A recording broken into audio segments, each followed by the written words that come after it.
You are now listening to the Lancescurv Show, the boldest spot on internet radio. Mm-hmm. Oh, but wait a second. You were telling me about this spot up. I want to go back to that before we move on. That spot up near Montreal. Yeah, Dannemora, New York. Scary place. And that's funny. That's funny for me to hear you say that the place scared you like that. Yo, if you see this place, you be like, you'll feel that it's bad vibes up in there. But if you seeing it as a prisoner, it's really scary. I'm gonna pull the shit up and see if I can get, because I could get a street view of it. It's like, put it this way. You got a street that's not as wide as Liberty Avenue, all right? You got, it would be 2 lanes each way, but it's one to park and then a line in the middle. So it's like 4 lanes wide, but you could only use like one of the lanes. Right. Now imagine you got the, I'm going to give you an example of how it looks. All right, you see how you got the 5-for-1, Key Food, whatever you want to call that store. Right. All right? You got that, but you got, it's a small, like a corner store. Then you got a hotel. Then you got a restaurant. It's like 5 things. And then when you look across the street to the cam side, it's a big ass, like 30, 40-foot wall, like a castle. And people is walking across the street like they on Jamaica Avenue, but on the other side, that's the prison. You can hear them, yard is closed, line up, line up. And it's like, what the fuck? See, because those jails up north was built, and then they put the town around them years later. Oh. So instead of, it's like Lincoln Park is the prison. Nobody lives by Lincoln Park. It's just a jail. So now you coming from the Bronx, and the other guys is coming from Yonkers, some people coming from Jersey. So they figure, let's build places right near the jail, and then the workers could be right there. That makes it easier for you to be on call in case something happens. You don't got to worry about traffic. Right. And that's how they build those towns.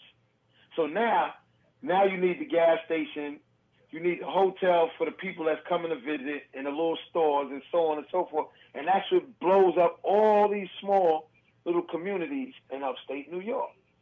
Everybody can't own a farm.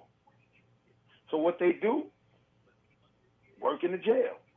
You might be That's a cook, true. You might be a counselor, you might be a correction officer. It's job security because the city is funding the whole shit, not directly. They're not giving them the money, but they send it. The 80% of the people is coming from the 5 boroughs in Long Island. Like I said, if they would take Long Island, those 2 counties and our 5 boroughs, and separate it from the rest of the state will be in a world of hurt. But now they can't make no money. That's true, though. I never thought of it that way. They make their money off of the prison. For real. See, the city ain't no room for a prison. And if it was, nobody wants a prison in the neighborhood. But you in the middle of nowhere, what better place? See, these people in New York, they bid for these prisons to come there. They'd be like, boom. Big money. They'd be like, yeah, we're in the market. We're looking for land to build a correctional facility. That's why they don't call them prisons. They try to make it like they trying to rehabilitate. You know they're not. They punishing your ass. It's up to you to take what they got in there to offer to better yourself, right? Right. So check it out. You be like, oh, 105-35, I got a backyard that you could build a correctional facility. And then I go, 105-50, I have a backyard where you can build a facility. And then the roads would be like, we got one. Now we all bid. And whoever got the best bid for the land, and it's usually pick the most remote area. And that's what they do. Now they get that, and now they got job security, and they cheat. I'm going to tell you how they cheat. I found this out. Dudes are like, yo, where you found this out? Because I read. Check it out. Yeah. This jail I was in called Fishkill, which is in Beacon, New York. They only call it Fishkill because Fishkill is right across the highway. Like, you go on the other side of the Van Wyck, that's Jamaica, and we on Richmond Hill. Yeah. But they had to give it a name closer to the area. They couldn't name it something else because that jail already had the name. All right, suppose. Oh. This is what these people did. But they call us crooks. The people in that community, which was Beacon, New York, when they said, what's the population to your area? I'm going to make flat numbers. Right. They said, we have 250,000 people. So now the state is going to fund them according to the amount of people in that town for their school. But they didn't tell you that they got 3 prisons in that area, and they put the prison population in with the street population. Slick. So now they taking the money, the people that's in jail, who kids are in the 5 boroughs where there's 50 kids in a classroom, and they not getting the funding, is because they using you to get funding to their area, which is not right. It's not but right. They look at it like this. Ain't nobody going to know. They're prisoners. Oh, wow. They got this other shit called Corecraft, where the correction department pays the workers, which are prisoners, to make stuff. Some jails make clothes. Some jails make furniture. Now, when it's all said and done, you only supposed to make the stuff, but it's only supposed to be sold to other state facilities, like the government office, the welfare, the child welfare, the prisons, the hospitals, and so on. But see, these guys, these civilians was like, shit, I got an idea. I'm going to get them to make clothes, and I'm going to sell that to private street vendors at a low cost, because they only paying you 90 cents an hour. Dang. Got it? So now they take the stuff and put their own label on it. So now it goes out as Taboo Shirt Company, right? With the Taboo Shirt Company, they got Prison 98, B1274, and a bunch of other dudes working from 8 in the morning to 3 in the afternoon. They punch a card, like in the street, and they work. Now, if they make extra amount, they get a bonus, 100% bonus, so they'll pay you double. These dudes is doing it because most people who do that don't got no outside help. So now they living real good off of this money. But it's like worse than those sweatshops. So now this guy was building furniture and selling it to stores that the prisoners was building. Man. And he got caught, but they just made him stop doing it. No penalties, It's no like- price to pay. Just No. made them stop doing it. Because they were And getting they probably- kickbacks somehow. And they probably told him, look, you can't do it like that. Do it like this. Change up. Do it like this. Because they don't want to cut their bit. Like, see, let me tell you. New York State is all about money. Florida, South Carolina, Texas, all these other states, you cannot smoke in the city jail, the county jail, or the state jail. Why does New York still sell you cigarettes? I'm going to tell you why. Because New York has the highest sales tax on cigarettes, even though the jail cigarettes is cheaper than the street. You know how much money they would have lost if they stopped selling cigarettes? True. So now they're going to look what they did. You can't smoke cigarettes unless you're outside. You mostly inside in jail. Right. So guys are smoking in their cell, they smoking in the bathroom, they smoking in the dorm area. And then the officer catches you, he writes you a ticket. More money. Now, see, this what New York did. They realized that New York prisoners was out of control. So they came up with the idea. They said this is to deter you from breaking the rules. Anybody that's found guilty of the charges has to pay $5 for the ticket. You know how much the tickets, they started writing more and more tickets? There's no way, it's real hard to beat a ticket. Yeah. Because they know they're going to get you for $5. And that adds up. Just like when they busted the lady in the jail I was in, they was pinching off of people's money. They look at your account and see you got a lot of money. They was dipping money out of it, $1 here, 50 cents here. You know how much money you can make if you in a facility that's holding 2,800 people? And take pennies. Over a period of years? Yeah. Oh, man. That's a whole... So that's it. That's why they call it Department of Corrections. That same jail I told you about, Dannemora, which is the real name is Clinton Correctional. The city is Dannemora. They found 15 skeleton bodies under the gym. For real? See, that's a jail that's so far from the city. A lot of dudes go to jail and their family cuts them off.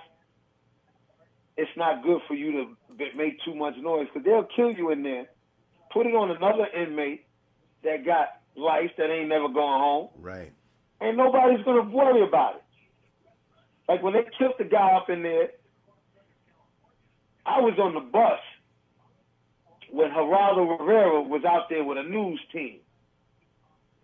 And they wanted to get inside that jail.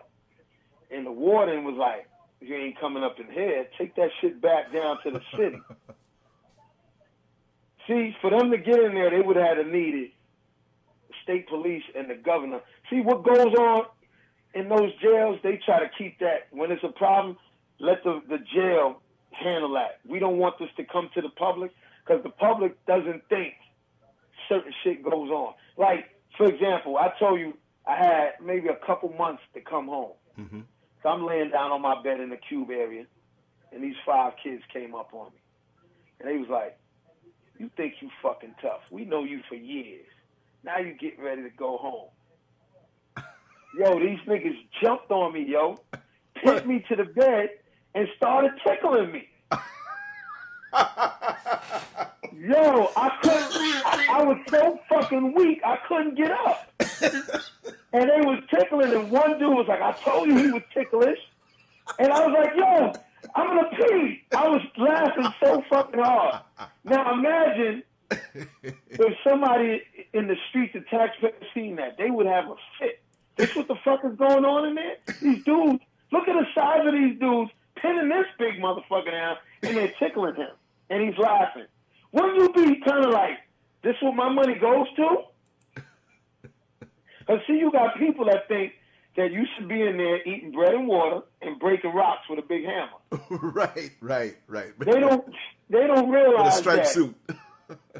Like, yo, they got all the cable channels. Some jails got pay-per-view. Oh, damn. You serious? And see, let me tell you how they get the pay-per-view. You get the ILC, the Inmate Liaison Committee. Those be the niggas in the jail that want to be a part of something, and they usually be kind of smart. And they know how to politic shit. And they be like, you know, the population likes boxing, and, you know, when certain things come on, we should be able to see it. And the facility goes, you're in jail. You don't have no right to pay-per-view. Right. They was like, and why should the facility pay for that? We already paid for the cable. So they go, what if we get somebody to pay for the pay-per-view? And they go, okay, because they figuring who the fuck is going to pay for this shit. They go, if you get somebody to fund the money that will pay the fee for the pay-per-view, you can have it. And you know what they do? That's when they pop up the papers. We got signatures from the whole facility saying they're all willing to donate 25 cents to pay for these pay-per-view. And then I got pay-per-view. Wow. As you figure back then, you could get pay-per-view for $29.95, $39, maybe $49. Yeah. So you got 1,500 dudes in there, and you get, say, 25 cents from everybody. So you mean to tell me that there's some facility up there that operates along those same lines that was sitting back watching the Mayweather-Pacquiao fight? Had to be. Yeah. If they had enough people that was going to donate, yes, they would have that fight. And see, a lot of jails is trying to accommodate you to keep you calm. Right. But you know, it'll be easy for them to come up with $100 in a jail that got 2,800 people. Cause see, you got people like me. I would put my quarter in that shit. I don't even care about that boxing shit. But I know it's other people that want to see that. Right. I know there's people that want to see that fucking WrestleMania shit. Hey, why not? Right. It's just like conjugal visits keeps a jail kind of calm. Yep. Because if you act up, now you can't go. Right. Oh yeah. And you want See, to get South that Carolina, stuff. let me tell you, this state, they said had it. And then the governor came and took it away. Now a lot of dudes is getting raped in jail. Me personally, I always felt that if you want to sleep with a man just because you're in jail, you always had that in your mind. In you, yeah. Because I'm down here. My mother said, "Oh, you want some grits and shrimp?" Hell no. I said, "You wasn't eating that in New York." "Oh, but that's what they do down here." Well, if you move to a city that everybody beats up their wife, does that mean you got to beat up your wife? Right. No. I don't eat okra. I tasted it. I said, let me see what the hype is. What's the big deal? Right. Fried okra. So what? But, you know, they don't think. It's just like down here, this jail had 3 riots since I've been down here.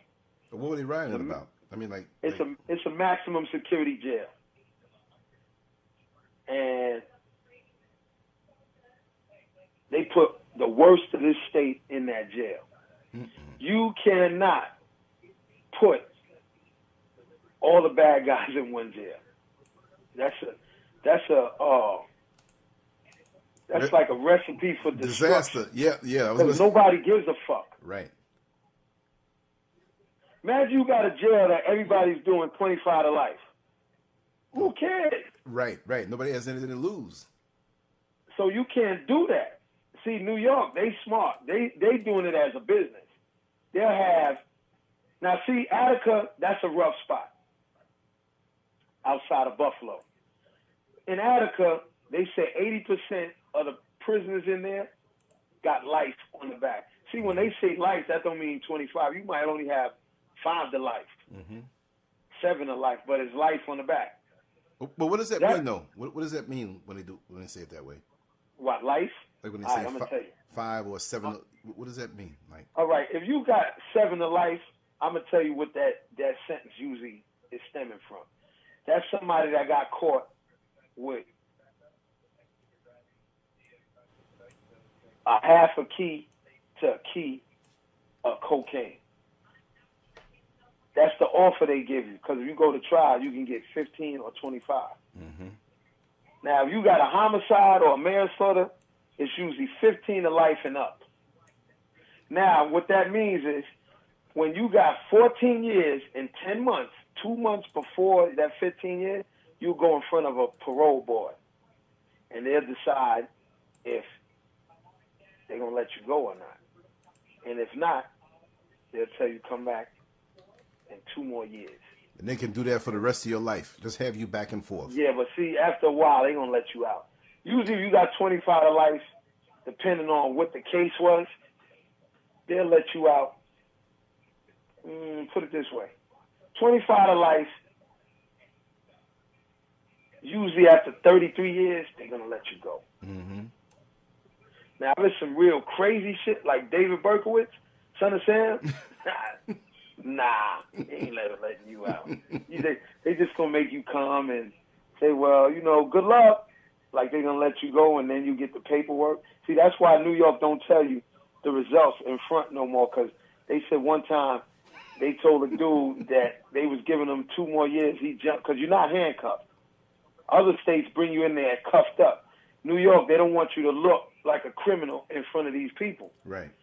So they said when they told the dude, we're going to hit you with 24 more months, he jumped over the table and went bananas on it. So now you got to wait 3 days to get your decision. Okay. They make sure. Now, this is another thing. When they see, they know whose paper is going to let them go. If they tell you to come up or you get it in the regular mail, because it's in-facility mail, but it'll come with the mail run. Mm-hmm. If you get your shit in your hand and it's thin, that means you're going away. If the sergeant or the captain of one of them call you up to the desk, that means you got hit. Ooh. They always like to make sure you don't blank out. And you could tell you got a fat envelope. Yeah. The fat envelope means that's the appeal papers inside. Oh, man. The thin envelope is just saying you being released on this date. But I guess that's how they. I guess after seeing it like that with different people, you already know. You know what I mean? Yep. So it's like, oh shit. Like guys would be like, they'll pass out the mail. Like, damn, I ain't getting nothing from the parole people. And then you hear like maybe a half hour later, Johnson, you got mail. And you be like, the mail was already passed out. You know what that means?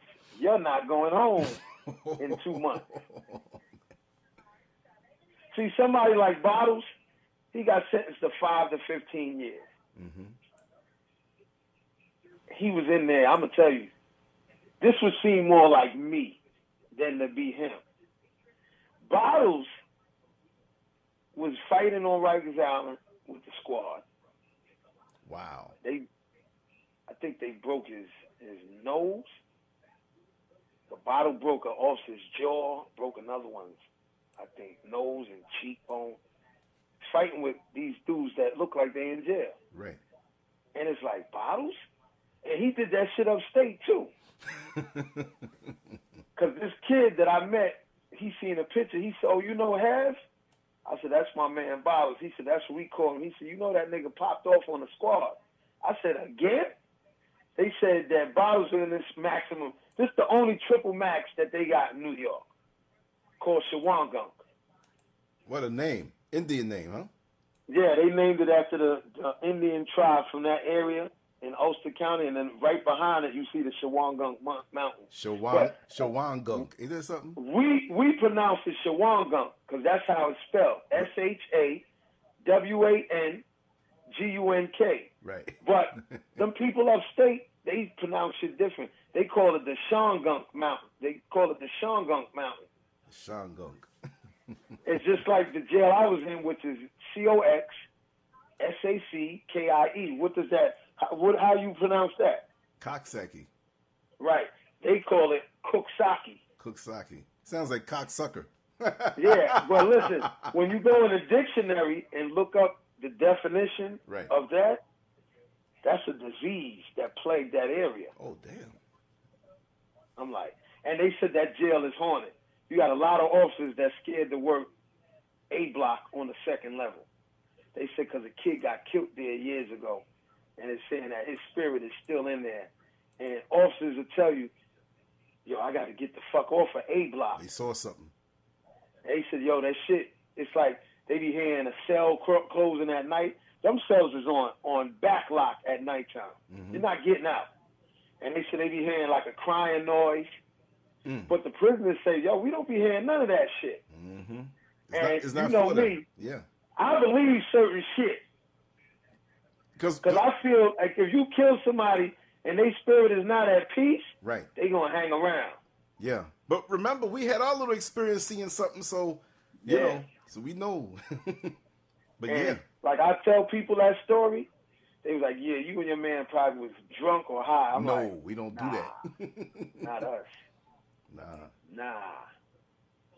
So when you tell certain people that really know us, they be like, I believe that shit. Yep. Because them two ain't going to make no shit up. Nah. That fucking far-fetched. Nah.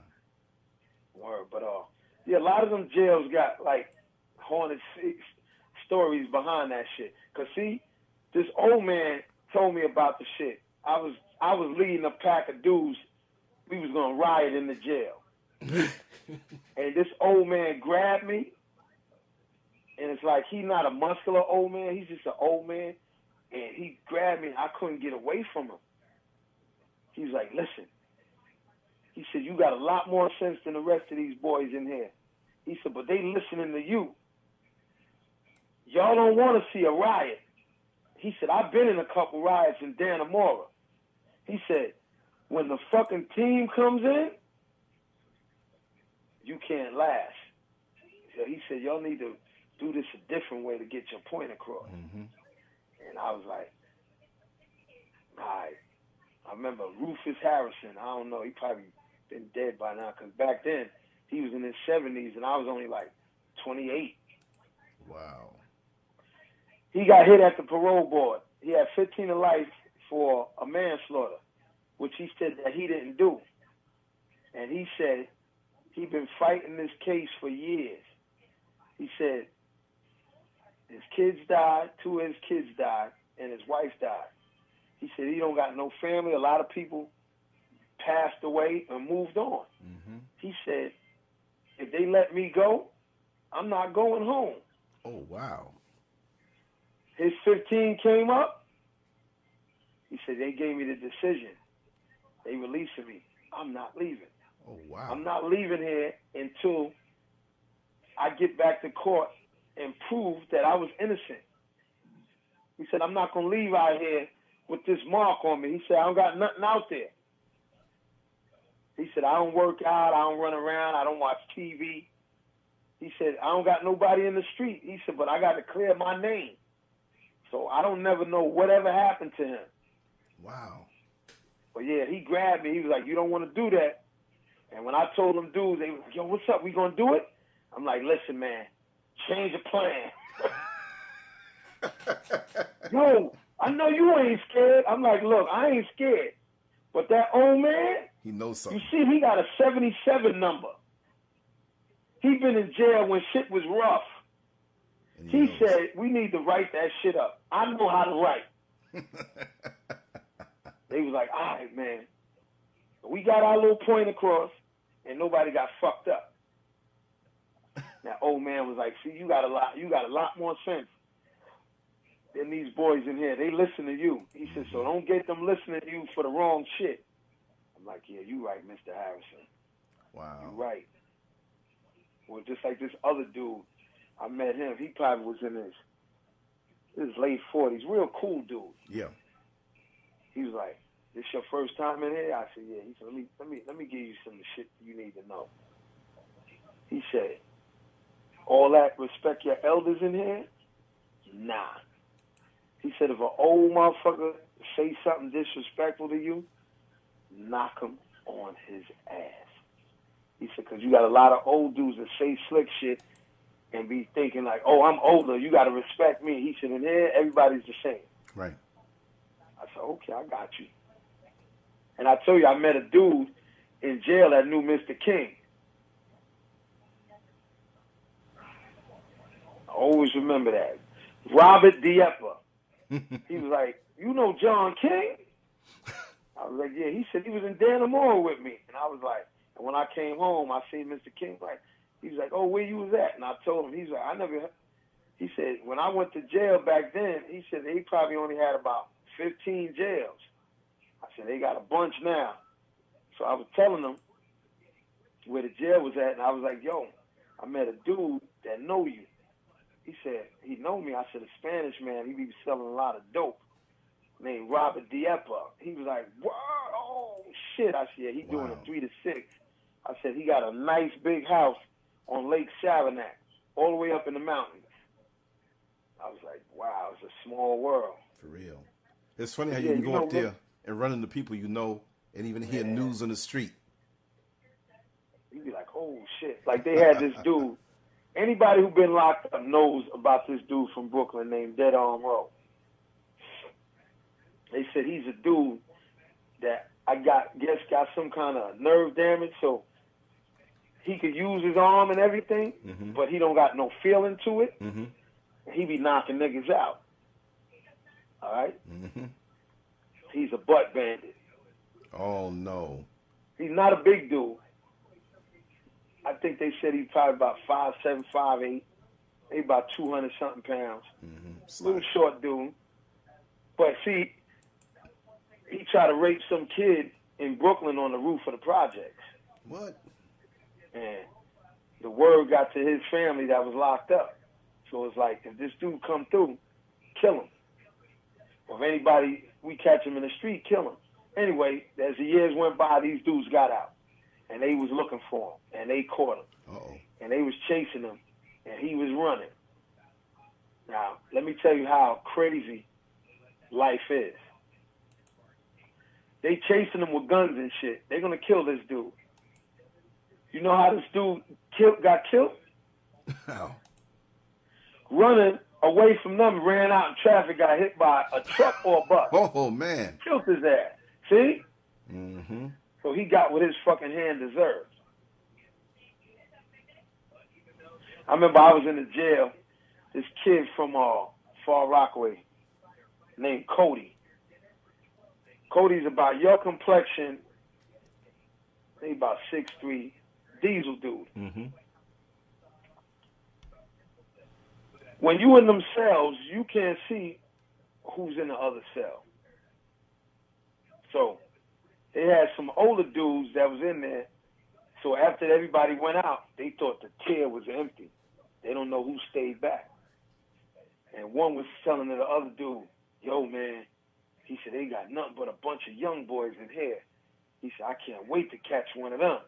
Oh, He wow. said, that should be like being in the candy store. And the other one was like, yeah, I see a couple nice looking ones in there. And the dude, Cody, was like, oh, yeah? That's why you don't talk on the gate. He was like, yo, that's what y'all want to do? Y'all don't do that to no man. He said, you know what? When the cell crack open in the morning, get your gun. When that cell cracked open in the morning, them niggas ain't come out. Because they know Cody was going to stab them niggas. Oh, y'all want to fuck dudes? Oh, no. Mm-mm. He was one of them dudes that's well-respected in jail, but he's not a troublemaker.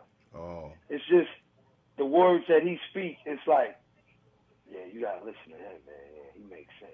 Right, right. He don't got to put his hands on you for you to understand, look, you don't need to be doing that. Mm-hmm. There's a way to do this. You don't do it like that. Word, but I was like, yeah, them niggas talking about they was going to try to fuck somebody. They was going to get fucked because that nigga said when the gate opened, he was going to stab both of them to death right on the tier. He don't give a fuck. Wow. I said, yo, it's like guys in that jail, when they find out that they fuck with homos, they light your shit up on fire. Burn you out. Be lucky you're not in the cell when they burn you out. That's what they call it, burning you out? Yeah, they make like a little cocktail and throw that shit right in there. Once they see your cell got burned, they know you got enemies. You got to go. They put you in IPC, involuntary protective custody. You might be in that shit for 8-9 months waiting for a jail to go to. Wow. I said, look at this. If you get cut, you got to go to IPC. Now, you got the regular PC where dudes sign into that shit. A lot of dudes go to PC to go to another jail. They don't have no beef. They just don't want to stay in that jail no more. And they know they could get you out of there quick. Also, a lot of dudes run up gambling tabs and drug tabs, and that's the way to get away. Go to another jail. See, now, when you do that, when you do PC, say that they sent you to another jail that you don't want to be in, you be like, yo, I got an enemy in here. And then they send you somewhere else. And then they be happy when they get to where they want to go. I'm like, fuck that. Some dudes be like, yo, all you got to do is punch somebody in the face, and they'll get you out the jail. I said, nah. Let me tell you what Carlos did. Carlos found out all the necessary information and wrote to, I think the dude name is Jack Reynolds, something like that. I know it's Jack something. He's the head of movement and control, which a lot of knuckleheads don't know about. You write him and tell him that you want to be transferred to one of these following spots and the reason why. It takes a while, but I finally got out that jail. But when I got transferred, Robin already broke out like 2 weeks before I got transferred. I went to that spot because that spot had conjugal visits. But yo, there's a lot of dumb dudes in there, and it's a lot of smart dudes, but they're afraid to speak up because they don't want to look. I'll be like, man, fuck these dummies in here. If these niggas want to be dumb, let them be dumb. Yo, what you know about them crossword puzzles? A lot, nigga. Back up. See, if you a big nigga in jail, niggas is gonna respect you. But they really respect you when you big and smarter than them. They be like, I ain't fucking with him. It's a double whammy. That nigga's too smart. He can get motherfuckers to flip out on us by saying some smart shit. I'm like, yo, this, I don't know, jail, that's like a hidden fucking subculture for real. Yeah. Niggas is making dice out of sugar and soap. And you be like, yo, that shit looks real. Sugar and soap. Yeah, they'll take soap and carve it and make it into dice. Then you can roll it in the sugar and let it crystallize and it'll harden up. You know what I'm saying? These fucking dudes are geniuses.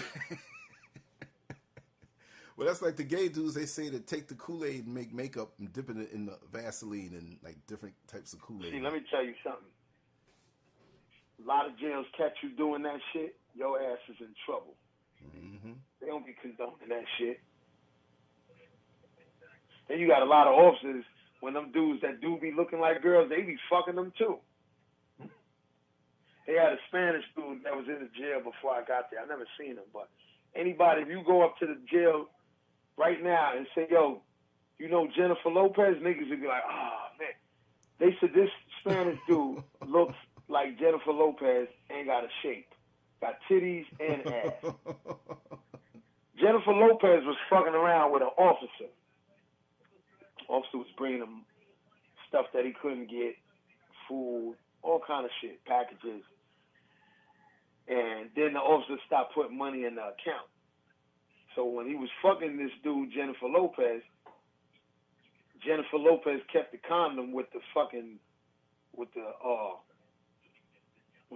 in it and went on a visit and gave it to his family. And they came and arrested the officer. Oh, wow. And that was the proof, because how else would he have the... But, you know, the officer, the union is so strong, he just was suspended for a while and got his job back. And he was one of them neo-Nazi officers. Oh, for real? I have to look at that shit. Yeah, it's crazy shit. Crazy fucking shit in jail, man. Just like them female officers that get caught fucking prisoners. And then they want to say, oh, he raped me.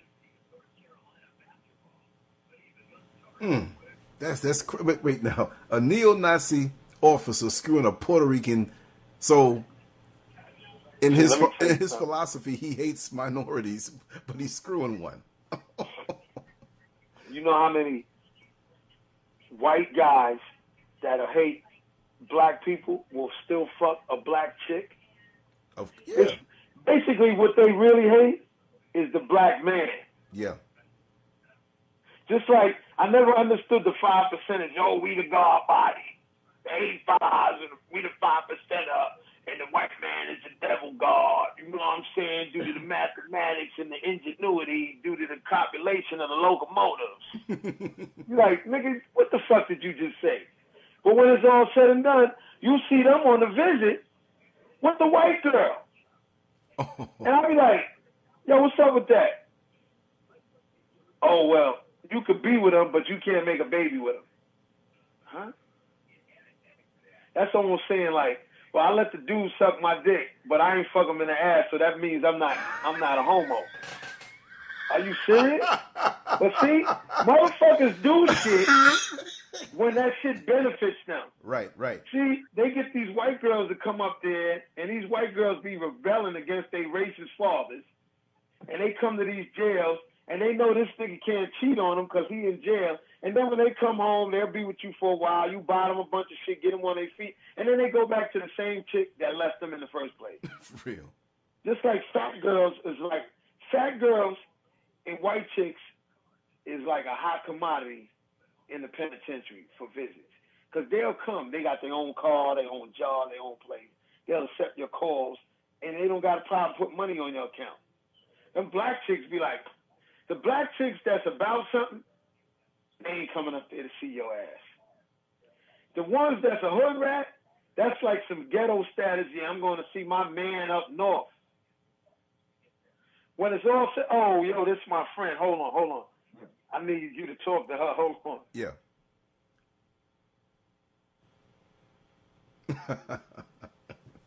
Wow. What information and knowledge.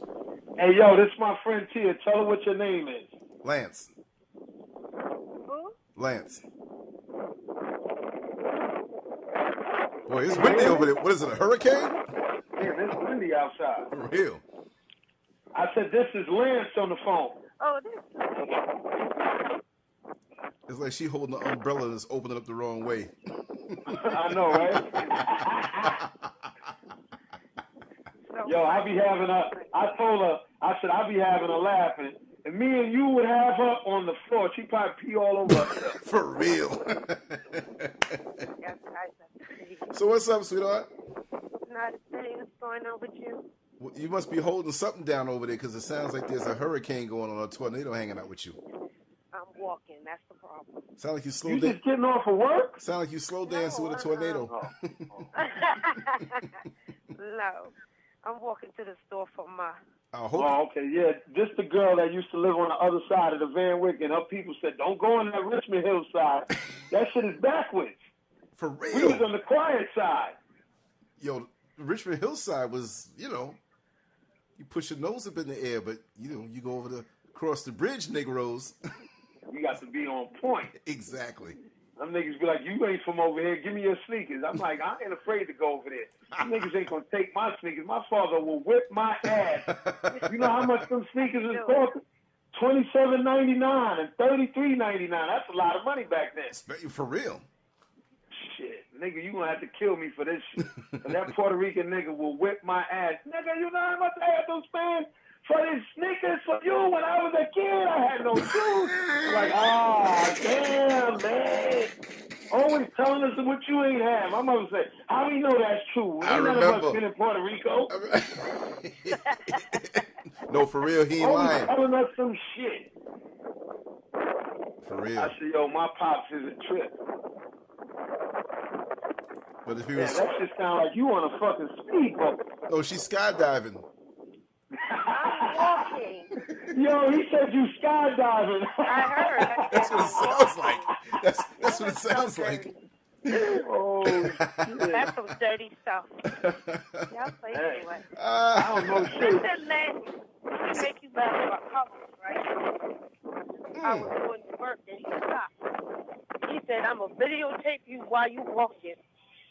And I'm going to send it to Ty so he can catch a heart attack. He said he going to have a heart attack when he see this. Now, he videotaped it while I'm walking. For real? By the time I got to the truck, he got the whole ground. He ain't even got me walking. He got the ground. No. By the time you get to the truck, he'll be on the ground. I told her, I said, I got the truck parked over here in the shade so I could throw her on the ground real quick. She was like, yo, you crazy. He's always trying to throw me on the ground. She wants me to. Let me tell you, Lance, you know I ain't making this up. I'm being truthful. The first time I seen her at the bus stop, right? Mm-hmm. I walked up. Usually nobody at the bus stop. It's dark. She said, good morning. I said, what's going on? She was like, you know you want some of this. I'm like, you a damn liar. I'm telling you, I ain't make that up. One time I was getting on the bus, Lance, and I was going to let her get on in front. And she's like, now you go up in front of me. You older. And then she grabbed my ass. Like, get your ass in that bus. Really? You don't have the ass. Anyway. Ain't no damn anyway. Stop lying. Always was trying to do something to me. Mister, I didn't sign papers, sign contracts with him I never knew I signed. So I told him, go ahead and write it up before you bring it to me so I can see it. Go ahead and write it up and sign it. Hey, yo, let me tell you. Now, you remember we used to be in the basement playing pool, right? Yeah. Whole cue ball. We was playing. Don't even start. Don't even start. Me and her went, she was like, yo, meet up. and we gonna go to the pool room. We met at the bus stop and we rode down the block. So she was like, yo, let's get a couple drinks. So we was drinking. Now the first 2 games I beat her with no problem. Then she won the next 6 straight. You know she put something in my fucking drink, yo? Oh, She's a man. damn liar. No, I did not. Let me tell you, this white guy, which I can't disclose his name to protect his safety. Yeah, He because said- you're lying.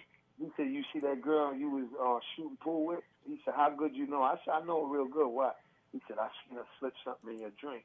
That's why you couldn't hit the balls right. I'm telling you. The shit that people would do to win a fucking game, yo. You're a damn liar. Because listen, when we was playing, he didn't start drinking anything. Because Carlos don't drink to start off with. He just wanted some of my beer because I had it on the table in a pitcher. And he said, yeah, pour me a little bit. It took him an hour to drink that one. So if I put some in his drink, he would have drank it all right then and then felt the effect. You just mad because you got your ass whooped, nigga, and you still owe me. Hey, She listen, failed the test. Hey. She failed the test. I have the meter and the Listen. graph over here. The lie detector needles were going off the chain and spilled all the ink. You heard the shakiness in her voice? Lying, lying. Hey, yo, Oh, hey, really? yo, let me All make right. you laugh. Lance, let me make you laugh. You saw that fire that she had? Yeah. That's that Jamaican that's in her. See? For real. See how it came out? She was all cool in the beginning. Yeah, for real. I heard it. Y'all play too much. For real. She got the smoke coming off her head right now. Hey, yo, tell her about, I don't remember his name. What's the guy that when the kids be talking, he was grunting? Oh, Benji. Tell her about him. My old girlfriend's brother-in-law. And he was a Rastafarian. Uh-huh. And he had young kids. They're grown now. And they would go to the supermarket. A lot of times, you hanging around your girlfriend and they go over there visit. Come on, let's go. We all there together. Hey. And we Me too. and then we Thank you. we in the soup. Oh, somebody said she had a nice butt. You see, she's like, thank you. Mm-hmm. I know. So he did, and he said, you look nice. I don't know how, because it's my work uniform I have on. No. Man, Men you have the surprised. ability that if you had a burlap sack, they will see every booty cheek and the pores and which side of the butt cheek the panties are up higher. They'll know everything. Listen. I don't know what Carlos had told you, but you need to stop listening to him. I'm skinny. She Listen. see she can't. She tried to lie and can't even do it. She said, "I'm skinny." She looked at her backside. She's like, "I can't even lie about that." How you doing? Let me tell you how she's built. She's about 5'4", maybe 140. She got one of those. No, How much you weigh? I weigh 156. Thank you. All right, 156. That's even 5'4". worse in a good way. Now let me tell you, she's one of them people that she's small, but she's thick. Mm-hmm. She got thighs. She got a fucking walk. You be like, I want some of that. But yo, when I first met her at the bus stop, I walked up. Sucking on a She lollipop. said, nigga, I know you want some of this. I could see it in your brain. I'm like, Oh man. I ain't say no shit like that. Well, no, wait. No. Let me finish telling you about Benji though, for real. oh yeah, Okay. tell her about Benji. She gonna be on the floor. Yeah, so all the kids are jumping around. I think it was like 3-4 kids, little, all sisters. Man, I don't think two little boys and 2 little girls. There's 4 of them. They all had little dreads. So back in the day, they're little kids, but their dreads were hanging down like almost down to the floor. So the old white ladies in the store, oh my God, they're goblins, So they're jumping around, and Benji's in there, high as a kite, eyes are bloodshot red, and every now and then you hear him. He's breathing not heavy, but you can hear him breathe. It's like because all the weed is still in him, so he's just like Godzilla sleeping or King Kong. Like it's a car that's idle that has a strong engine, and every now and then, so Yeah. you look at him like, what the heck? And you never hear him say anything. So here the kids running around, Daddy, what you want me to get? And they run back and come back with some eggs. And I said, wait a second. I did not hear him say nothing about no eggs. All I did was hear him grunt. But let me sit up, shut up, be quiet. Maybe so, Daddy, what else you want us to get? They come back with some applesauce. I'm like, wait a second. I stood next to him. I couldn't take it so much because of the scent. You know what I mean? I don't want to get high. But I stood next to him, and they're jumping around. He starts pointing. Sound like Frankenstein when they came at him with the torches. But they coming back with stuff. They understood him. He wasn't saying nothing. He was high, and they understood their father so much they understood his grunts, even though he was high off of weed. Remember one time I was over by his crib, and he was upstairs. We were hanging out, and I wanted to go to the bathroom. They had the bathroom downstairs, so somebody was in there. Oh, I'm in here. I saw like 3 inches of ass. Somebody was sitting there. So I closed it real quick. Oh, I'm sorry. I walked up the steps. So let me find the bathroom up here. So you can usually tell up in New York how the place is laid out. But for some reason, I couldn't tell. So here I go. I'm trying different doors. I knew somebody was upstairs. I knew he was upstairs somewhere. I said, let me try this door. Anyway, I swung the door wide open, and I saw nothing but smoke, and he was sitting on the side of the bed. I slammed that door because he didn't want none of the weed to go out. Wow. Hold on. They not open. I thought they don't close so. That nigga Ty loves that story. For real, because see, he didn't know him like he was hanging out with him, but he met him. He knew him. He saw him. And Tyrone would choke when he hear that story. Oh! That nigga Ty, he liked that shit.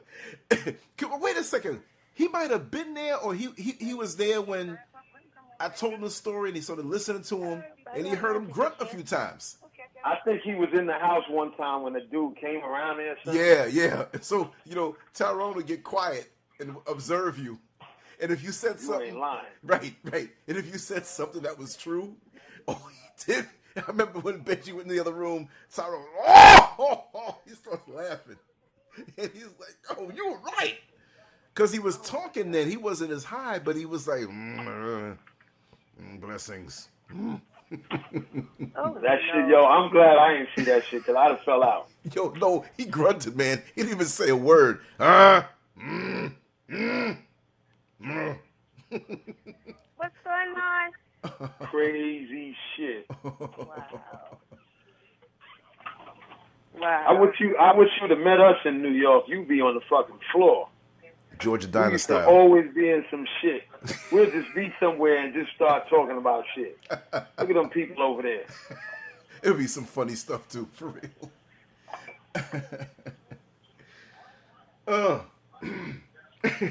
I'm clearing my throat thinking I'm him. Oh wow. It's the truth though. Oh wow. The life of a Queens, New Yorker. For real. Yes, Lord. Listen. Yeah. I had to let them know who they was messing with because we was talking, right? About the situation. Remember I tell you about the meeting we had yesterday? Right. So we was sitting there, we talked, we was just discussing the things that happened. It just was a few of us. So they was like, T, I noticed that she wouldn't come and say nothing to you, but she makes you the topic of every conversation. I said, trust me, she know exactly why she's not coming to me. And if you want to know why, go and ask her why she won't come in my face and say what she needs to say. She's telling all the other come in your face? Wait, I just got back. What you said? We had a meeting yesterday about, we had a... I'm just messing with you. Go ahead. I was just messing with you. Oh, you play too much. Yeah, he heard you say, why she ain't come in your face. He said, come in the face. Oh, my God. I didn't catch that one. Oh, now she makes it worse. I didn't catch that one. Lord have mercy. I know. All right. Oh, Lord. Pull out another contract with my signature on it. Why don't you? Mm-hmm. But anyway. So, they were talking, and I told her, I said, only 2 people on this job that can actually tell you how I am because they know me better than anybody. And I said, trust me, when Keisha told you yesterday, don't tell me who took my check stub, she meant that. He said, I can tell, because she came in here and told me, he said, please don't tell Miss Tia who got it. He took her checks up if you know who did it. Please don't tell her who got it. If you can get it, you get it back for them. Just don't tell her who did it. He said, because Miss Tia will tear this hotel up from top to bottom. And you'll be grunting. It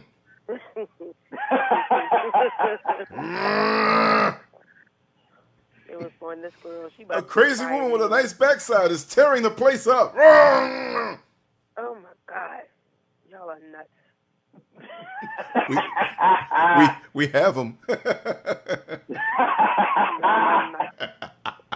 Oh, shit. Y'all are completely nuts. We all were at one time. Thank you, Daddy. That's what makes us get through this shit. For real. Yeah. You gotta have a sense of humor. You need to bring me that tomorrow. What's that? No, not tomorrow. Well, you need to get the ab buster to me. We always talking about the ad buster. She been here more than once and never took it. Now, she already had her 3 shots. I thought she was talking about a broke dude named Buster that has a 6-pack. He got out of jail after 20 years. Nah, she was talking about a real ad buster. Oh, I thought she said the ass buster, too. Oh. Oh, shit. Go out there on the bus stop late at night. I need an ass buster. I'll do it for you. Go. They'll be volunteering like crazy. Yeah, I know. That's why I don't go anywhere. What are you, scared There of? ain't much to do down here. Scared of a sperm attack? No, just. She don't want to ride the E train in the morning time. 7:30, 8 o'clock in the morning. That E train packed up in the morning time during the rush hour. You're a young lady with a nice shape? Forget it. You better bring some towels or something to wipe yourself off, because them dudes and perverts. Them niggas be wilding on that fucking train. I pulled a gun out on a man on the fucking train one time. For real? You know how you get off the E at Queens Plaza? Yeah. And then that's when there was the N train. Now it's the R train on that track. So the N train, you would take that one stop from Queens Plaza to Lexington and change for the 4, 5, and the 6. So that train is not really that crowded. So boom, that shit pulled up. Queens Plaza, N train to Manhattan on the local platform. Watch the closing doors. So we run across to get on it. We run across, right, to get on the fucking N train. And the train is not moving yet because it's waiting for the next train to come, like the F. Right. So it's sitting there with the doors open. And it's mad room. Some people are standing, but it's seats. And this black lady is standing, and she got a book in one hand, reading a book. And this white dude with a suit walks up and gets behind her and starts, like, rubbing up on her. Oh, man. So the black lady was like, yo, what the fuck? Boom, she elbowed him. Get the fuck off of me. He was like, what happened? He knows exactly what he was doing. And I got up. I had a 25 in my sheepskin pocket. And I walked up to him. And I stuck the gun in his side. I said, you touch that fucking lady again, I'll kill your fucking hunky ass. He got off that train so fucking fast. Fuck out of here. I looked at the lady. She looked at me. You know, the people on the train, they couldn't see that little gun in my hand. Right. He felt that shit in his fucking rib. Get the fuck out of here. Should have been doing it. These people got a lot of nerves, man. Shit, I remember one time I was on that train, and that's a long stop. And your ears pop because that shit goes under. It goes under the water, yeah. All of a sudden, the door bust open. People was running. Yo, this motherfucking dude came in there. He sounded West Indian. He was yelling, and everybody was running. And I did the typical New York shit. I put my head down like I was asleep. I said, oh, Lord, don't let this nigga shoot me. When it's all said and done, because I've been on the train so much, when that shit got to 59th and Lex, you heard, bum, bum, bum. You know the 3 pulls of the horn. That means police. That's right. And you see mad cops on the platform. And then they came and I guess they got the key from the conductor where you just turn the key and only open one door. Yeah. And they came, when I seen them taking him off the train, they was pulling that nigga like a duffel bag. They tore his ass up. I said, yo, this shit is crazy. That's what I miss about New York. It was always something going on up For there. real. You were never bored, man. Yo, let me tell you, the other day, this was yesterday. No, this was Friday. I'm leaving work. I get on Rivers Avenue, but I don't go to I get off the stop, which is like right down, like from your house to my house, down the block. And I wait there because there'd be a bunch of bums over there drinking, and I had to jap this white dude one time. So I avoid that. So I'm like, damn, this bus ain't coming. So I ran across the street. I said, let me get something to drink. I'm thirsty. So I ran across the street because if the bus did come, it got to go mad blocks around before it gets back. But it's quick. So boom. I see the bum niggas out there. I know the bums. New York started the bums. That's the home of the bums. So these dudes, they standing there. They will never ask you for money going in the store. They wait till you come out. That's the bum fucking tactic. So boom. I'm coming out the store, and he goes, hey, Bubba, I get 50 cents, man. I said, yo, where I'm from, they don't even ask for 50 cents no more. I said, when y'all niggas gonna get a better hustle down here? Y'all niggas is slow. He was like, yo, man, I'm for real, man. I said, yo, I seen you. I ain't see him out there, but I bluffed him. I said, I seen you out here all day. You drunk. You getting fucked up. Nah, man, I need 50 cents so I could get back to Walterboro. Let me give you an example how far Walterboro is. Well, she's laughing. It must be far. Because she knows. Oh, damn. It's like that? I'm not going to give it to you in mileage, but I'm going to give it to you in our distance. Yeah. Walterboro is like going from Kennedy Airport to... Let me give you a good comparison. Oh, damn. Is that bad? Kennedy Airport. It's got to be bad. She laughed and you're still thinking. All right, I'll get it to you. Ready? Yeah. It's like going from Kennedy Airport to Trenton, New Jersey. It's no! Like oh, my God. 50 cents wouldn't even get you on the bus. And the buses don't go into the other counties. Wait. From Kennedy Airport to Trenton, New Jersey. Yeah, it's like 60 miles. God, dog. It's an hour ride. And that's if you're driving fast.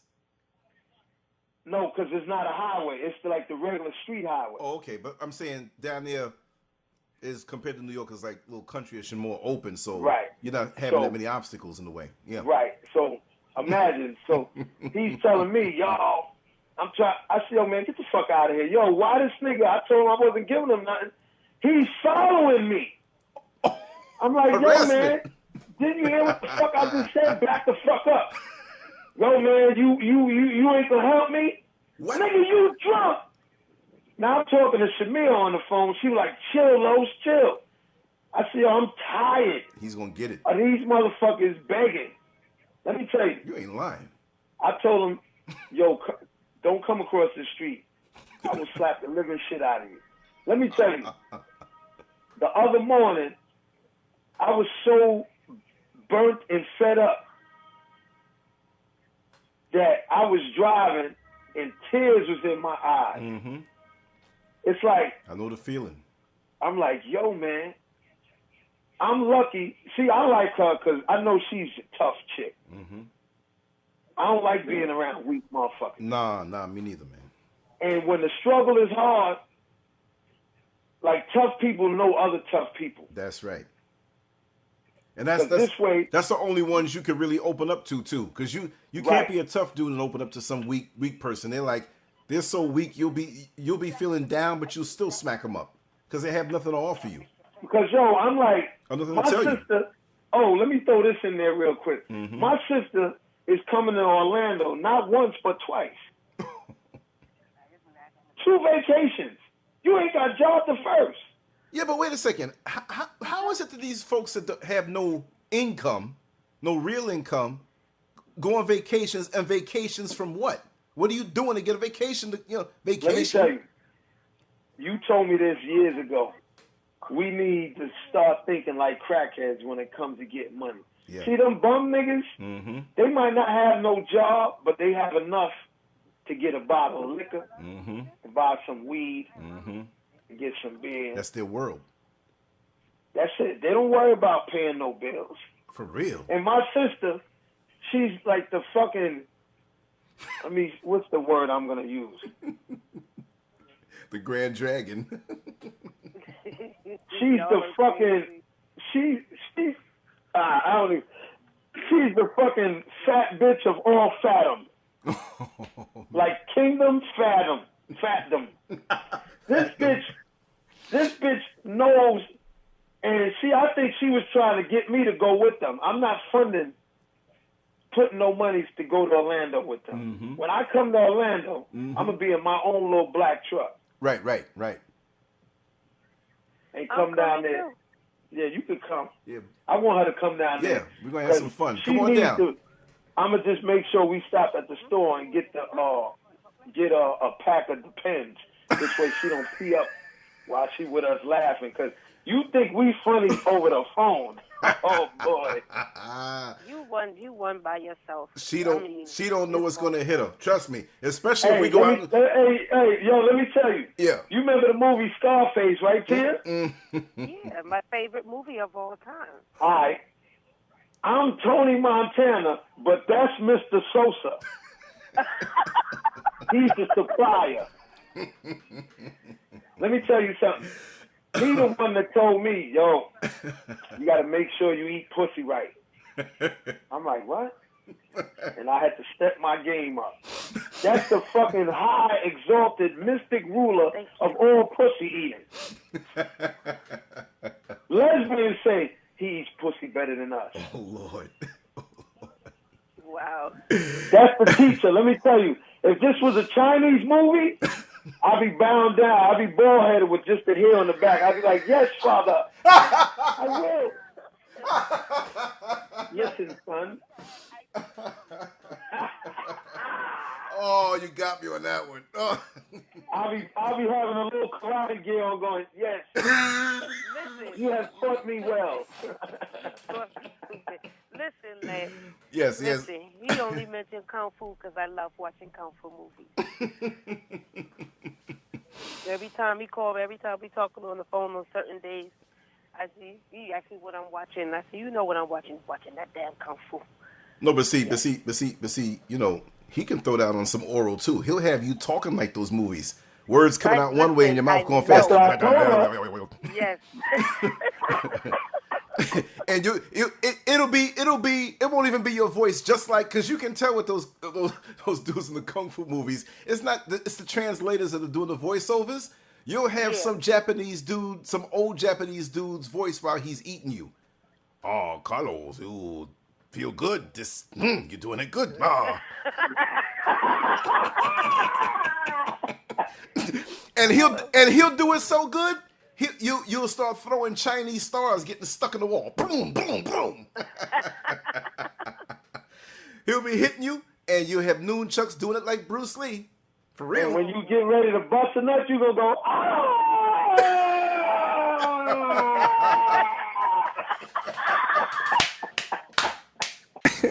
They being nosy, but when the slave man was around, they don't say nothing. Keep their head down. He come take that girl out at the middle of the night and abuse her, and you sit there because you getting a little bit extra something to eat. That's why I wasn't born back then. That's right. Me, you, and some other people, it'd have been a whole different shit now, because it would have took one time you threatened me with that motherfucking whip. Because you're going to have to fucking kill me. You ain't going to be fucking my chick, and I'm going to just be sitting there. I just well get fucked. For real. For real. Like when they threatened to cut that nigga foot off, he should have whipped their ass. For real. They pointed at his shit. He said, no, you're not cutting nothing off of me. Identifying. Let's go. You are about to experience the uncensored conversations, stimulating wit, and the thought-provoking wisdom. Bold, raw, and uncut. Right now. on the Lancescurv Show. Everybody's been asking about you, Carlos. They want some real Carlos talk. They want to hear about your stories, your experiences. They said, man, where's my man? We can't hear from him no more. So I said, you know what? I promised them. So here I am, and I'm back with Brother Carlos. But for those who don't know Brother Carlos, just give us a brief bio on who you are.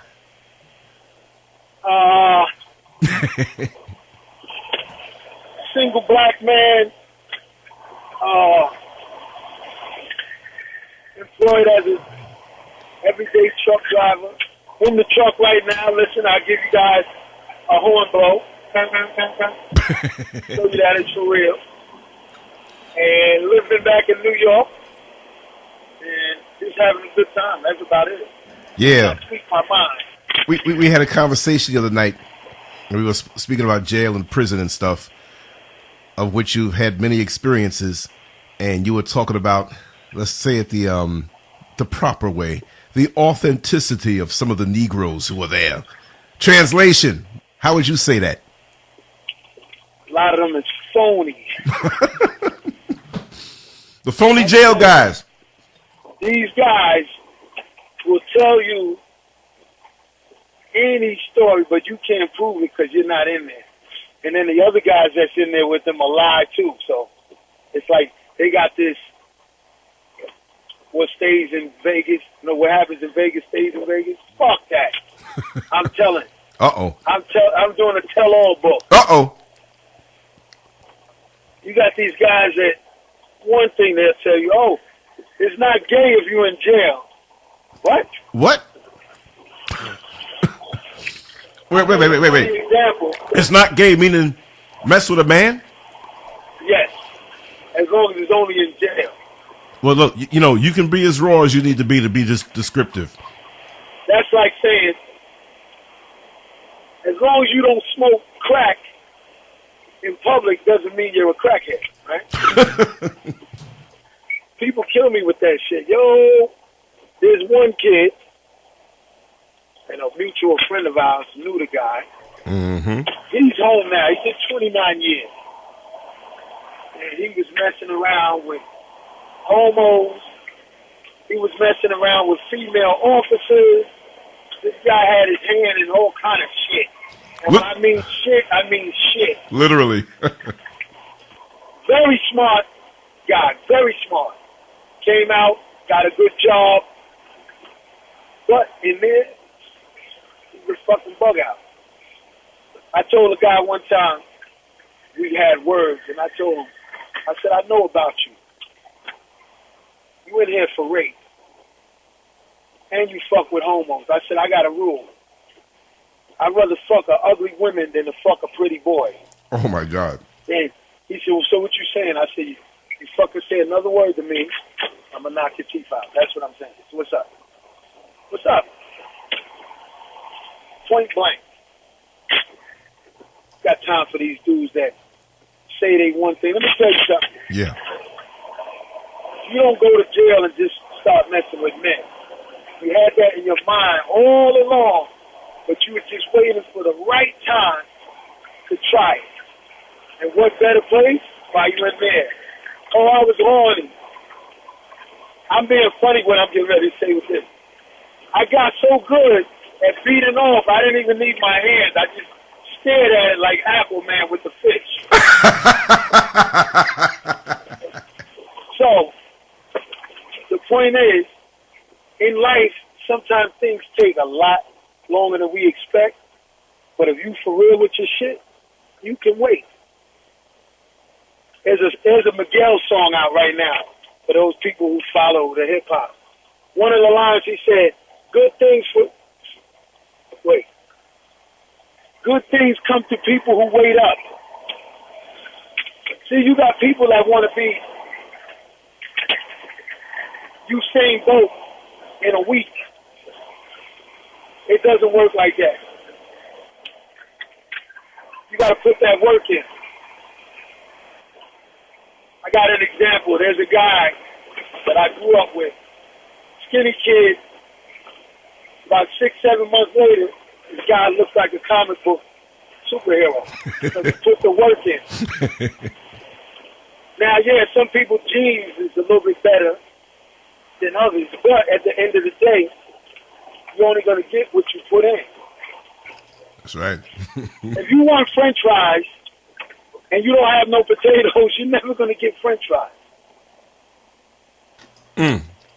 Oh, I want French fries, but I don't have no potatoes. All right. Since you can't grow potatoes on your own land, maybe your land is not good. But they charge you $4.99 for a 10-pound bag in the supermarket. I don't have $4.99. Well, do something to get the $4.99 if you want the French fries that bad. But see, people always want stuff and don't want to put shit in. Now, back to this jail shit. These motherfuckers will tell you that, oh, I was at the last spot and I had dudes scared to death. I was running the spot. That was my spot. Okay, your spot? When that fucking squad come down, who spotted you? For real. You could be the biggest nigga in the joint. And when the squad comes, see, they got reinforcements. And your mans that say they gonna help you, they like, damn, I only got 2 years left. I want to go home.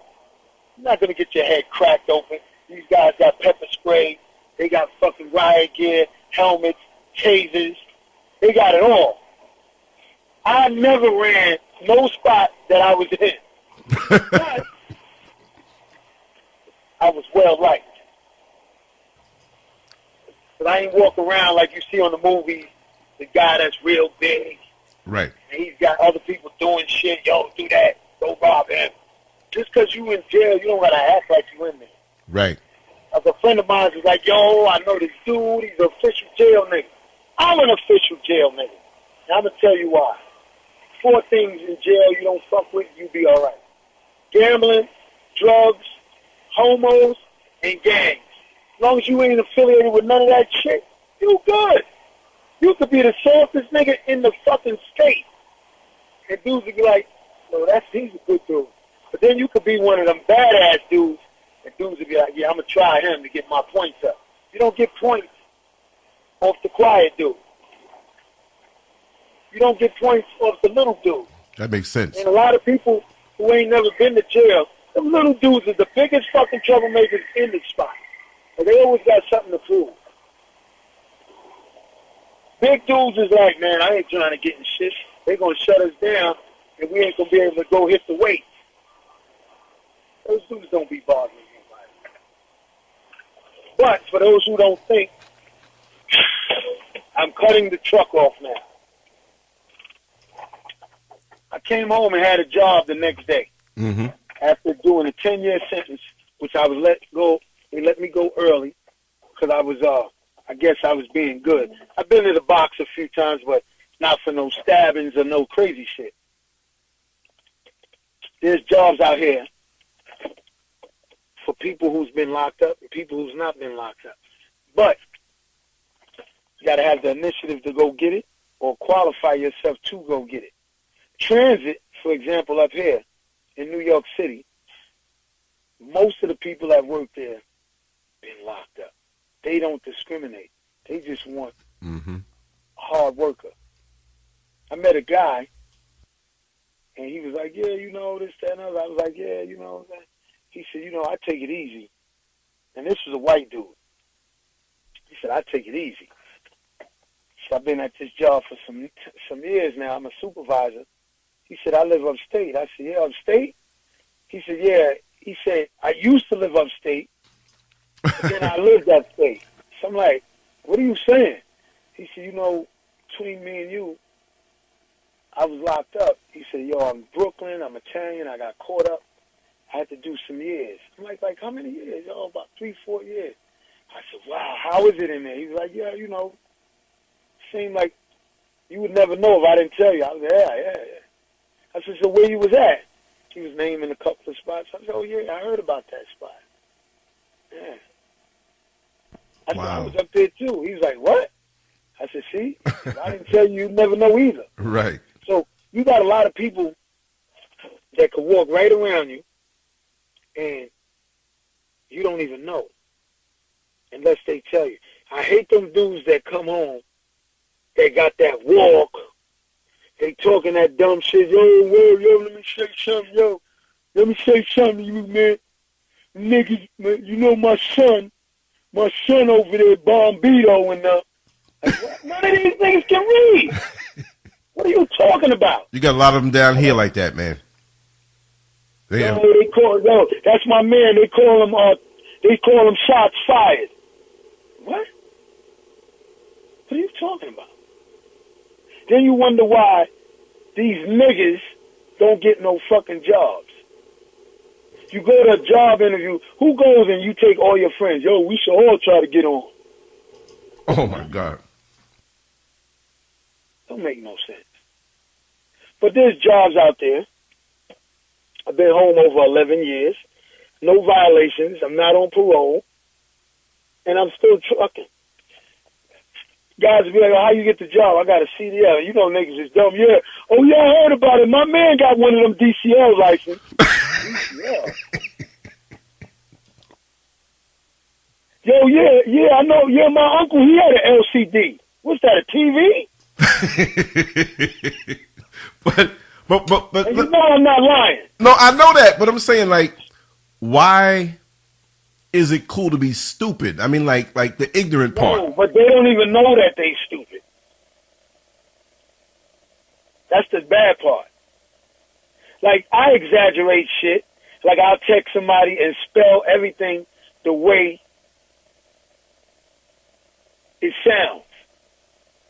Like, I made up a letter that I'm going to show this girl. I told this girl that this guy gave me this letter telling me stuff about you. It's all good. She said, what guy? I said, he put on it anonymous. She said, well, read me the letter. I said, well, I really want to show it to you. I said, it's really notarized, and it has a certificate of authenticity. Now, I'm going to spell authenticity. You ready? Go ahead. AWTHIN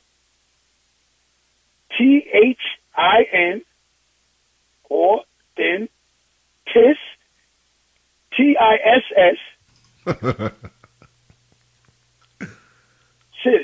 city, right? CITY. Now you got people like, yo, he really knows how to spell, you know? They don't even pick it up that it's wrong, right? Yeah, because that's the way it looks. I had a guy yesterday text me and ask me something. If I say it, he'll know. Well, I don't care. He texted me and asked me, do I know anybody who is renting a room or an apartment, whatever. I couldn't believe it, man. This guy, he's college educated several times over, but yo, I'm telling you, it's like one of them the ignorant, stereotypical jail dude who didn't pay attention in school. And that's the difference. And see, a lot of people think that people who are in there are all like that. Tell them about your background and how you don't fit the mold. All right. Most people in there, single parent, poverty, low income, projects, drug habits, never finished school. Me, I went to Thomas Edison, finished in 4 years, which you're supposed to finish in 4. People are like, yo, you finished in 4? All right, yeah. Hold on 1 second. Yeah. And I graduated with an 88 average. I went to Catholic school. I was an altar boy. I didn't get molested by none of the priests. But I ended up in jail. I don't know what it's like to be hungry. Only time I ever been hungry was when I first went to jail. Wow. I don't know what it's like to be hungry. People will call me bougie. I've never ate peanut butter and jelly. I don't eat cold cereal or hot cereal. They call you bougie? They called you bougie? People say, yeah, they always call you, oh, you one of them bougie Queens niggas. I thought you was from Brooklyn. Nah, I'm from Queens. We got a lawnmower. My father had a boat. I used to drive the boat. You had a boat? That's right. Yeah. So, I'm not a product of the environment. Right. I was just living on the edge. Right. But you see, people back in the day, I don't know how it is now in New York because I'm not there, but it's like Queens was looked at when you were in Brooklyn or Manhattan. It was like, wow, you live in Queens? Wow. Houses. And they had houses other places, but for some reason, back in the 70s, early 70s, in 70s, it's like a lot of people from other parts of the city used to say, man, you live in Long Island. I say, no, I'm in Queens. But Queens was like Long Island to the folks in the inner city part. But now I know that that inner city feel, and it's so commercialized now, can be anywhere in New York. See, but let me tell you, a lot of people from Long Island is moving back to Queens. Long Island, the taxes is so high. They building low-income buildings on the corner of Archer and Sutphin. Wow. So look, you got the train across the street, subway, Long Island Railroad, all the buses. You got the Long Island Railroad, and you got the train to the airport right across the street, 20 seconds away. You know how all the dope heads used to be on Sutphin? Yeah. You know they moved the methadone clinic from around there, right? Where are they now? I couldn't tell you. Oh. But do you see where they going with this? The milk, the dairy farm over there between South Road and Liberty, they cleaning them out. 40 Projects is next. Gentrification. They're doing the same thing down here in Orlando and all over the country. They're doing it like fast. It's like a word went out to all the cities to say, hurry up and gentrify. To me, it looks like it's something planned, like something's going to go down, like something's going to really happen. So they got to get their ducks in a row and be in this place before something bad happens. To me, because it's happening at the same time. Thank you. Hold on 1 second. I can't give you all the money. You crazy? I'll stab you in this fucking truck. Give me the file. I'll give you 30. No, I'm not going to charge you interest.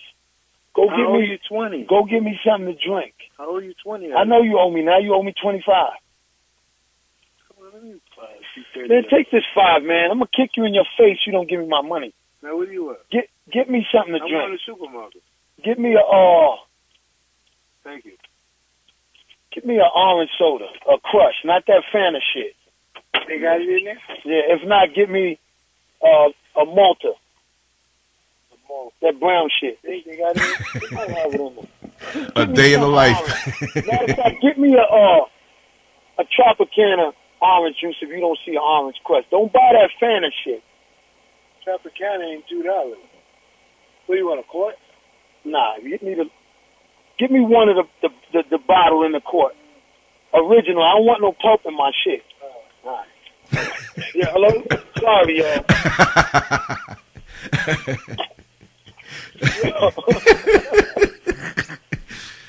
Yo, let me tell you what just happened. I'm at work, right? Yeah. So this dude, he's 60 years old. He looks like Richard Pryor. I got everybody at the job calling him Richard Pryor. Oh, damn. He's 60, and he still smokes crack. So we get paid on Friday. He makes more money than me. Friday, we get paid. He comes to me, could I borrow $20? Oh, man, that's that crack messing him up, man. He said, if you give me the 20, I'll give you 25. He always wants the interest. You gotta sneak a picture of him, man. But go ahead. I said, yo, if you don't give me my money back on Friday, I'm going to kick you in your fucking face. That's it. So he always gives me, he's a crackhead with ethics and morals because he knows I'll break his fucking face. Right. But I wouldn't put my hands on him. He's fucked. The way I would take care of him is I just won't loan him nothing no more. Right. That's the best way to hurt him. He was like, yo, let me get $3. So he got it. He side-eyed the wallet. I only had $33 in my pocket. All right? Mm-hmm. Boom. He said, yo, give me the 10. I'll give you back. All right. Now you owe me $30. You don't owe interest. Now go get me something to drink. Don't bring me back no Fanta. I hate that Fanta shit. That shit is so fucking whack. Like chemicals. Crush is like, even though it got artificial flavor in it, but it's more orangey. I just sent him, yo, you know where I'm at? Remember the Key Food on Lefferts? Oh, yeah. And you know A couple blocks up from Rockaway. No, not that one. The one by Jamaica. Oh, yeah. Now, you know the railroad tracks ends over here. My boss, they get railroad cars with lumber, plywood, and sheetrock. Instead of doing a truckload, they would have to get like 8 truckloads. They get 2 train loads. But wait a second. How do they transport? I mean, okay, they take it off the train, evidently. No, they leave it on the train, and they bring it right here, almost to the street. Oh, right? Wow. You know when you come on Lefferts, they got that New York, Queens, Brooklyn, Bronx, Nassau plumbing and heating service. Right. The Page building. And then you know the Key Food's on the other side, but in between, you probably wouldn't notice because the fence is locked. But we're in here, so the fence is open. There's 2 sets of tracks. Oh, that's how they do it. Okay. So they push the train, they uncouple the train, and then they push it down, and they'll tell us that it's here, and then we'll come and unload it. So they rent a forklift, and the forklift guy comes here with a flatbed, drops off the forklift. This guy unloads the trucks, unloads the trains, and puts it on the trucks, and we bring the stuff back. That's how much business my boss them is making. My God. This is the 4th train within 5 days. They was here on Thursday. Now they're here on Tuesday. That's that New York money, man, and the activity. They get money. You know what I mean? They're getting a lot of money. Yeah. Wow. But yeah, like getting back to these no good dudes in there. Yeah, I'm gonna run. Keep going. I'm gonna run for a second. I'll be right back. Yeah, these guys will be in there living an undercover lifestyle, and it's not. I don't have a problem with you being gay, but don't be gay only because you're locked up, and then you come home and you give some woman something because you're in there unprotected, having sex in jail with God knows who, and you don't know who they've been with. So it's like really a crazy lifestyle. I don't condone it. Everybody's going to do what they do. I don't do it. Anybody that's in my circle that was doing it, they was removed from the circle. If they wanted a problem being removed, they could either walk away or get beat the fuck down for fronting like that. But everybody does their own things. You got guys that come in there, they want to be gang affiliated. If you're scared, you're scared, but it's not that bad. It's not really that bad. All you got to do is stay in your lane. You stay in your lane, you good. You come out of your lane, then you have problems. For real. So I just don't get how certain people move. Me, first time I went to jail, I had a medium bid. I had 3 years. I was scared. I'm like, oh, shit. I heard the stories. After that, I'm like, so the second time I got locked up, I'm like, shit, who cares? Same shit. No big deal. That's why people come to jail so easy, because it's not really that bad. And New York jails are crazy because they got conjugal visits. They have facilities. You got some jails, they got ovens and stoves right there in every unit. But what I'm saying is that that's not punishment. It's not conjugal visits, oven stoves. They don't really. Let me tell you, New York's object of the game is not really to punish you. Right. It's to get you in there so they can make money. Right. You got them other dumb fucking states in the Midwest and the South. They rent jails from private owners. New York is like, why would we rent a jail from you when we could run our own jail and keep our own profit?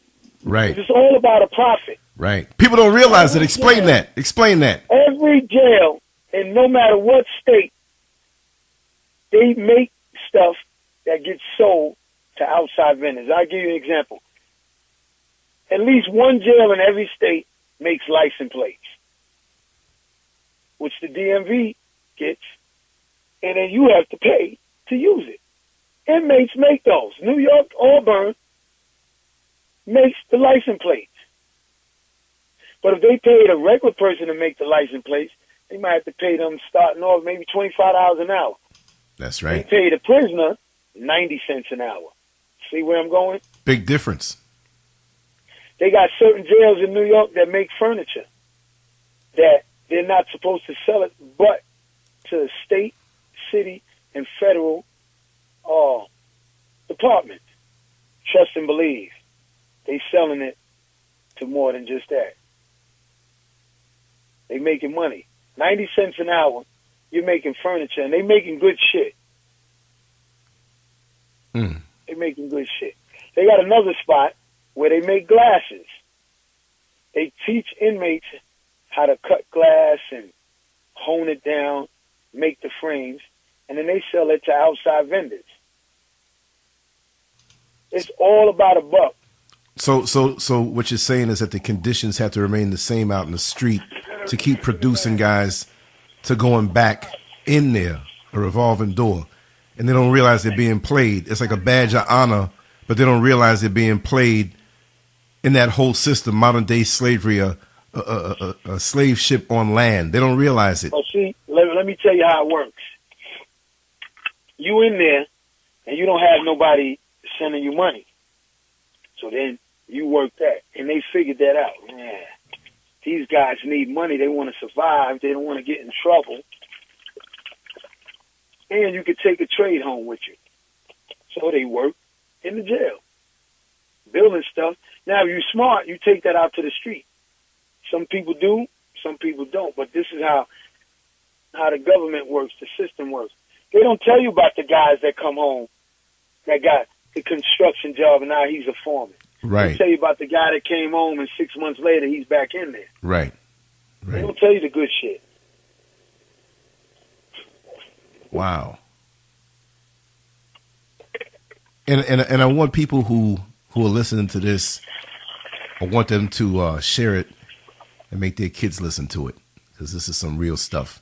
You know, those kids who might be looking to get involved in the hype of that way of, you know, because grown folks do things, we get caught up sometime, but those kids who want that and think it's glorified watching the videos and they're just straight going that way, you know, they didn't have any sense before.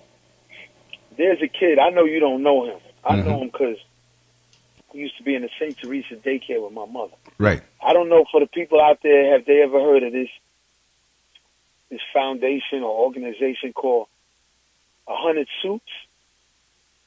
I heard of it. Heard of that? I heard of that, yeah. I never looked into it, but I heard the name before. That's a kid out of the neighborhood. Oh, are you serious? This fucking kid was so fucking bad. You hear me? This kid was bad. I'm like, bad beyond. And that's the type of shit you be like, he's going to be in jail one day.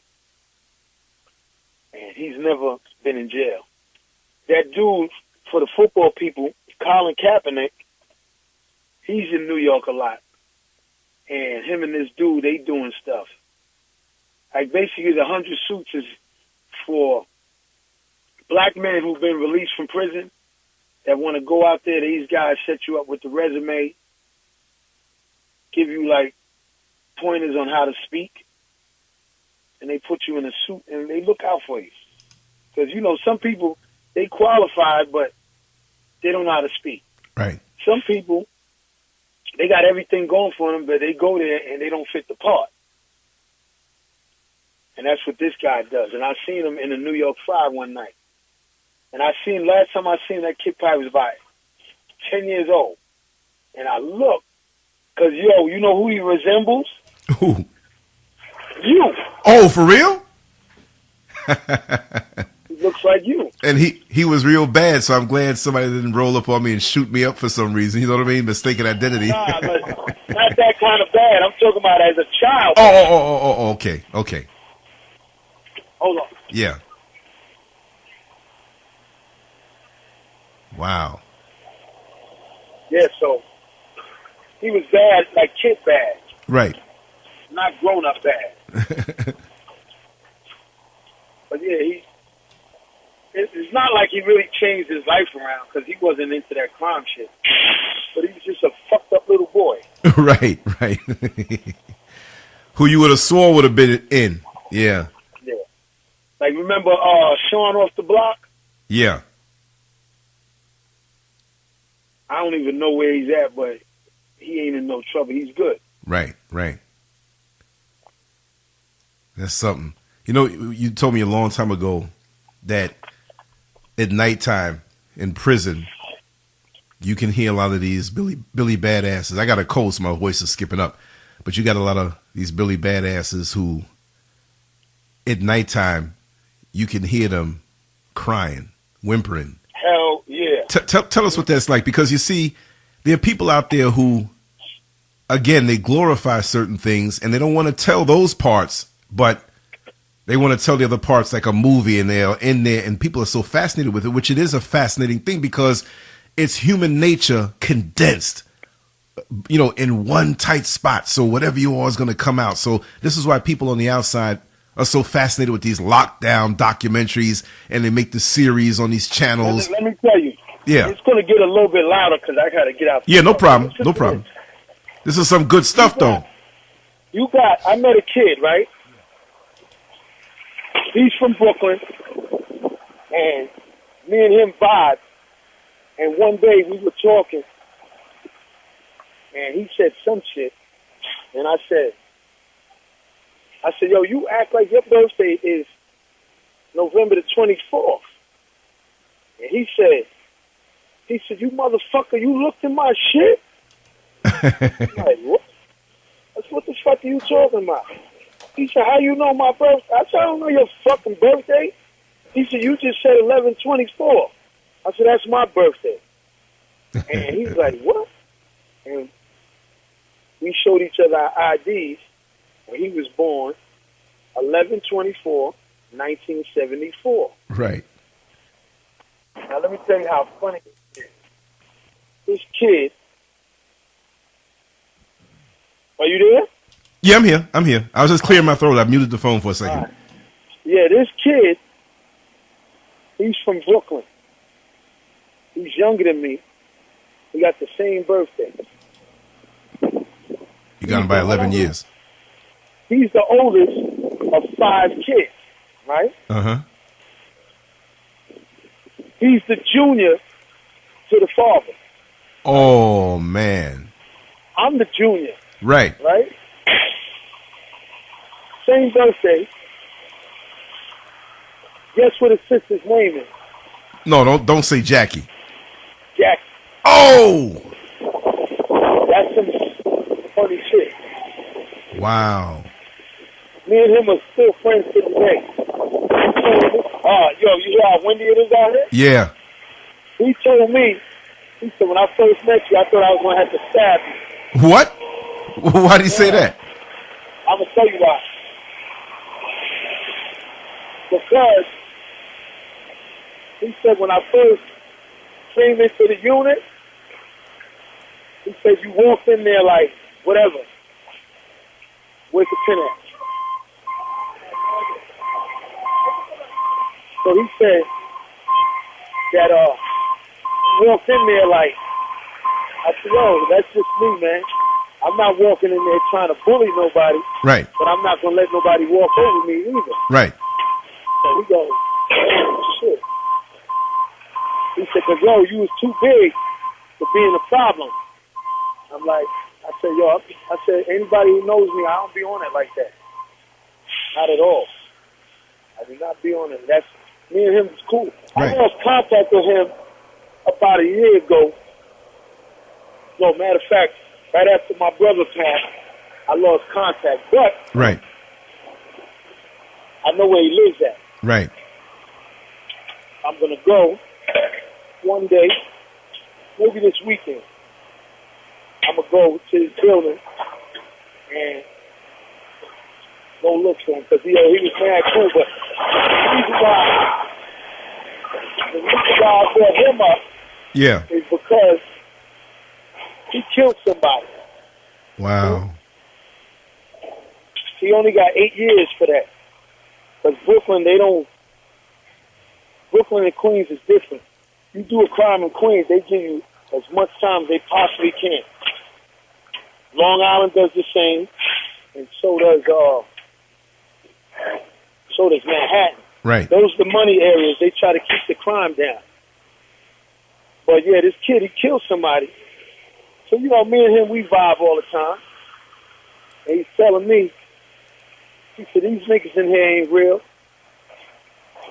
He said, a lot of dudes in here don't like you because of what you stand for and how you carry yourself. Right. Oh, You're really? not going to just say yes to anything. Right. Like, dudes would be like, let's go rob that new kid. I'd be like, nah, leave him alone. Right. Then the dudes that want you to follow him and do the robbing shit, they be mad at me because I got everybody else not to do it. Right. But then they won't say nothing to me. He said, they ain't going to say nothing to you because they know you're going to punch them in the face or something.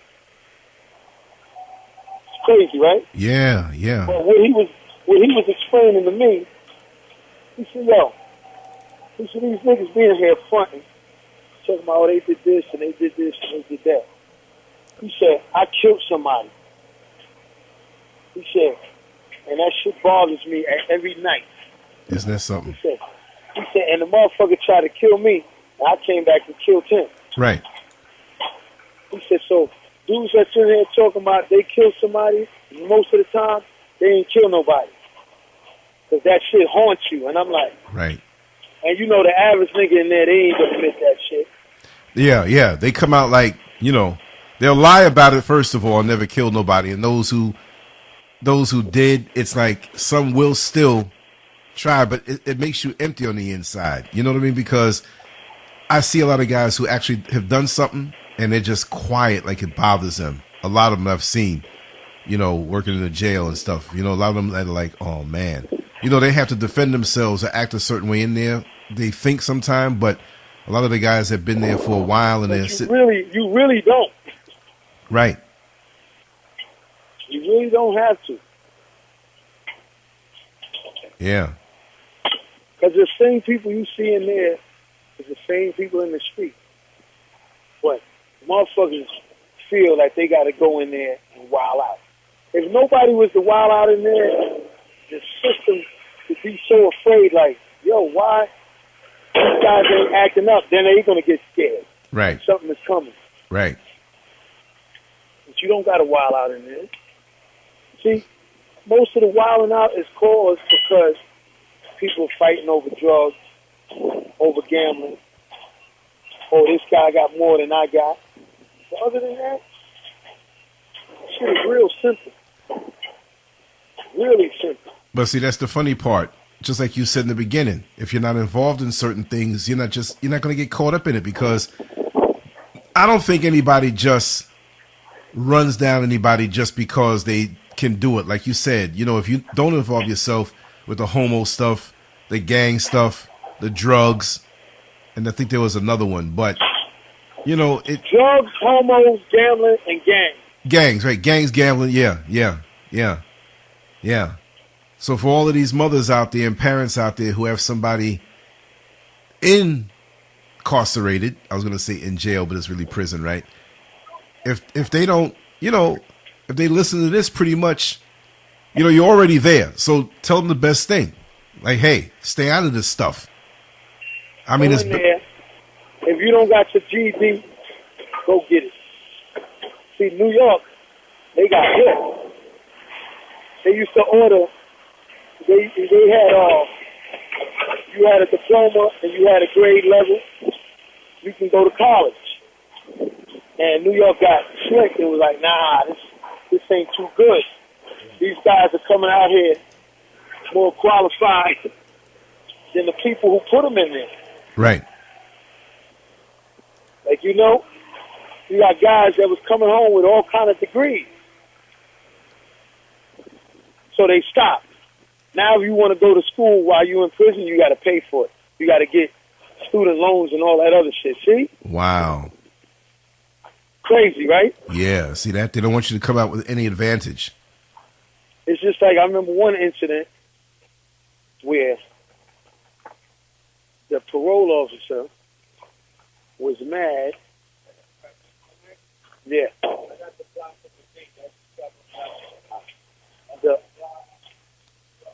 The parole officer wanted the guy that, oh, you can't have this job.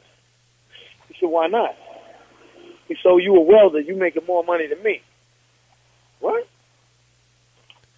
You know, the guy ended up keeping a job. How you going?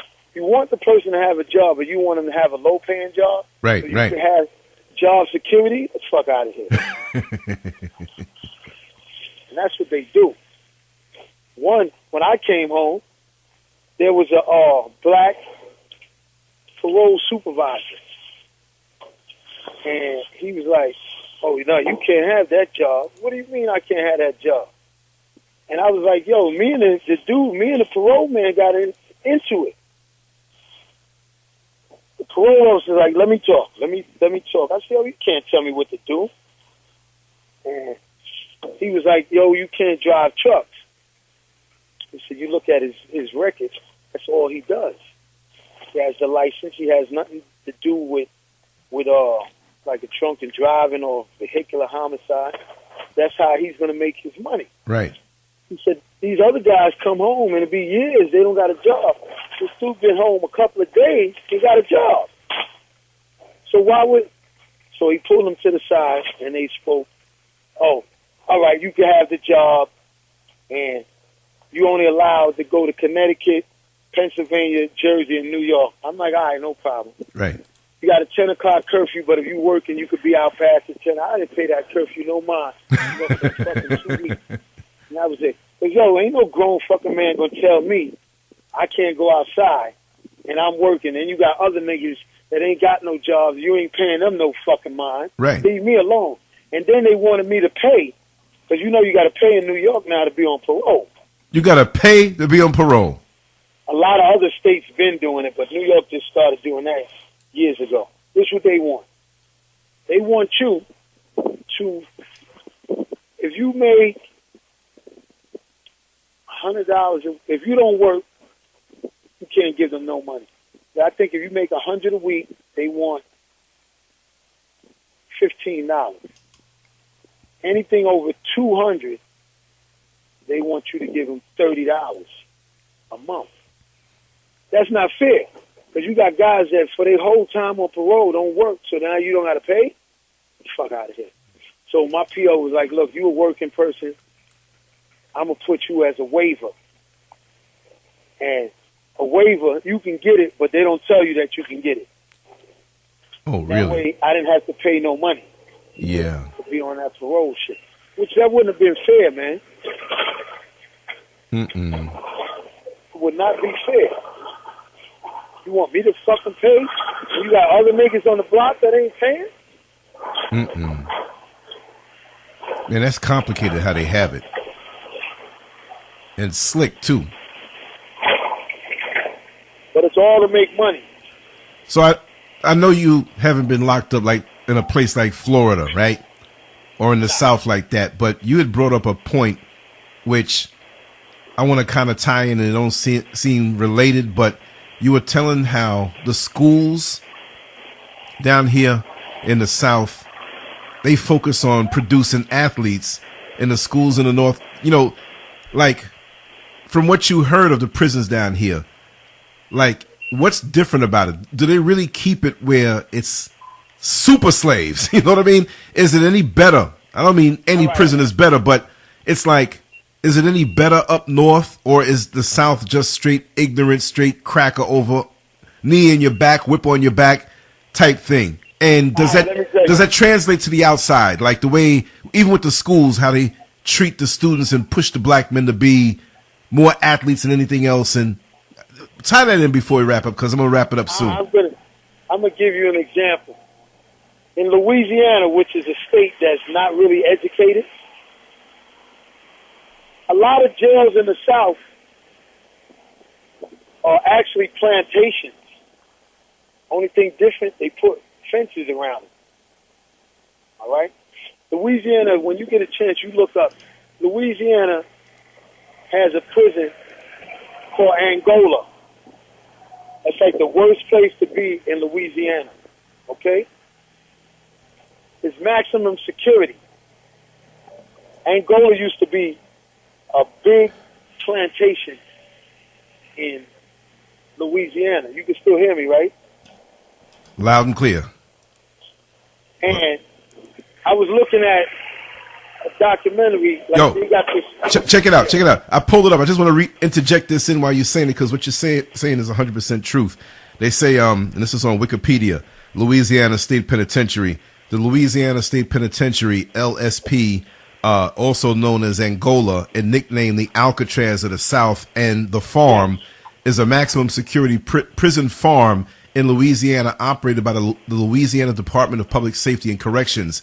It is named Angola after the former plantation that occupied this territory, which was named for the African country that was the origin of many enslaved Africans brought to Louisiana in slavery times. Ain't that something? Now check this out. LSP is the largest maximum security prison in the United States, with 6,300 prisoners and 1,800 staff, including corrections officers, janitors, maintenance, wardens. It is located on an 18,000-acre property. That's a lot of land, man. That was previously known as the Angola Plantations and owned by Isaac Franklin in unincorporated West Feliciana Parish in the north central part of the state, directly south of the lower border of Mississippi State. The prison is located at the end of Louisiana Highway number 66, around 22 miles northwest of St. Francisville. Angola is bordered on 3 sides by the Mississippi River. Wow. It's bordered on 3 sides by the Mississippi River. Isn't that something? To keep you there. But let me tell you some stuff that you're not going to see on the Wikipedia. Right. Watching this channel called Crime Investigation Channel, they have these episodes called The Big House, right? Yeah.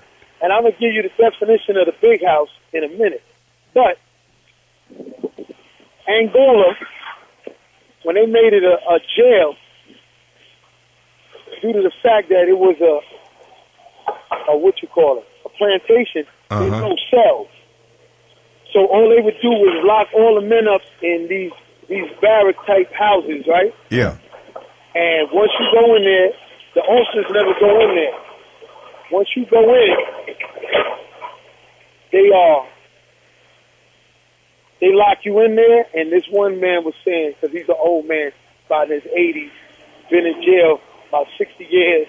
He said that, hold on one second. Yeah. What he said was that they would put you in there, and they would put you in there. They would put you in that place, and there's nobody to watch you. And there was gang raping, murders, all kind of shit going on. When they would open it up in the morning for the chow run, guys are dead. Wow. Guys are raped. Shit was crazy. But when you look at it, that's the way the government had that shit set up, because it wasn't supposed to be a prison. Right. Now, Angola got cells, but they were saying that's the worst fucking jail in the South, and might be in the whole U.S., because they ignorant. And it's the biggest. You know. That shit, let me tell you something. A Big Max jail in New York will have maybe no more than 2,800. See, but I'm going to explain to you why. New York knows the law where they're not supposed to be 2 men in a cell. 9x6 federal law is to hold one person. Okay. Cali and Texas, they didn't spend money building a bunch of jails. They just put an extra bed in there. Right. That's why it's a lot of raping going on, because you don't know who the fuck you're going to get in the cell with you. You ain't lying. Good. Yeah, you just don't know. Like New York, they got some jails that got double cells in there now, because a psychiatrist type of person said it would be best to have 2 people in the cell so they could be basically not to make you like animal life. Right. Keep you social and connected. Right. You got somebody to talk to. but it could also be a bad mix too, because you could be with your wife in a free environment, but after a while, people start to get on your nerves, man. So imagine in there. Yeah, true. The South breeds you for you to make money for them right then and there. The North, they breed you to make money for them, but you're going to make money too. That's why it's more corporate up here. They want people to make money, but make it for them. And then you can make, like, basically, a lot of people, when they finish with sports, if they didn't invest their money the right way or they didn't take the right school, and they fuck. You always hear, oh, this guy's broke. Yo, what happened? He had all this money. How's he broke? Yeah, that's How's he true. broke? Having all that money doesn't mean you're going to have it forever. Nah, it depends on what you do. Right. Like they say, Rick Ross is down there. He invested in a bunch of wing stops. So he's getting a little money. See, but he probably thought of that idea because he probably likes to eat a lot. Yeah, but see, that's smart because that's going to be the very thing that if everything else falls down, it'll be there to hold them up. You know what I mean? A lot of these guys get so caught up in what they have now and the fame, and then they're moving in circles that they're a lot of money. And those same guys they move with that have a lot of money, when they get broke, they may not want to see them anymore. You know, it's like, well, you're not Rick Ross anymore, for example, you know? So you got to get your own little thing going on so that you can keep yourself undergirded. That makes sense. What you got to do, basically, is be behind the scenes. You don't need to be that glamorous shit. Those people don't really got money like that. Right. They don't got no money like that. You don't see Bill Gates riding around a car with rims. You don't see him popping bottles in the club and then go home, he ain't got no food and furniture. Right. Now, see, we don't think that way. Black folks and others, you know, not just black folks, but, you know, we're notorious for wanting to wear our wealth on our sleeves and show everybody, you know, there's some void inside of us. We have to show that we have it. And a lot of those types, you know, you would never know, or they go even more undercover. You know, they don't mind wearing the jeans with the rips in them or the shoes that are worn down, you know? Yeah, I don't know.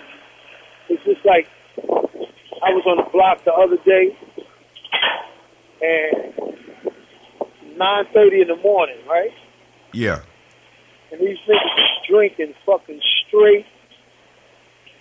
What liquor is that? Oh, man. Hennessy. In the morning time. Yo, how can dudes do that, man? 9:30 in the morning. You know me, I'm going to eat. See, me, I'm not a drinker, and I never taste that shit. They said that's some strong shit. Man, you could smell it cooking their insides, man. These guys get on the bus. Worse when they're drinking like that all day and for years, smoking, drinking, eating bad food, and it's a stench that when you get 5 of those dudes who are damn near homeless that ride your bus late at night because you have the longest time route, like mine is a 3-hour round trip, and they might be sleeping out in the garage because their wife don't want them coming on the inside. They're on their way to being out homeless. Man, that collective funk. When you get one of them guys farting, their system is so jacked up, you're like, you get mad at them like, yo, why are you coming around me doing that? I mean, there was a guy the other day, I'm not going to lie.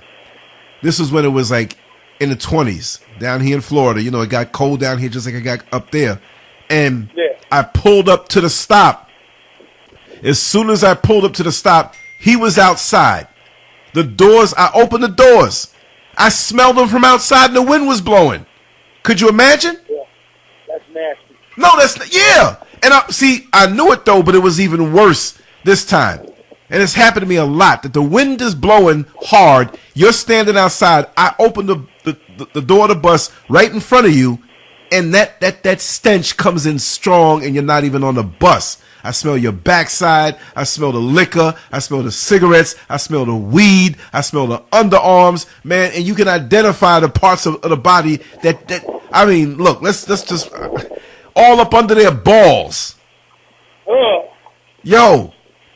And everything goes down there. The sweat from your back goes on the crack of your backside, down up under your balls. And these guys haven't washed in 5 and 6 days because they got the same clothes on. And they turn around, man, and their feet. And they think you can't smell because they're so used to it. And I've had guys get mad when they've gotten on the bus. Because I did it all of that, man. You get people that get on the bus and want to ride all night, and they straight stink. And they're looking at you like, damn, where the girls at? Like, you know, women get on, how you doing? Good evening, how are you? And I'm like, how are you trying to talk to this young lady? And your feet stink, and everything about you smells, and you think nobody can tell. And these people make fun of these people. And they take pictures of them that's going to be up on Instagram and Facebook circulating around. Then they fall out sleeping with their mouth wide open, not like a dude who came home from work. He might have been in construction and sweaty. That doesn't stink because it's fresh funk. But what leftover funk, like when you have Thanksgiving dinner and you got leftovers and it tastes better because the flavors intensify. Well, this is leftover funk. Leftover funk intensifies. And it's something you don't want to smell. And you're trapped on a bus. Now it's cold. You got to put the heat on. But then the heat makes it bake up even more. And now you want to cut the heat off. It's crazy, man. I'm glad you brought that up. I go to the gym before I go to work. I got sweatpants on under my pants. Been in this gym coming up on a year now. Out of all the people at work, like the counter, yeah, one white kid. It's cool, dude. But see, white people always want to be, I guess it's the word, to be politically correct, right? Yeah. Now, the other day, he goes, oh, could you do me a favor? I'm like, yeah, what's up, man? He said, yo, the manager came down on me that he don't want nobody working out with street pants on. They got to have sweat gear, work gear. I said, all right, no problem. I got sweat pants on under here. I got you. Don't worry about it. So I get into the workout. And when I'm finishing, he sees that I still got the pants on. Right. So he goes, come on, dude. Come on, man. I said, what happened? He said, yo, I asked you about the pants. I said, yeah, I was already into the workout. I'm getting ready to leave now. So he said, yo, you know, but he was like getting on my nerves because he was like fucking crying like a little bitch. Now you got this black kid that comes in there.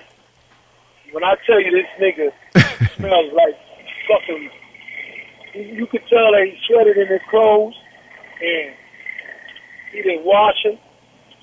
And then he comes and sweats in the same clothes the next day. And didn't wash them. And this dude is like a fucking coyote. All right? So I told him on the way out, I said, yo, when your manager comes in here, he said around 11, why, what happened? I said, I'm going to come back through here. I'm going to tell the manager, I have no problem with, you know, abiding by the rules. But what you going to do about this stink dude? Oh, it's nothing you could do about it because he's working out. I said, no, he comes in there to stink before he works out. So if I could abide by the rule, you need to post something saying that, you know, a little hygienic. But he's a white motherfucker, and they be acting like they can't say shit. Right. And I'm saying in my head, like, you approaching me? You don't know what type of fucking animal I am. But the stink nigga, you don't want to say nothing because now you're going to look at it like, oh, he's black. He could have been a white stink nigga. Approach him. Right. Right. So the black dude said, yeah, I've been told this nigga about how he be stinking. Yo, when I say smelling, oh, man. It's like, yo, come on, let's get up out of here. This nigga could run up on your bus and be like, everybody give me your money. And be all right, please. Yo, this nigga, he got it bad. Illegal funk. He can get arrested for funk like that. Yeah, then this nigga going to tell me about the parents. Really? People don't want to be around that, but see, people don't want to say nothing. Smell like corn chips and old shoes. I'm trying to avoid saying something. Right. But I say, yo, you know me and my man right here, you know we've been in prison for a long time. And niggas that be stinking jail, they get fucked up. I said, so either you speak to him or one day we're going to show you how that life is. Now he's looking like, we're not going to beat the dude up. But I don't want to say nothing to the dude because to me, he seems like you say something, he's going to want to go elsewhere and then you're going to have to fuck him up. Right. Wow. Man.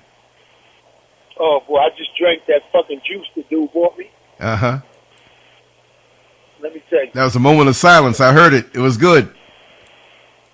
It's a 59-ounce Tropicana. Original, no pulp. Squeezed from fresh Florida oranges. Pure premium. Even if it wasn't, it just sounds good. Never from concentrate. Non-GMO project verified.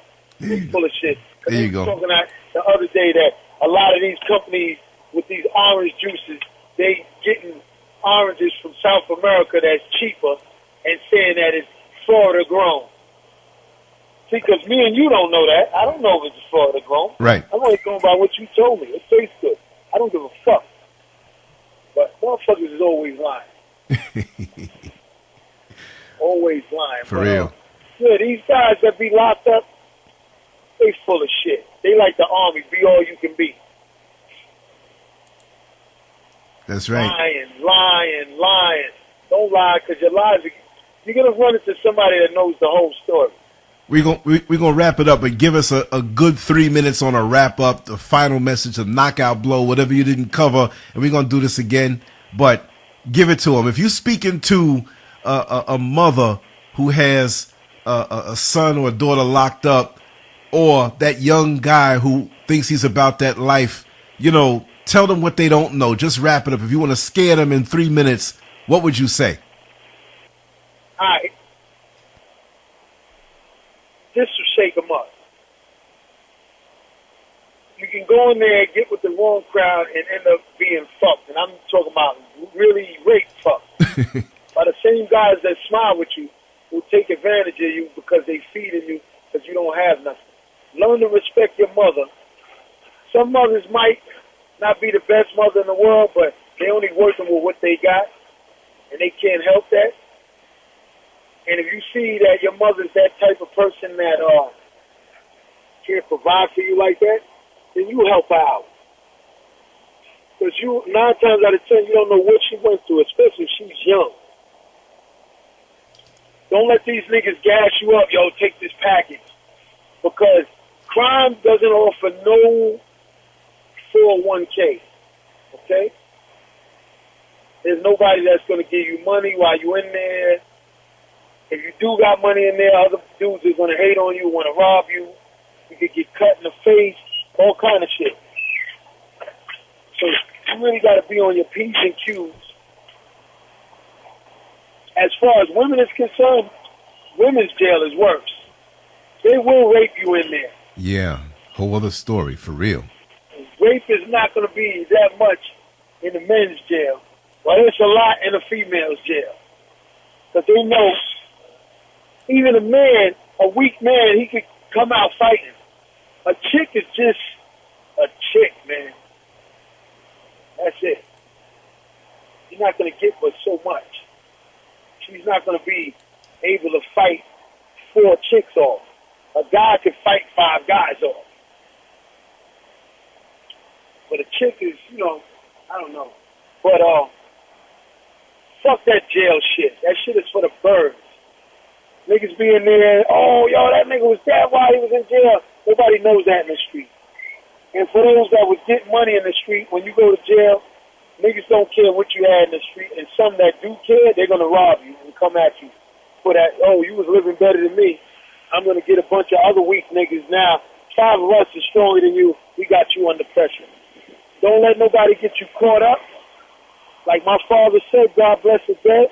Don't never let pride get in your way of making $1. I drive this truck. The money is good. I don't got no complaints. Don't let people be like, oh, that's it. That's something the white man wants you to do.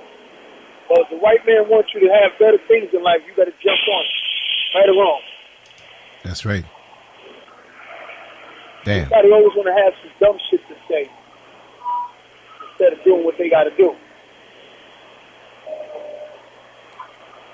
Wow. I tell people, when a black man could pay me what this fucking white motherfucker's paying me, then we could do that. A lot of black businesses, which is fucked up, they'll be paying you, and then after a while, now they don't got your money. Like when I was working for the guy down south. Yeah. The money was good. But you know what fucked up the money? He's a down south nigga that wasn't used to having no money. And he got caught up running the street with these women, flying them in from Atlanta, because you know Atlanta got a better grade than women. They girls look good. Right. Them fucking fucked up South Carolina chick. You be looking like, God damn, bitch. Some Atlanta girls, they like some Florida girls. Them Charleston chicks. Yeah. Busted? They be looking like some cars at the junkyard on 150th and Liberty. Nobody wants that shit. Run down. Run down ain't even a word. All I know is people, sometimes you got to listen to your parents and then sometimes you don't. Right. But you got to make the call because ain't nobody going to be in there but you. And if you can't handle that shit, that's fucked up. But you brought the shit on yourself. Stay out of trouble. I be seeing the little kids at 226. Mm-hmm. They're old school. I be like, yo, hey! I be telling them, like, yo, I need to cut that shit out. A little girl walking by, 8 of them. She telling the other girl, he don't got enough dick for me. What? What?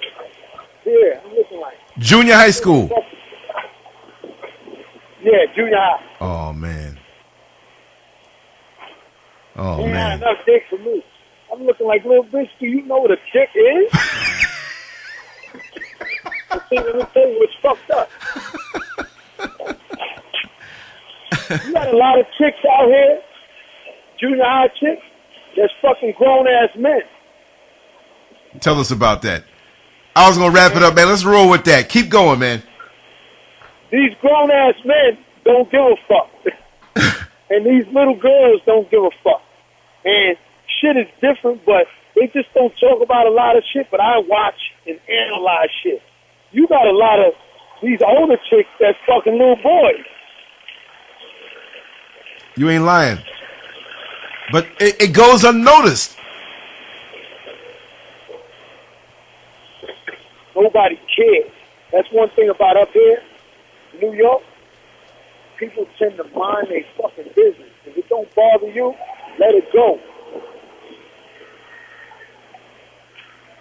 But yeah, a lot of people fucking with young kids. These women fucking with these young boys that's not really that young. Yeah. Because I'm going to tell you, you in your 50s, I'm in my 50s. Right. They got some boys that's 15, 17 years old that look like grown fucking men. I'm talking about kids that never touched a weight in their life, but they built like they working out. Right, right. Like, what the fuck? I be seeing some of these dudes, I'm like, yo, shorty, come here. They be like, what's up, mister? Right there. You know he's a kid. Right, right, right. What's up, mister? I'm like, yo, shorty, how tall are you? I'm 6'4". They don't mind you calling them shorty because they know you grown. Right, right. I'm like, well, how much you weigh? 245. Fucking hair on their chest. Beards and sideburns. Like, what the? Well, you know, maybe not all of them, but there's a steroid epidemic and all kind of growth hormones out there now. It's like so easy to get and so common. And a lot of these guys these days, when they hit the gym, and I was listening to these guys from one of the high schools here. They play on the football team. There's a bunch of them, but they were back there just talking, you know, pointing and looking at girls' butts as we drove by and talking about the steroids on the low. They were talking about food and training. And one guy was like, yo, when you going to start your stuff? He's like, nah, I ain't got enough money to get all of it yet. But I said, okay, let me listen in on this. And the guy's like, yo, let me know and how much to take, because I hear that thing makes you grow out of control. It's like, yeah, well, you saw so-and-so, right? Yeah, man, he got strong in like 4 weeks. He just blew up. Hell yeah. So these guys, a lot of these young guys look, the human body doesn't change that fast. Let me tell you something. And I know training, and there are some guys who blow up like that. I'm not just talking about weight, because you can eat and train a little bit and get heavy and get big. I'm talking about lean muscle, where you see one of these guys in high school in the 11th grade, and then the next year comes around in the 12th grade after the summer, and you're driving the bus. You're like, how the hell this guy put on 40 pounds and his waistline is still the same size? A lot of it's water weight, I understand that, but they growing anyway, but they messing themselves up, a lot of them, you know? But it's so different. But yo, I'm going to definitely wrap it down, man. I'm going to head on out of here and just say hi to the folks that are listening, because they've been asking me about you. And we got to do this more on the regular. I won't keep the conversations private all the time. I'll share it sometime. All right, no problem. Tell everybody I said hello. Leave your comments below. Reach out to Brother Carlos. And as far as the whole prison thing, leave some questions so we can have some questions for some further discussions. We'll do some live stuff. You know what they need to do? Yeah. Like this girl I met through my sister. She mad cool. She called me her uncle, right? Uh-huh. Never been to New York. She came up this summer, and I showed them around, and they were like, oh. I showed them shit that they don't see on TV. Right. And shit that you see on TV, but it's not really all cracked up to what it, you know, how they got all this, that, and the other. Right. Oh, I took them to Midtown. They're like, yo, where all these fucking people come from? I'm like, these people don't live here. What do you mean they don't live here? They don't live here. They're like you. Right. They're walking around, they like, oh my God, the big city. The big city is not really that big. It's really tiny. Right. It's a lot of people. Anybody who's in the near future from the South, if you're coming to New York, you call Lance. For real. Tell him to get in touch with me so I can show you. It's free. I'm the free tour guide. Let me put the number out there for those who don't have it. 407-590-0755. Again, that's 407-590-0755. Hit me up on the phone call. The text get through faster. If you want the free New York City Carlos tour, just hit me up and he'll take care of you. But you gotta feed him, y'all. Gotta take care of him. And other than that, come to New York. You good. New York City, the real New York City. It's a business, man. We can start something out here. I know, right? But yeah, they enjoyed themselves. Her mother, her and her sister was 14, she's 30, and her mother was 52, and she looked like she was 25. Wow. And she was like, oh, you know a lot of stuff to be a young guy. And she's like, Mom, he's older than you. They had a good time. They coming back this summer. Wow. Yeah, because of you. Her father goes, who is this guy? He thought that I had like a business. They was like, nah, he's just somebody that used to live down here. And he moved up, and he was like, yo, you ever want to see why I talk about my town so much? You'll know why. Exactly. Yeah, that's dope. That's for real. Why. That's real, though. Somebody's going to take you up on that offer, for real. Even if they're going up there already and just want that extra, you know? Let me see what this girl wants that's calling me. Yeah. I'm going to hit it up now, man, but we're going to talk a little later. All right. All right? All right. Okay, peace. Bye.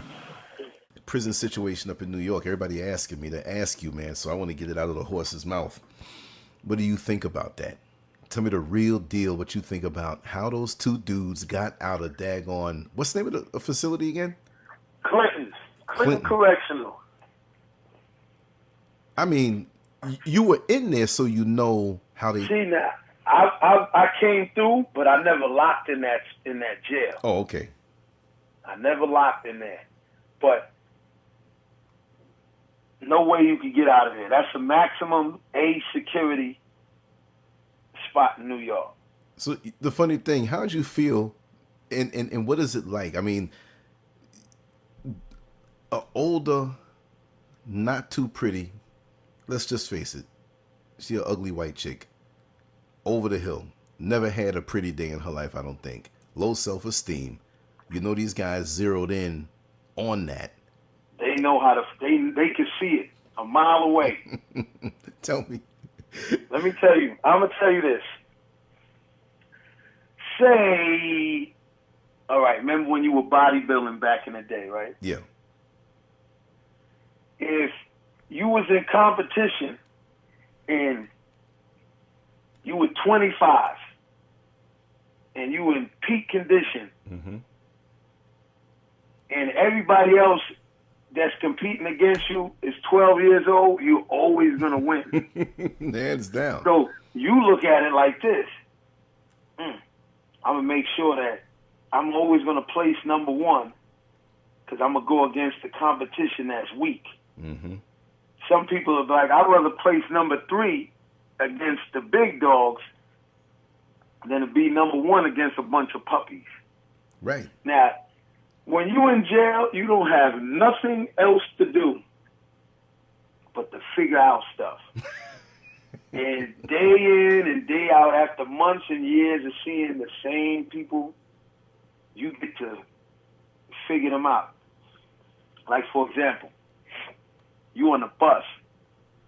You know everybody's move on the bus. They've been getting on the same bus, the same stop, mm-hmm. get off the same stop. Sit down transfer. in the same seats, everything. You know what clothes they're like, wearing. I watch the news down here.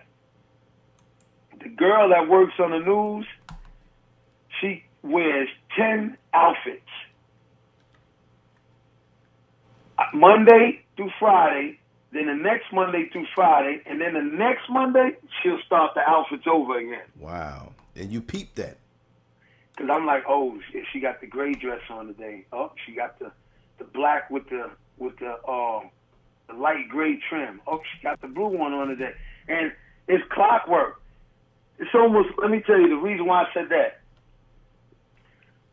The way she wears her wardrobe for work is the same way they run the menus in jail.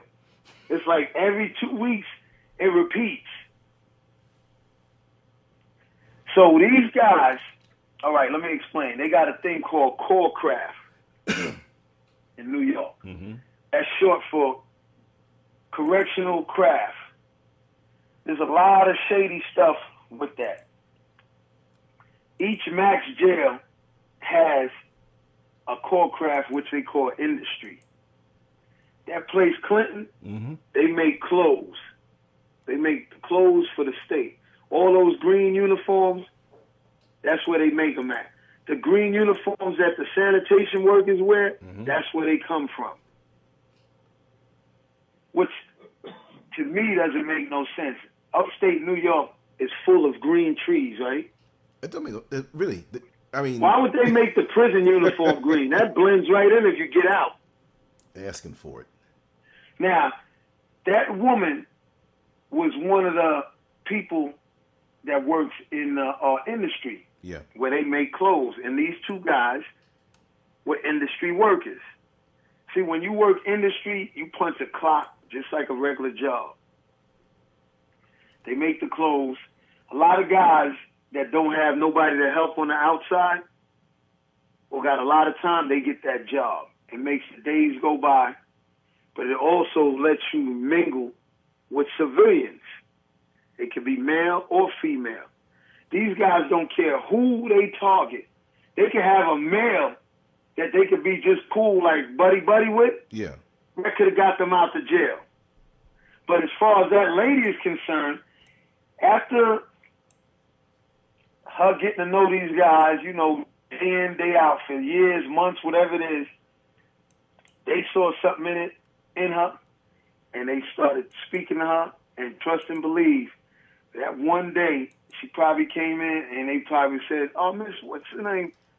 What's going on?" See, because most of the civilians tell you to call them by their first name. Right. The officers, you don't call them by their first name. You call them by their last name. So whatever her name is, I don't recall what the name is right offhand, right. But say her name was Miss Susan. Hey, how you doing today, Miss Susan? Miss Susan. And the lady would go, Miss Susan Midface. But go ahead. Right? So that one day she came in there wearing that face that she wasn't happy, that was it. That was it, yeah. They seen the guard drop. And them two dudes was in cahoots together, trust and believe. The 48-year-old, he already broke out of prison before. That's not his first time. Oh, so this is his thing. See, he broke out before and got all the way to Mexico. Dang. And he killed his boss, his former boss, in Mexico. That's why they said he got ties to Mexico. Let me tell you something. You just don't go all the way to Mexico without help or money. Those guys got money, and they still getting help because they said they found Subway wrappers, like from the food. Yeah. Where'd they get money from?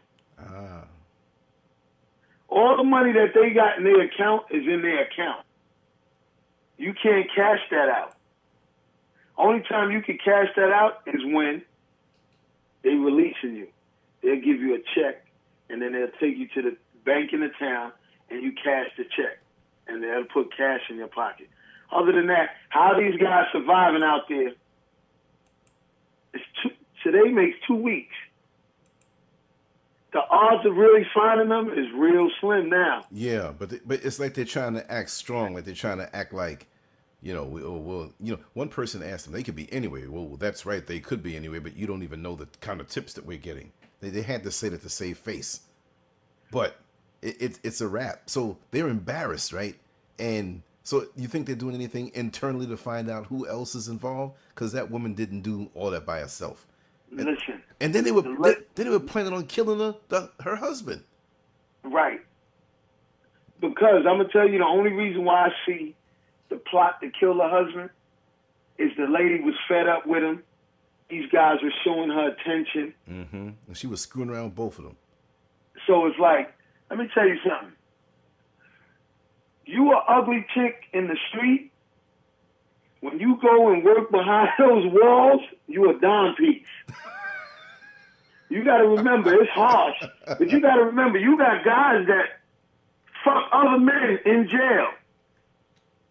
So an ugly bitch is like a step up. Wow. I'm not fucking no ugly chick. I'm not fucking no ugly man. I'm not fucking no nice-looking man. But desperate motherfuckers do desperate shit. That bitch was desperate. And those dudes seen it. And she talked about, she was supposed to meet them at the manhole cover. Let me tell you something. I don't know that lady. I don't think she's that smart. No, because she's not. How she knew which manhole cover they were going to come out? They had to have plans. Somebody gave them the blueprints to that sewer. Because how would you know there's no street signs in the sewer? Mm-hmm. How would they know? They could have came up out of a manhole cover that was still on the inside of the jail. How did they know which way to go? I read an article that says those guys could have been using those power tools and you would have never heard at night. At night, those jails are loud. Right. In the daytime, they quiet. So when those guys got the music playing and carrying on, it'll muffle that sound right out. Mm-hmm. Nobody, and you see a lot of people in jail, they hear shit. Don't got nothing to do with me. Who cares? Right, right. But I'm going to tell you like this. 2 black dudes wouldn't have made it out that jail. No way. Even if they did get to the outside, they would have stuck out like a sore thumb. No black people up there. You in a wooded area, and you black with a green uniform on. He's a prisoner. Shoot him. Mm-hmm. But see, that jail right there, Dannemora, New York is, they said, the incest capital of the state of New York. Oh, for real? When you look at those people, you be like, yeah, this is a bunch of inbreds working. That's what I'm trying to say. That's what she looked like, too. Yo, when I came through in 90, Monday, June 11th, 1990, we picked up from Sing Sing, and we shot from Sing Sing up to there. They were taking some guys off, putting some on. We pulled up. These officers are big, country big. Mm-hmm. They was like, we call your name, grab a bag, any fucking bag. Welcome to Dannemora. We don't fucking play. This is not Rikers Island, and this is not one of those jails close to the city. We own this place. We ain't seen none of you niggas until these jails open. Fuck with each other, we don't give a fuck. Fuck with one of us, we'll kill you. I was like, oh, shit. It's like that. Yeah. And I'm reading up on the jail. Now, I heard about it. But you had a former inmate, black dude, that said no way they got out with just that lady helping them. Staff was involved. Staff don't want, whatever staff that was involved, they're going to keep that. You think NYPD keeps shit with the code of, what's that, the blue wall? Mm-hmm. The wall of silence. Those corrections, they're worse because they don't want you to think that anything is wrong going on behind them walls. The article that I read said that that's like the most racist jail in the state. But when you look at it, look where it's located at. Right, right. It's about 20 miles from the interstate and 20 miles south of the Canadian borderline. You're in the middle of nowhere. 20 miles south. That's like right there. So when you look at it in a car, you usually could get a mile a minute unless you're going faster. So if they were in a car, 20 minutes to a half hour, they could have been to Canada.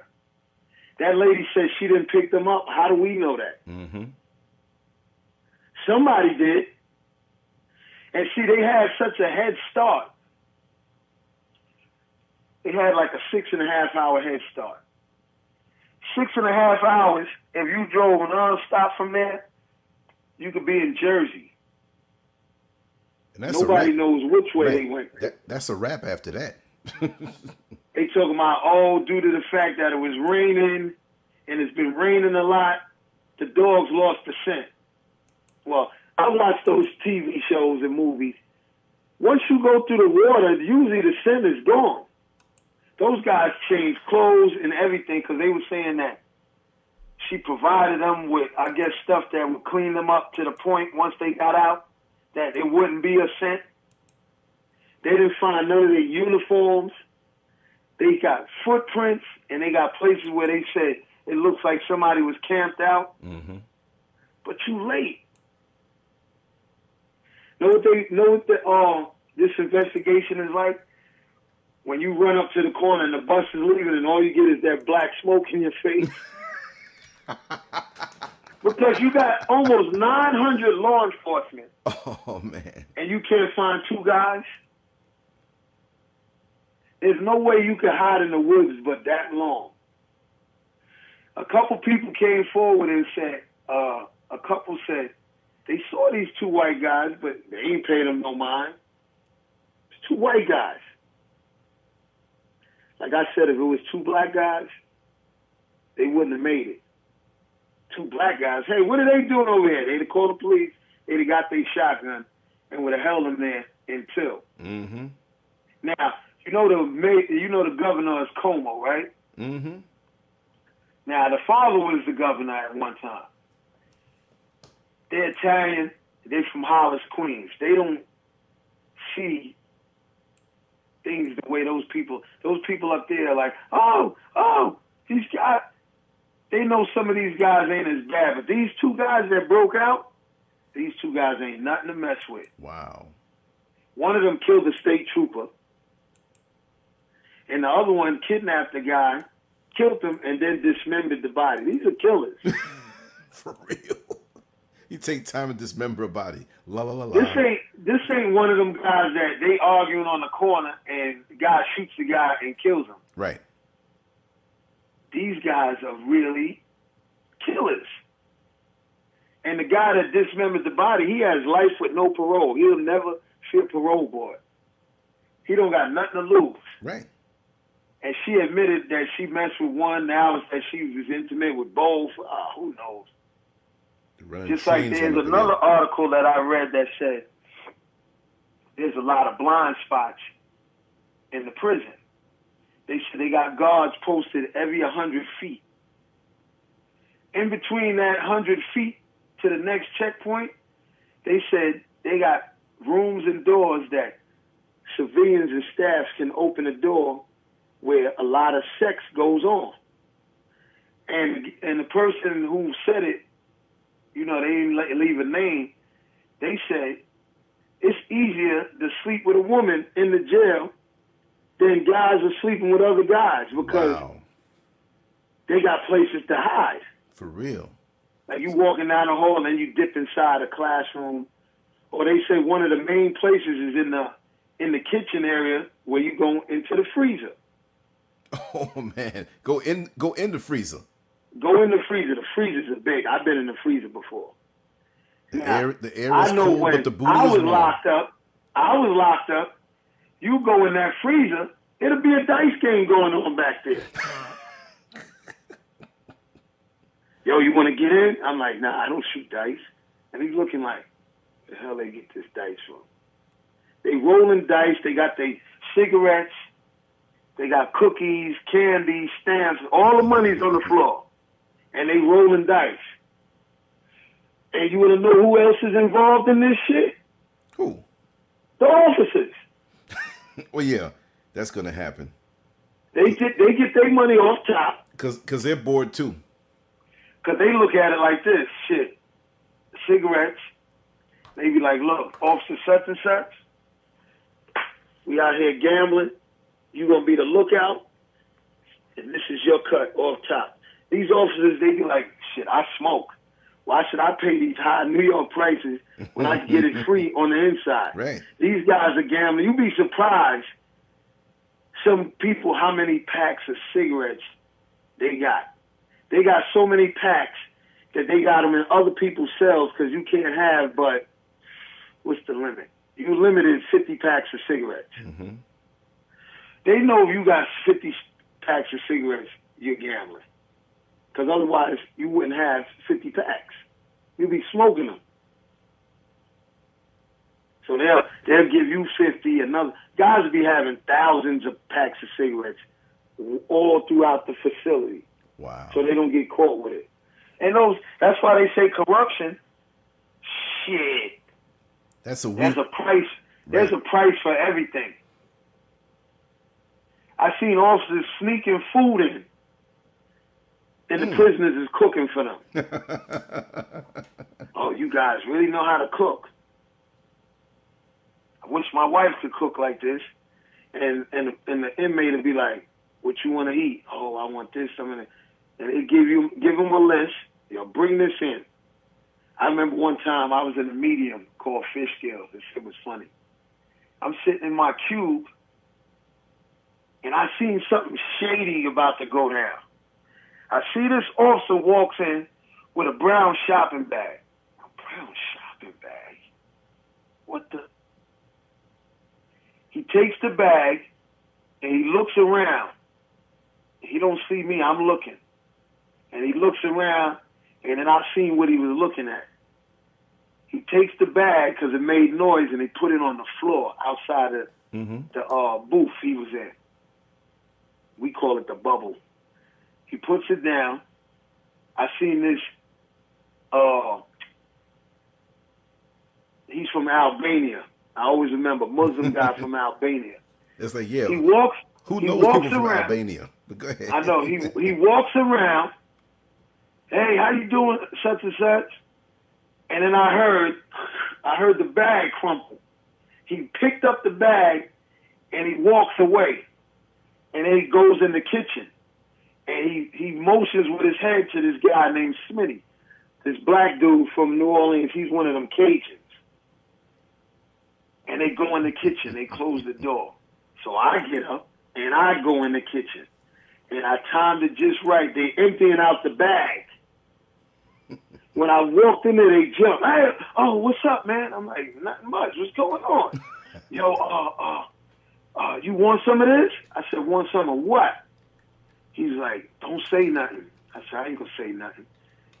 And I look, he had fresh catfish, all the seasonings that you can get. Damn. And Smitty was like, yo, I'm gonna make this Cajun blackened catfish. We gonna give you some. Mm-hmm.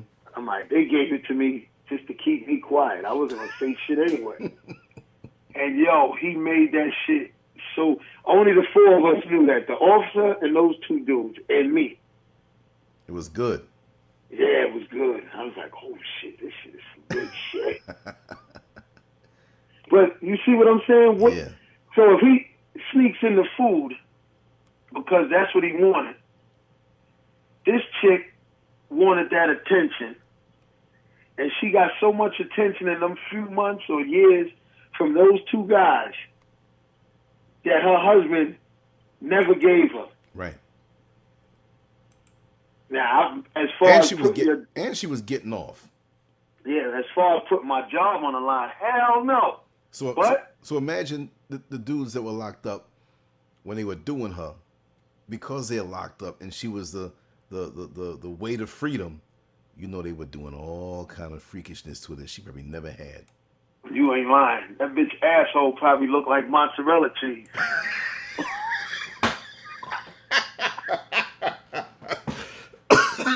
That shit looks like polio string cheese. Yo. Let me tell you.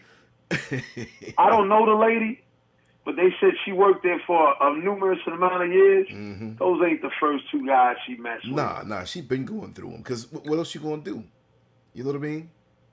And see, let me tell you, I think she felt comfortable. You know those guys ain't from New York City, right? They from Western New York area, by Buffalo. So it's like, that's like the go ahead, like, oh, these are country people also. Because, you know, they don't trust them people from the city. They fast. Right. So she felt comfortable with them. Trust and believe. Those ain't the first two. Those might be the last two, because she's done. She's done. Because look at it. She's getting death threats. Trust and believe, those threats are coming from the staff. Yeah. Because she didn't kill nobody. She's going to court with a bulletproof vest. For real. And see, the corrections officer, they stick together. The superintendent, which is the new word they use instead of saying the warden. Mm-hmm. All of these people are related. They're going to stick together. Like I said, when that day I came through, June 11th on a Monday, Geraldo Rivera was out there with a news team. Way up there. And they wasn't letting him in. And the reason why, because an inmate had just got killed. And they said the correction officers did it. I don't think they ever found out what exactly happened. but they wasn't letting that news team up in there. You're going to keep it in-house. I always remember, anybody, you look back to June 11th, 1990, and you'll see that. You check it, like if you go back into the news, and I think the person got killed on, let me see, I think that was a Friday, which would have been the 9th. I was like, wow, that place is, because they were saying that Clinton is the biggest jail. They got the most people, I think like 2,800. And it's the worst, the most violent. They said they did they records show that it has the most inmate on inmate assaults and also inmate on staff assaults. Wow. So it's like, that place is a nut house. You know the nickname of the place is Little Siberia, right? Yeah, you were telling me. That's why. I was like, anybody knows about Siberia, that's where they send you. That's your last stop. You in Russia, you do something wrong, send them to Siberia. But yeah, I don't know. Those two guys, I don't think they're gonna find them. Check it out, miss. Yeah. They had a prison break in upstate New York. Two guys got out. Both of them are white. One is 48, one is 35. The 48-year-old, he's been in prison before and he broke out. He got as far as Mexico, killed his boss and killed another guy. Now he's in jail with 25 to life for killing a state trooper. The other guy is 35 years old. He's in jail with life with no parole. He doesn't get a chance to see the parole board. He kidnapped the guy, killed the guy, and then cut the body up. These two guys been on the loose now for 2 weeks. They broke out from maximum security, upstate New York. This jail is about 20 miles from Canada, from Montreal, in the middle of nowhere. No, going towards Syracuse? No, the other side. No, the northeast side. See, Syracuse is in the middle, and Buffalo is on the west side. This is on the further up north past the Adirondack Mountains. Wow. They up there past this area called Plattsburgh. Anyway, long story short, these guys broke out. This lady helped them. She's a civilian that works in the industry where they make clothes in the tailor shop. These guys cut their way out and went through the sewer and came out on the other side of the wall. And they've been on the loose for 14 days now. They can't find them. The lady slept with both of the guys. She ain't the best looking chick, and what I was explaining to him. So they know who the girl is? Yeah, she's arrested. They locked her up. There's no way these guys could have cut through. You ever saw the movie Shawshank Redemption? I did. I saw how they did when they went through the tunnel or through all the shit and everything. And yeah. Well, that's what these guys did in real life. That's crazy. So when it's all said and done, they got like almost 900 law enforcement looking for two guys in the middle of nowhere where it's like they got woods, but it's so far you're going to hide. And how long can you survive out there with no food? That's how you know it was more than just her that helped. Helped, right. And she's getting a lot of death threats. She goes to court. They got bulletproof vests on her, high security. She didn't kill nobody. Those staff members want to kill her because they know she's going to blow the whistle on everybody else that was involved. And they can't allow that. But when it's all said and done, like I told him earlier, if it was two blacks, they wouldn't have made it because they would have stuck out like a sore thumb. People said they seen these guys and they ain't paying no mind. Wow. They did not pay it no mind. It was you and me? Forget it. Oh, yeah, they just said, oh, look at them two niggas right there. So where they saying they saw them at? Well, husband and wife couple said they seen them walking like by their yard. They seen them, hey. Hey, man, kept it moving. Wow. 2 straight killers. You know how those white people are. Hey, how you doing? Hey, I'm just fine. Right. It would have been, that'd have been me and him. I'm 2 big dick niggas over there. Get him! Right. But yeah, it's a lot of. That's why they call it New York State Department of Corruption. Anything, like I told him when I was in jail, you go inside that meat freezer, anything could be going on in there. Guys are gambling. They got a dice game going on in the freezer. Wow. It's a whole lot of stuff going on up in there. Trust me.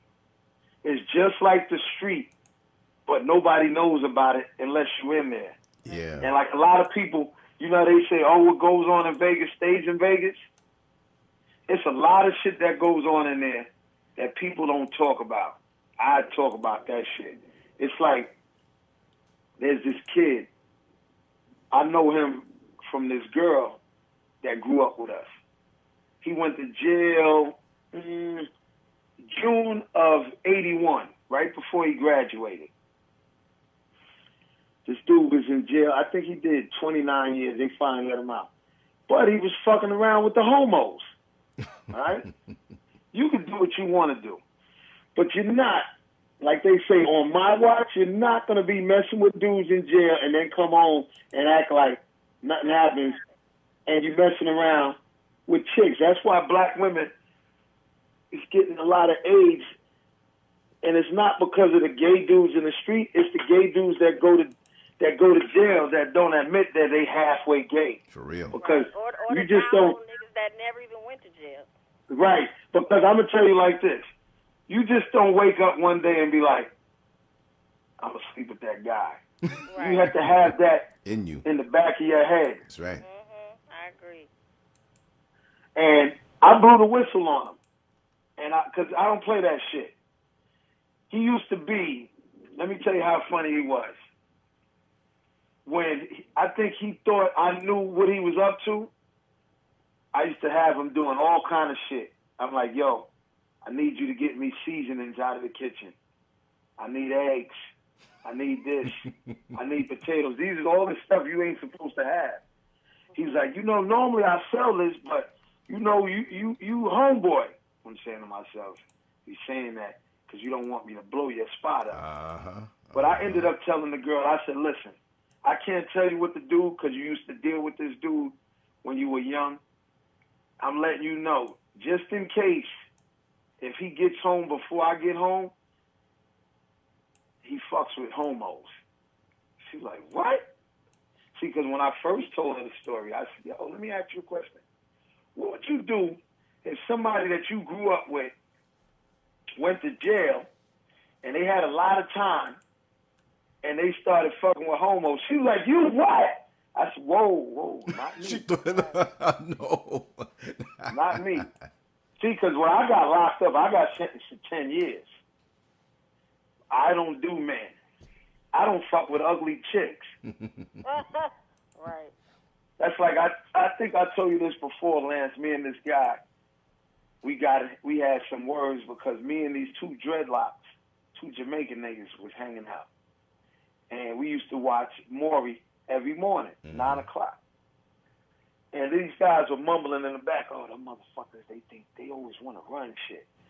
We wasn't running the TV, but I hate people to be, like, see, when I'm in the house, I can flip through the channels because it's only me. Right. But if it's somebody else, that's rude. Leave it on one channel.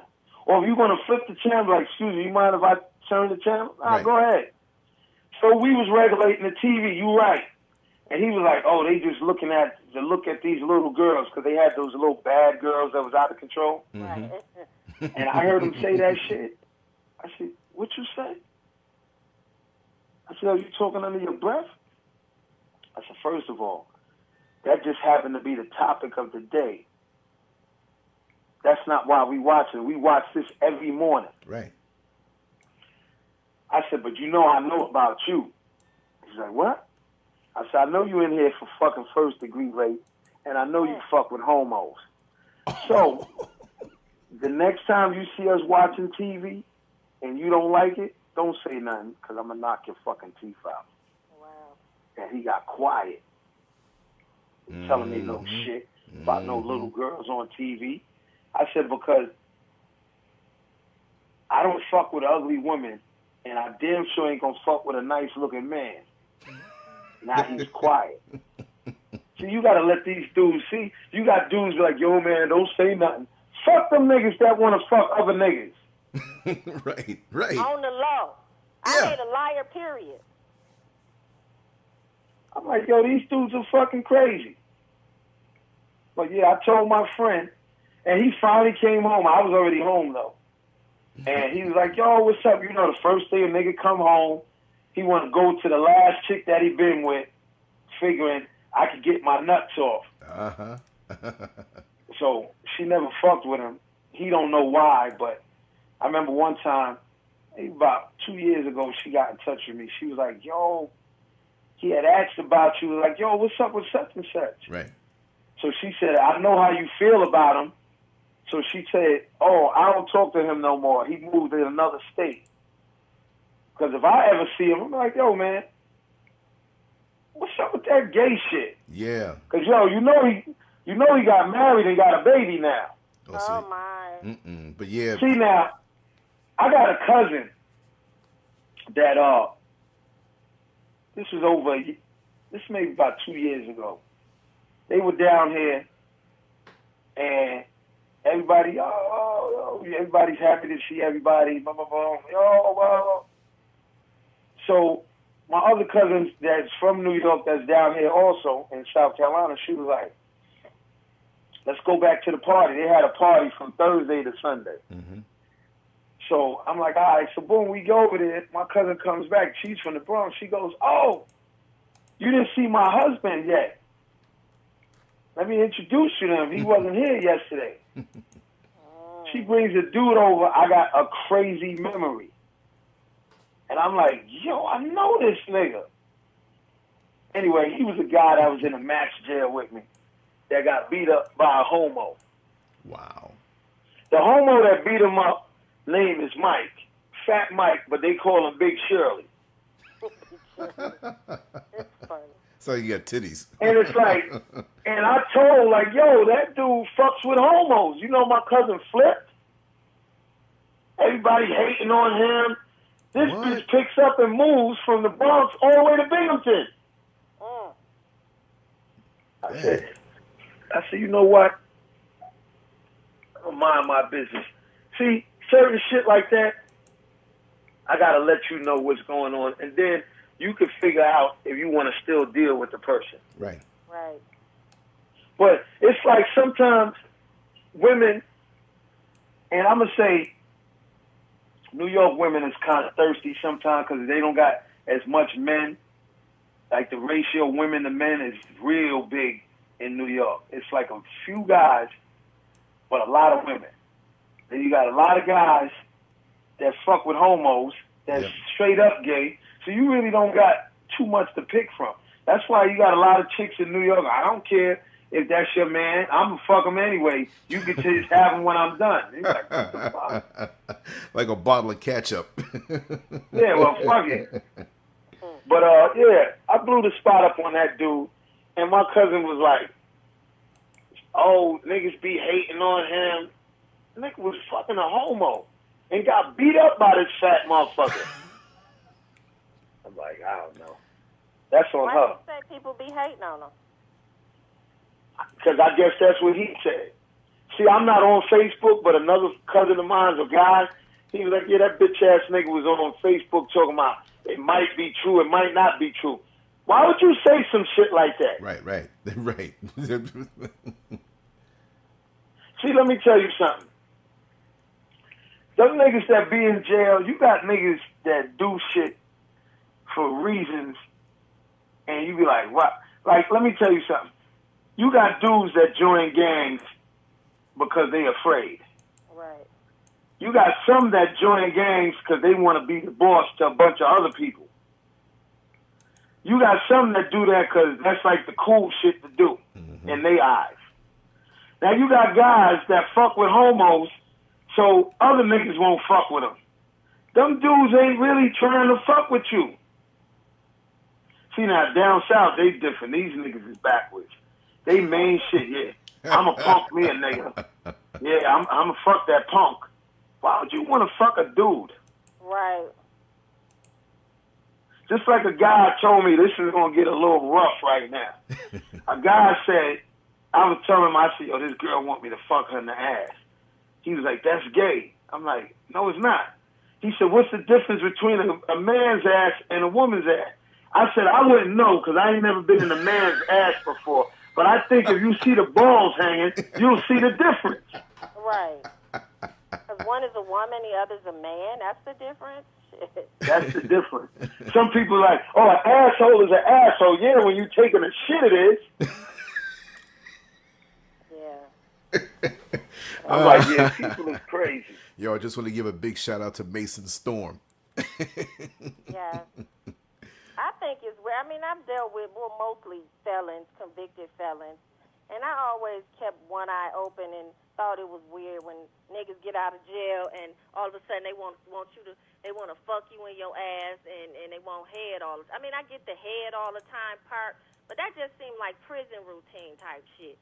And why you want to fuck me in my ass if I got a pussy? Like, what's my ass doing? And I can't take it in the ass, nigga. I'm not a porn star. I'm not. Every time I try, you know, I have a problem with it. Tell us about it. Tell us about it. Yeah, I don't know. What, tell you about every experience I have? No, not everyone, but I'm just saying, you know, some. Yeah, it doesn't. Every time I've ever tried it, I can't get past the pain of it. So it just never fucking works for me. But let me tell you something. You gotta really want to do that shit. You just can't do it. Cause see, let me tell you, my ex-wife, she had busted me through a letter. I was fucking with this older chick from the next block. Damn. And the older chick, let me tell you, this is gonna make you laugh, man.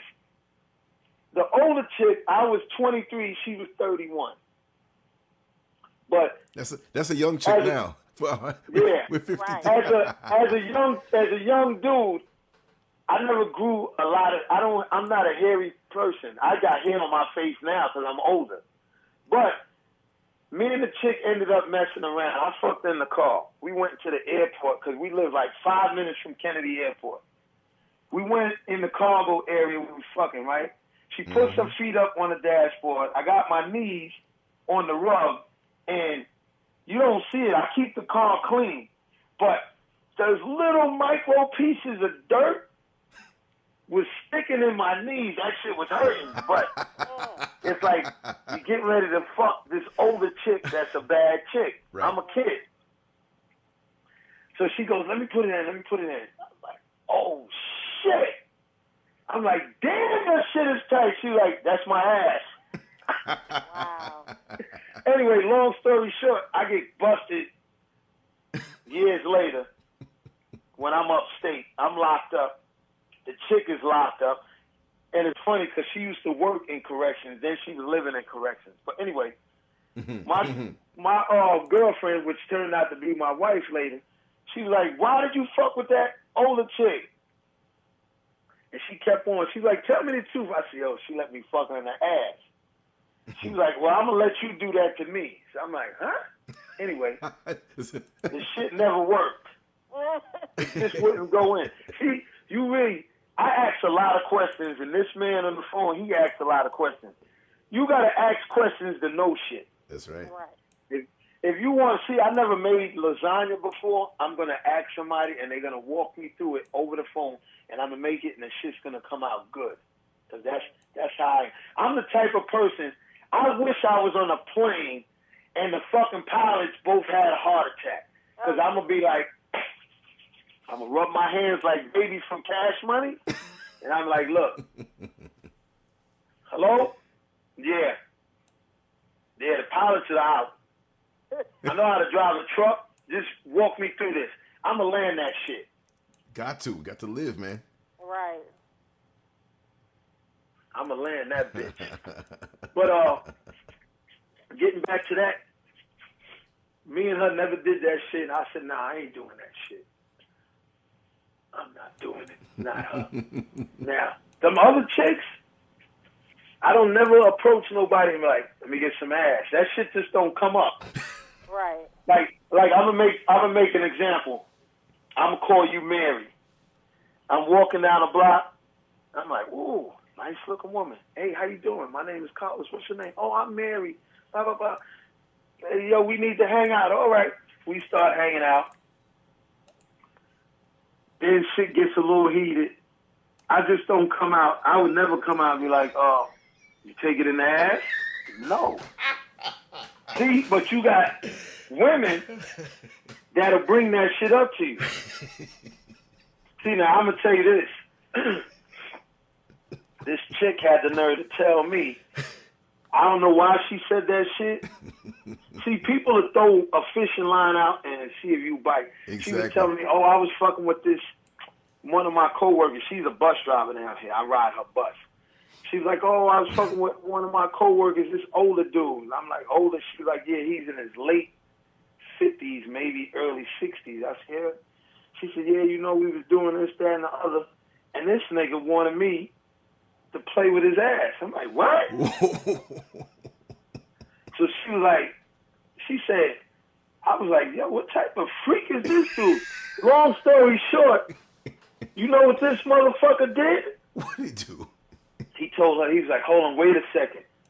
You know why this nigga pulled out a dick? Wow. Oh, I don't have men do that. Nah, I ain't White with that. man. This a black dude. Oh, yeah, that's crazy. wait. So I'm playing devil's advocate. Janelle, it's a different standard, like? Yeah, I have different expectations for black men. There you go. Go ahead, Khalid. Yeah, but let me tell you, you got some black motherfuckers that you be surprised what the fuck they be doing. Yeah, it's different now. I know better now, but I just still have different expectations. I'm like, that's creepy though, because I knew of this dude. I met him, and see, I'm trying not to name names, right, through other people and whatnot. Right. But you know, homegirl who used to do hair. I don't want to mention her name. You know. Right. And then she knew a lot of women, and then they would confide in her with the kind of job that she did, and you know, and then now, like, every now and then, homeboy would come by and pick her up. Oh, you done? But she would spill the beans, and the same thing happened. And this is so long ago that they wouldn't, you know, they wouldn't listen to this or whatever. But you never know. Anyway, the chick was upset because she's like, I got something to tell you. It's okay, tell us, you know. Well, it was like every now and then it was like every time. And then, like, she'd come if he went to bed early and just lay in there, like, I'm gonna watch TV in the bedroom, and, you know, you finish cleaning up or whatever, come on to the bed. He lay in there with the dick waiting, with the rubber dick waiting, smiling. And that's all it was all about. So when he was hitting her, she had to reach around and be hitting him from the back with this rubber dick. That's some crazy shit. But all the time. And then now they, you know, got the strap-ons and stuff. And then he's like, you know, bent over sucking the rubber dick. And it's like, wait a second, this is going too far. That means he really want to do this thing. Oh, he done did it already. No, but check it out. You know what scared her? He stopped one day. Completely stopped. And so we were like, well, I guess he got over it. It's like, nah, there's this strange dude that he was hanging around that he was secretive about. And he was always hanging with him. So what's that? You know what that is? The backdoor bandit, the Brokeback Mountain boy. Word. See, now, let me tell you. You can do whatever you want to do, but don't front. Yeah. Don't front. Like, I told a motherfucker, I said, if I was a gay nigga, you gonna know. Right. I ain't gonna be creeping and hiding. Now, see, there's certain shit I have to creep and hide about. Like, I was fucking around with a lot of chicks. And I'm gonna be for real with you.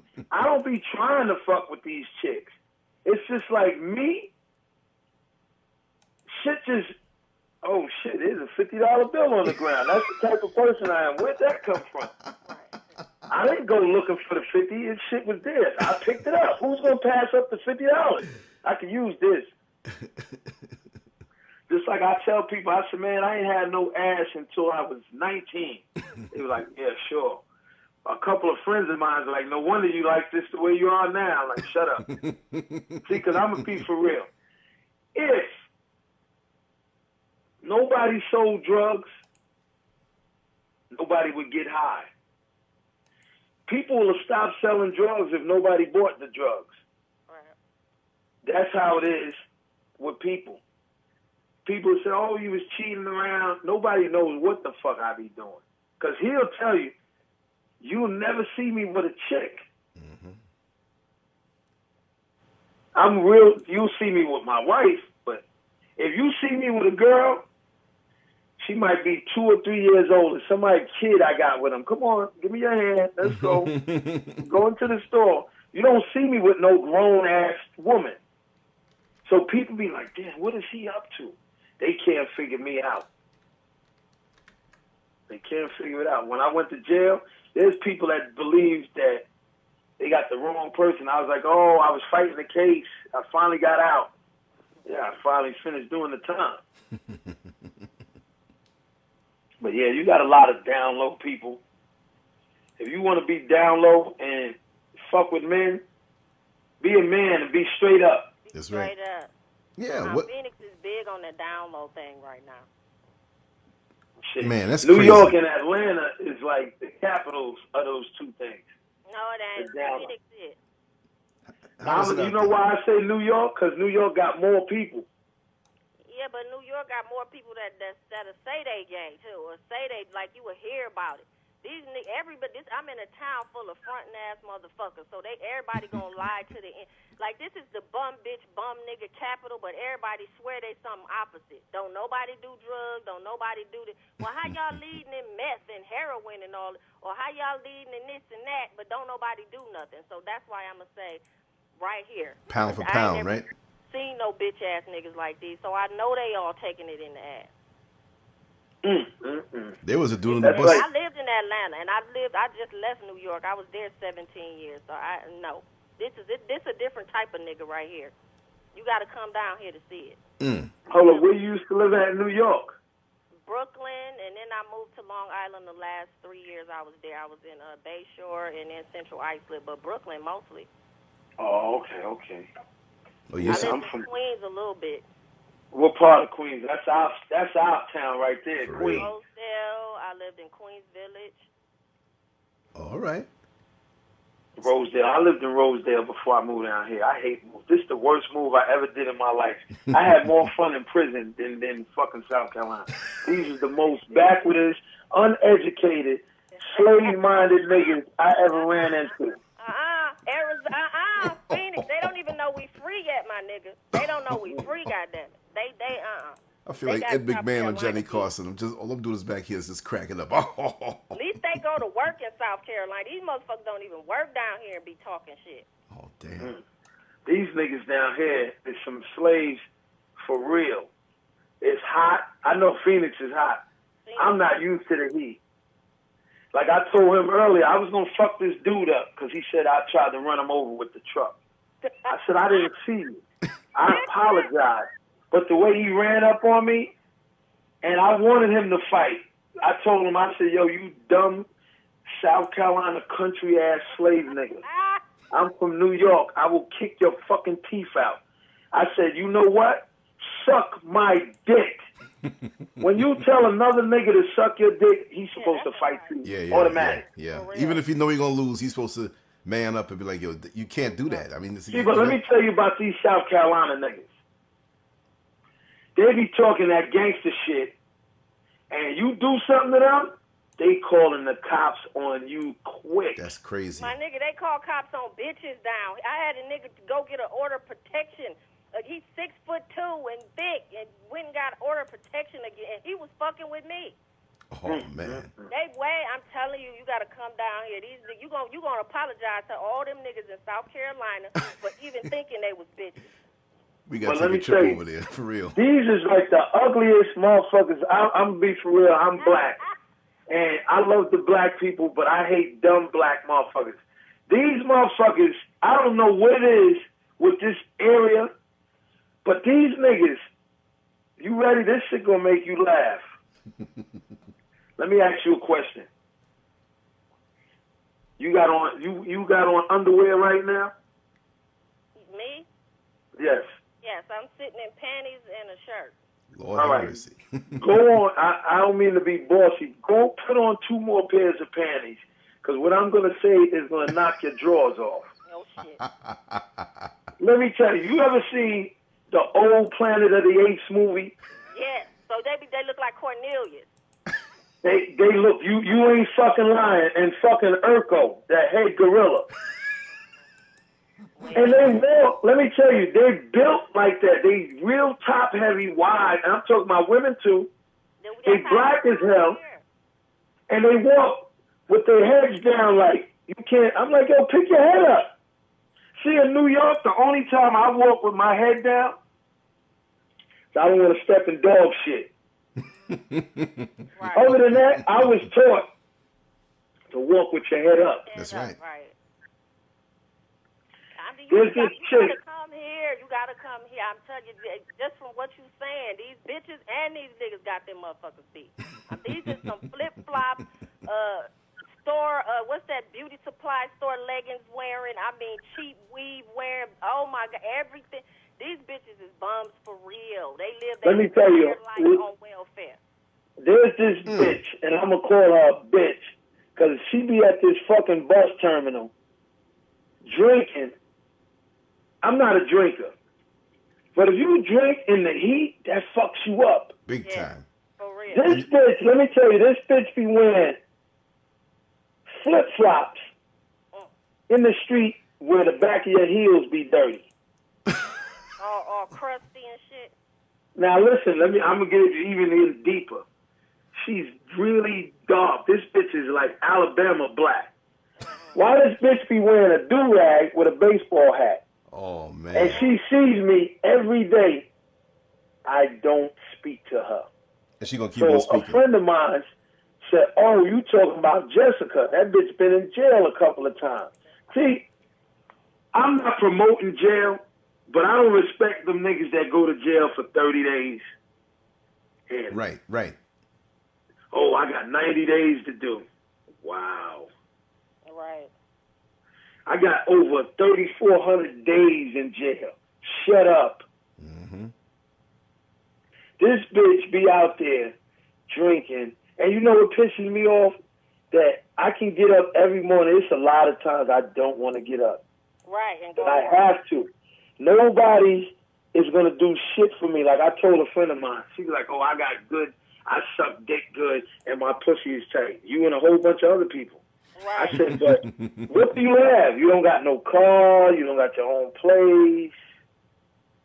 Well, that's just What like you got? how it is out here. These niggas don't. Nobody has shit. EBT. Google it. It's the #1 bum bitch bum nigga state with missing kids. How you got missing kids when everybody at home? Nobody's at work. So how's your kids missing? Bitch, you sitting right there. What? But you want to hear what's funny? What? You know what this state is known for? Missing teeth. I get in an argument with 9 women on the bus. It's 7:11 in the morning. These bitches are drinking beer, going to work.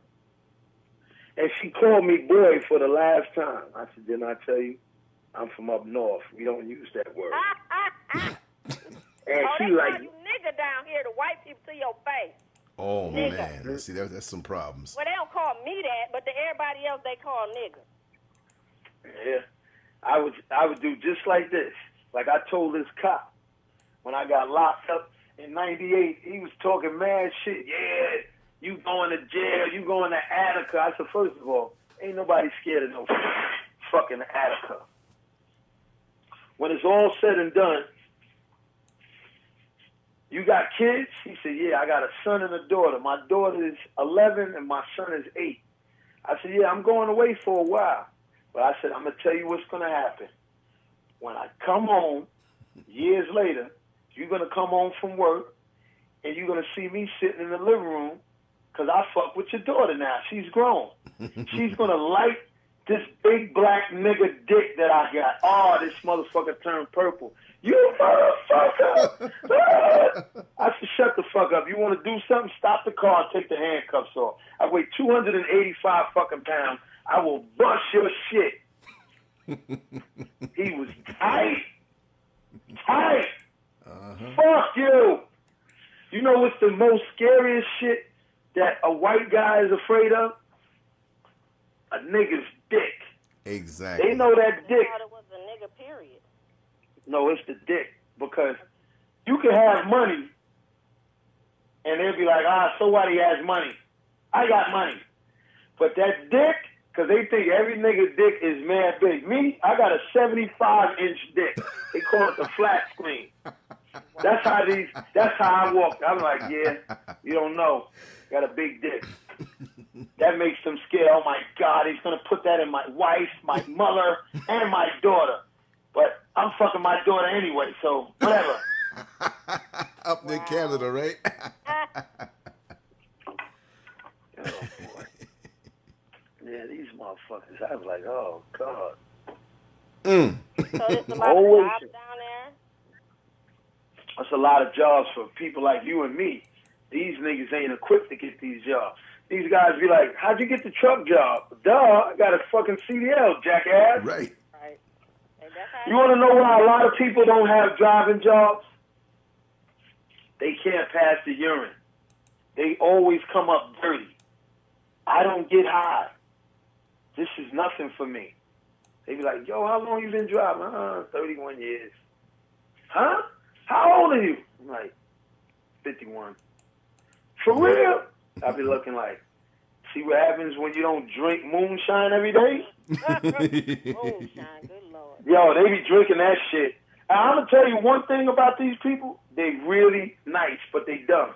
These fucking 5 niggas be on this corner every morning. When I tell you, they be out there before 7 o'clock drinking.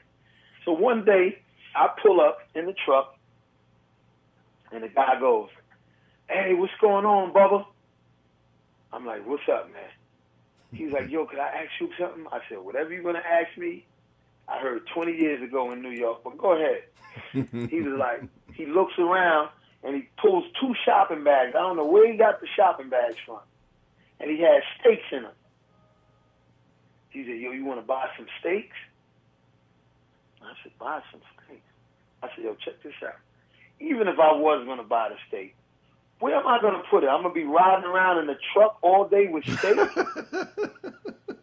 He said, oh, shit, I didn't think of it like that. Can I get $1? Like, no. So now they passing around this fucking gin or vodka. I know it's clear. And they all drinking off the same bottle. And the last guy that drank off it, he was putting the top back on. And you know what he said? He said, oh, man, excuse me. I'm sorry. You want some? And I'm looking like, even if I did, would I drink off the same bottle with you niggas? Right. Number 2, did you just see me get out the truck? These are some dumb return to the planet of the 8 niggas down here. These chicks, they don't got no ass and no hips. They be having a mad muffin. I'm like, I can't fuck with these chicks. If I just finished coming home from jail, I can't fuck with these chicks.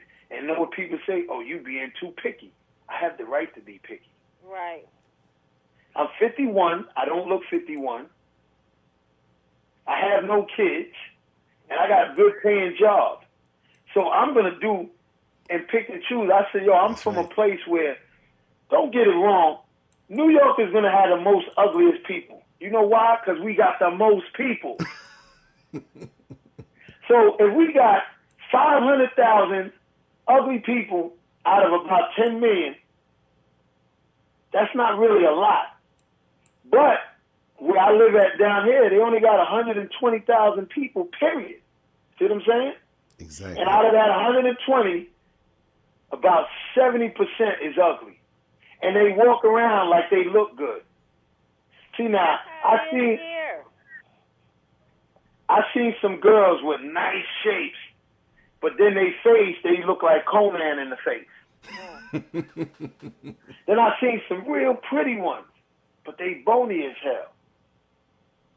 See, when I go out to eat, I don't want celery. I want steak. And I want fat on the edges. Not too much fat, but fat gives it flavor. That's true. These little bony butt chicks, nah. See, it's hard. These chicks is like a puzzle. You just got to get all the right pieces together. And it's going to be hard to find all the pieces that match up because these are some bugaboo bitches. Well, you definitely some bobbleheads down here, so you definitely don't want, even if you find a cute one, 9 times out of 10, that bitch got 5 kids, 5 different baby daddies. All she want to do is live her life on welfare and wait on her baller moment, this baller that's going to fall out the fucking sky from somewhere that she ain't never met thus far, but he going to come sooner or later. And I'm telling you, you got to go figure, this is the West Coast.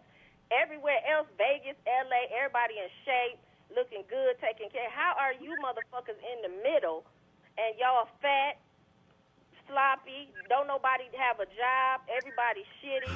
I mean, it's crazy. You Spanish. How are these the ugliest Spanish bitches I've ever seen in my... I see nappy-haired Spanish bitches in this motherfucker. That's because they not Puerto Rican or Dominican. They Mexican Spanish. It's different. Yeah, but you got... I seen Mexican. You got Apollonia. She bad as fuck. Darlene Ortiz, she bad as fuck. Why them these bitches don't look like them? Because there's some bitches with them pancake asses with the fat pussy print with the big head. And after they have a baby, it's no, you know what? They cute down here while they in high school. As soon as these bitches have a baby, it's that's it. You ain't lying. Them bitches be looking like an old car in the junkyard.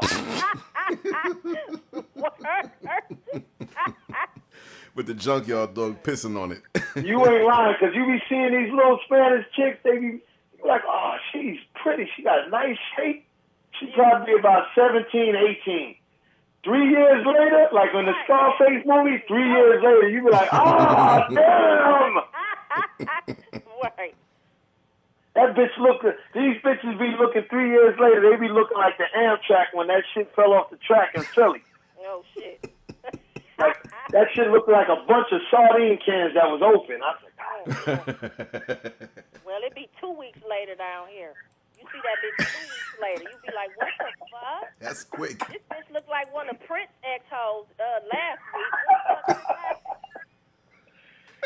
It fell off. You ain't lying. I be showing people pictures. They be like, yo, why you don't fuck with these chicks? They said, the way you be acting, I wonder what you be working with. I'm glad you said that. The proof is in the pudding. I showed them a picture. They was like, oh, she bad. I thought you don't mess with young girls. I'm like, she's about to turn 54. Huh? Yeah. See, these people down here, I'm going to tell you, the reason why these bitches is overweight and ain't about shit and don't give a fuck how they look. They come out with flip-flops, dirty, crusty feet. They be wearing those black bonnets on their heads. If your hair's done, why are you coming outside with that black shit on? With that bonnet. But you wanna know why they do that shit? Why? They because do it here too. Let me tell you, as long as niggas still fuck with you, you think you look good. Right. See, they need a bunch of niggas like me to come down here, and I be dissing these bitches. I'm like, bitch, you got... Please come to Phoenix. I'm like, bitch, you got 3 teeth in your mouth. We're going to come down and videotape the whole thing. I'm like, bitch, you ain't got ass to first. A lot of these chicks down here don't got no ass. The ones that got asses, they usually not from this area, or they from another state, or they young. But when you see some of these chicks, you be like, God damn, you twisted. But you got dudes like, yeah, ooh, she good to go there, boy. I'm like, not in mine. Yo, what you talking about, man? She look good, man. Boy, you crazy, boy. Them boy over there, man. I'm like, what? Like one time I was waiting for a cab outside the supermarket. This white chick, and this is the sad part, these white chicks be blowing these black bitches out the water down here. Them bitches got good jobs, they nice looking, and they built. Right. But yo, I'm standing there, this white chick walks up, and there's a black dude right next to me. And this is what the nigga said to me. When she walked by, I seen it. See, I looked at people, but I don't turn my head to look. That's not good. I look without my eyes will swivel, but my head won't. And this is what he said. He said, "Oh boy, Bunky fat up, man." I'm like, what? What? Ass. Yeah, I translated. I got in my stupid, dumb, Southern nigga mode and was like, oh, translation. Stupid She got a nice ass. But her bunkie fat up. Oh, man. Like, I would say, That's yo, look slave at them song. niggas over there. Those some dumb niggas over there. You know what they'll say down here? Man, them boy over there, dumb up. Dumb up. Dumb up. You want to hear the other shit that's crazy? I would say, damn, I'm hungry. Let's go get something to eat. They'll say down here, I'm hungry. Feed me. Huh? Oh, man. What type of motherfucking Toby shit is that? I'm like, yo, these are some sad... Yo, let me tell you something. The way these people look, I see why they look like that, because they sucked up. They dried out. See, you can't dry a nigga out like me. I just be looking like, I see why. All they do is drink and get high to escape being bored, but they're afraid to leave this area. Take Yeah. a chance. Mm-hmm.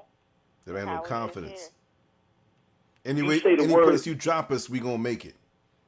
You say the word union down there, these niggas want to call the fucking law on you. We don't need none of that down here. We don't want to cause no trouble. You going basically this what they be saying in translation. You's gonna get us whipped. No nigga, they not gonna cut the foot off. Just like I told the dude today.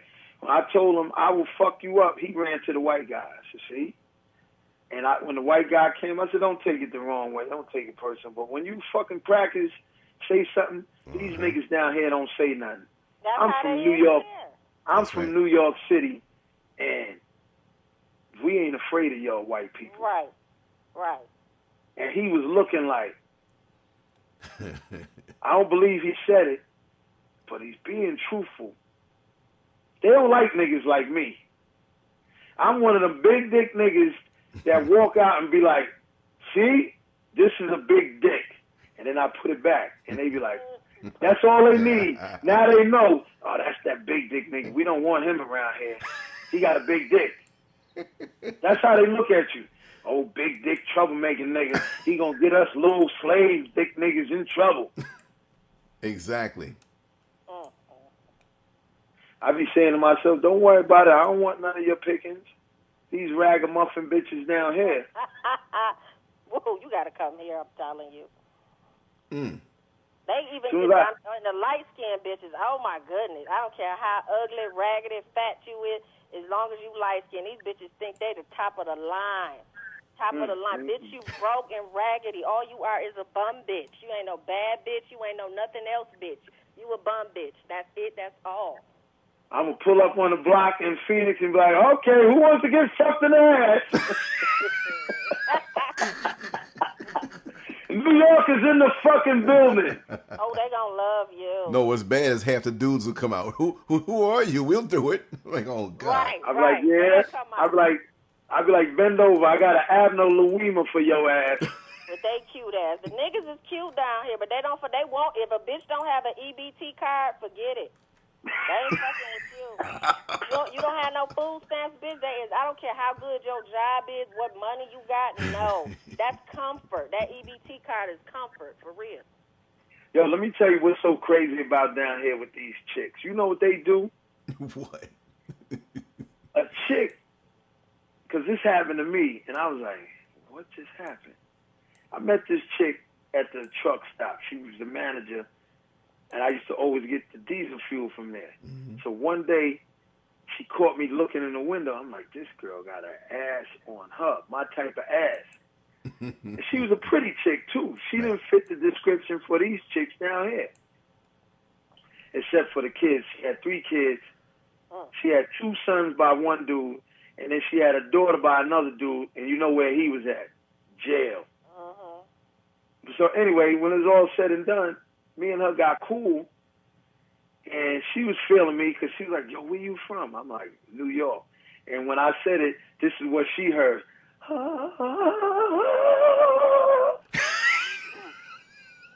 You know what this girl did? What? She Got said, your here. name tatted on her?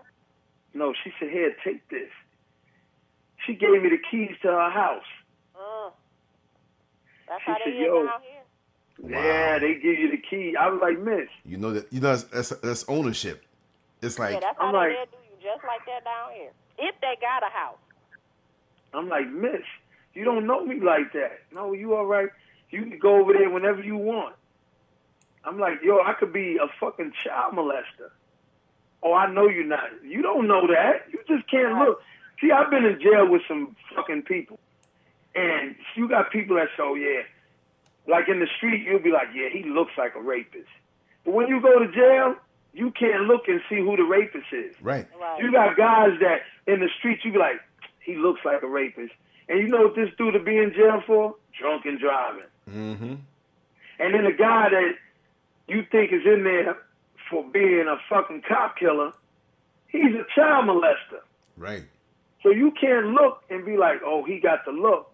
Just like they be calling them niggas in New York homo thugs. These niggas be, yo, I'm telling you, nigga, I'll murder a nigga, this, that, and other, but I take it in the ass. Huh?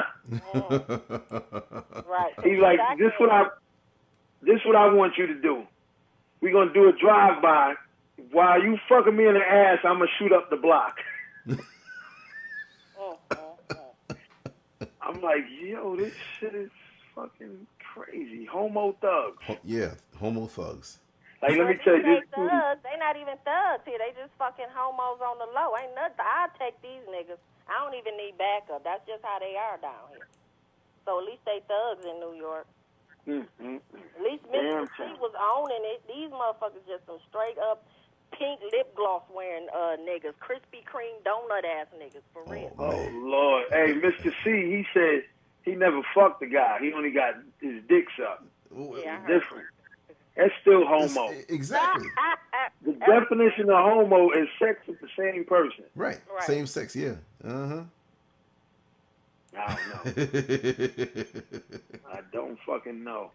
Hey, yo, I never told you I got busted on a visit getting a hand job, right? Yo, the shit was so funny because the officer said, we got you on camera. Did you get a chance to see it? Nah, he didn't show it to me. But he gave me that look, and I knew what he was talking about. He probably was like, damn, these niggas got some big-ass dicks. Your dick will be Did big, nobody too. stop you? What, from getting a hand job? Yeah. See, we was outside in the yard, and I didn't know that the cameras was on because it wasn't on before. And I told my wife, I was like, yo, my dick is getting hard. You want to see? She was like, yeah. And I pulled that shit out like a fucking diving board. That, when it came out, that shit made a noise. That shit said, no.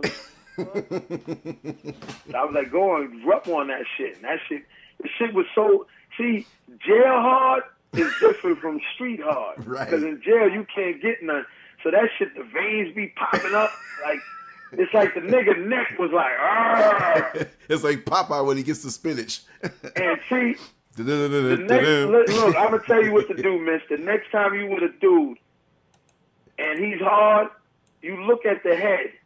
Then you pull it down and watch how the head spreads. Like you see all the cracks disappear. That's the type of hard it was.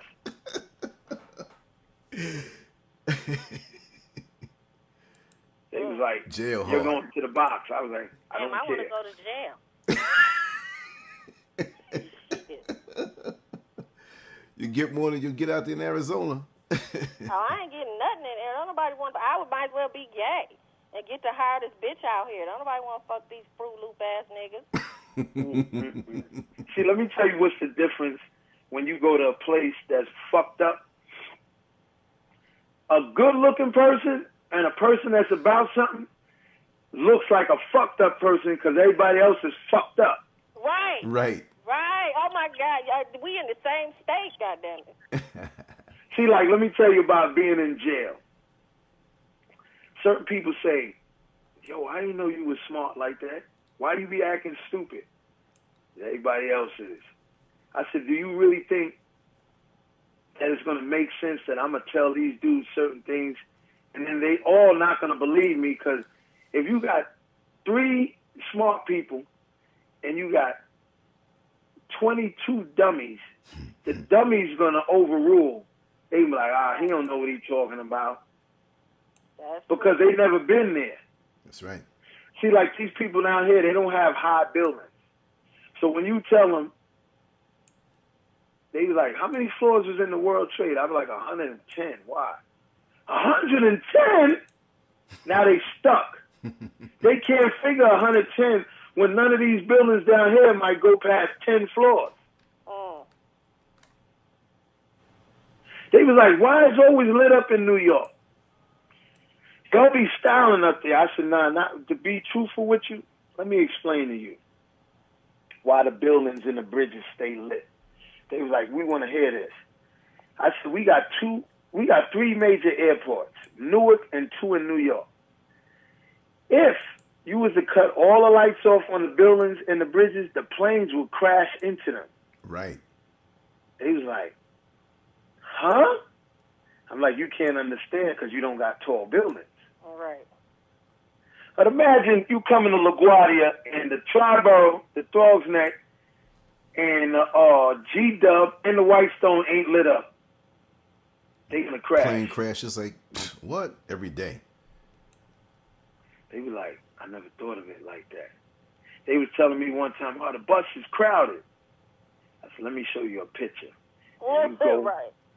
And you show them a picture of the bus or the train in New York, and they be like, oh, what happened? They having a protest? A protest? That's regular subway. They was like, oh, shit. I don't want to live up there. But you tell these young dudes down here and these young girls, they be like, I want to go to New York. They was like, the clothes is cheaper. I said, you know why? They was like, why? How come the clothes is cheaper and the cost of living is high? I said, because you can't sell clothes at a high price when everybody got it. Right.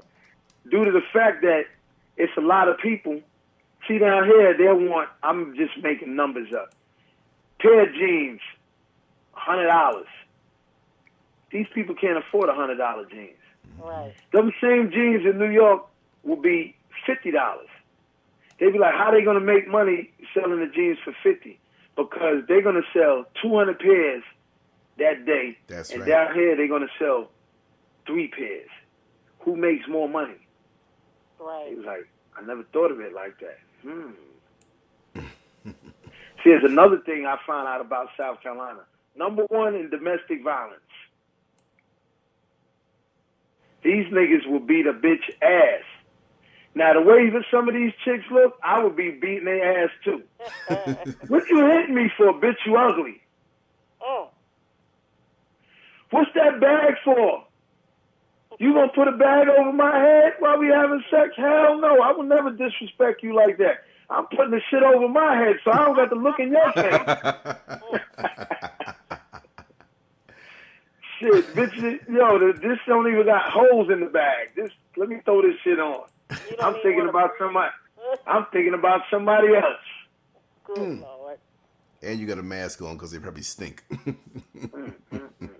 That's why they call this down the here dirty have South. another nigga jump in and beat up a bitch.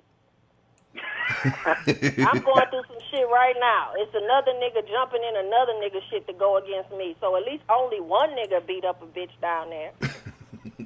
This what you do.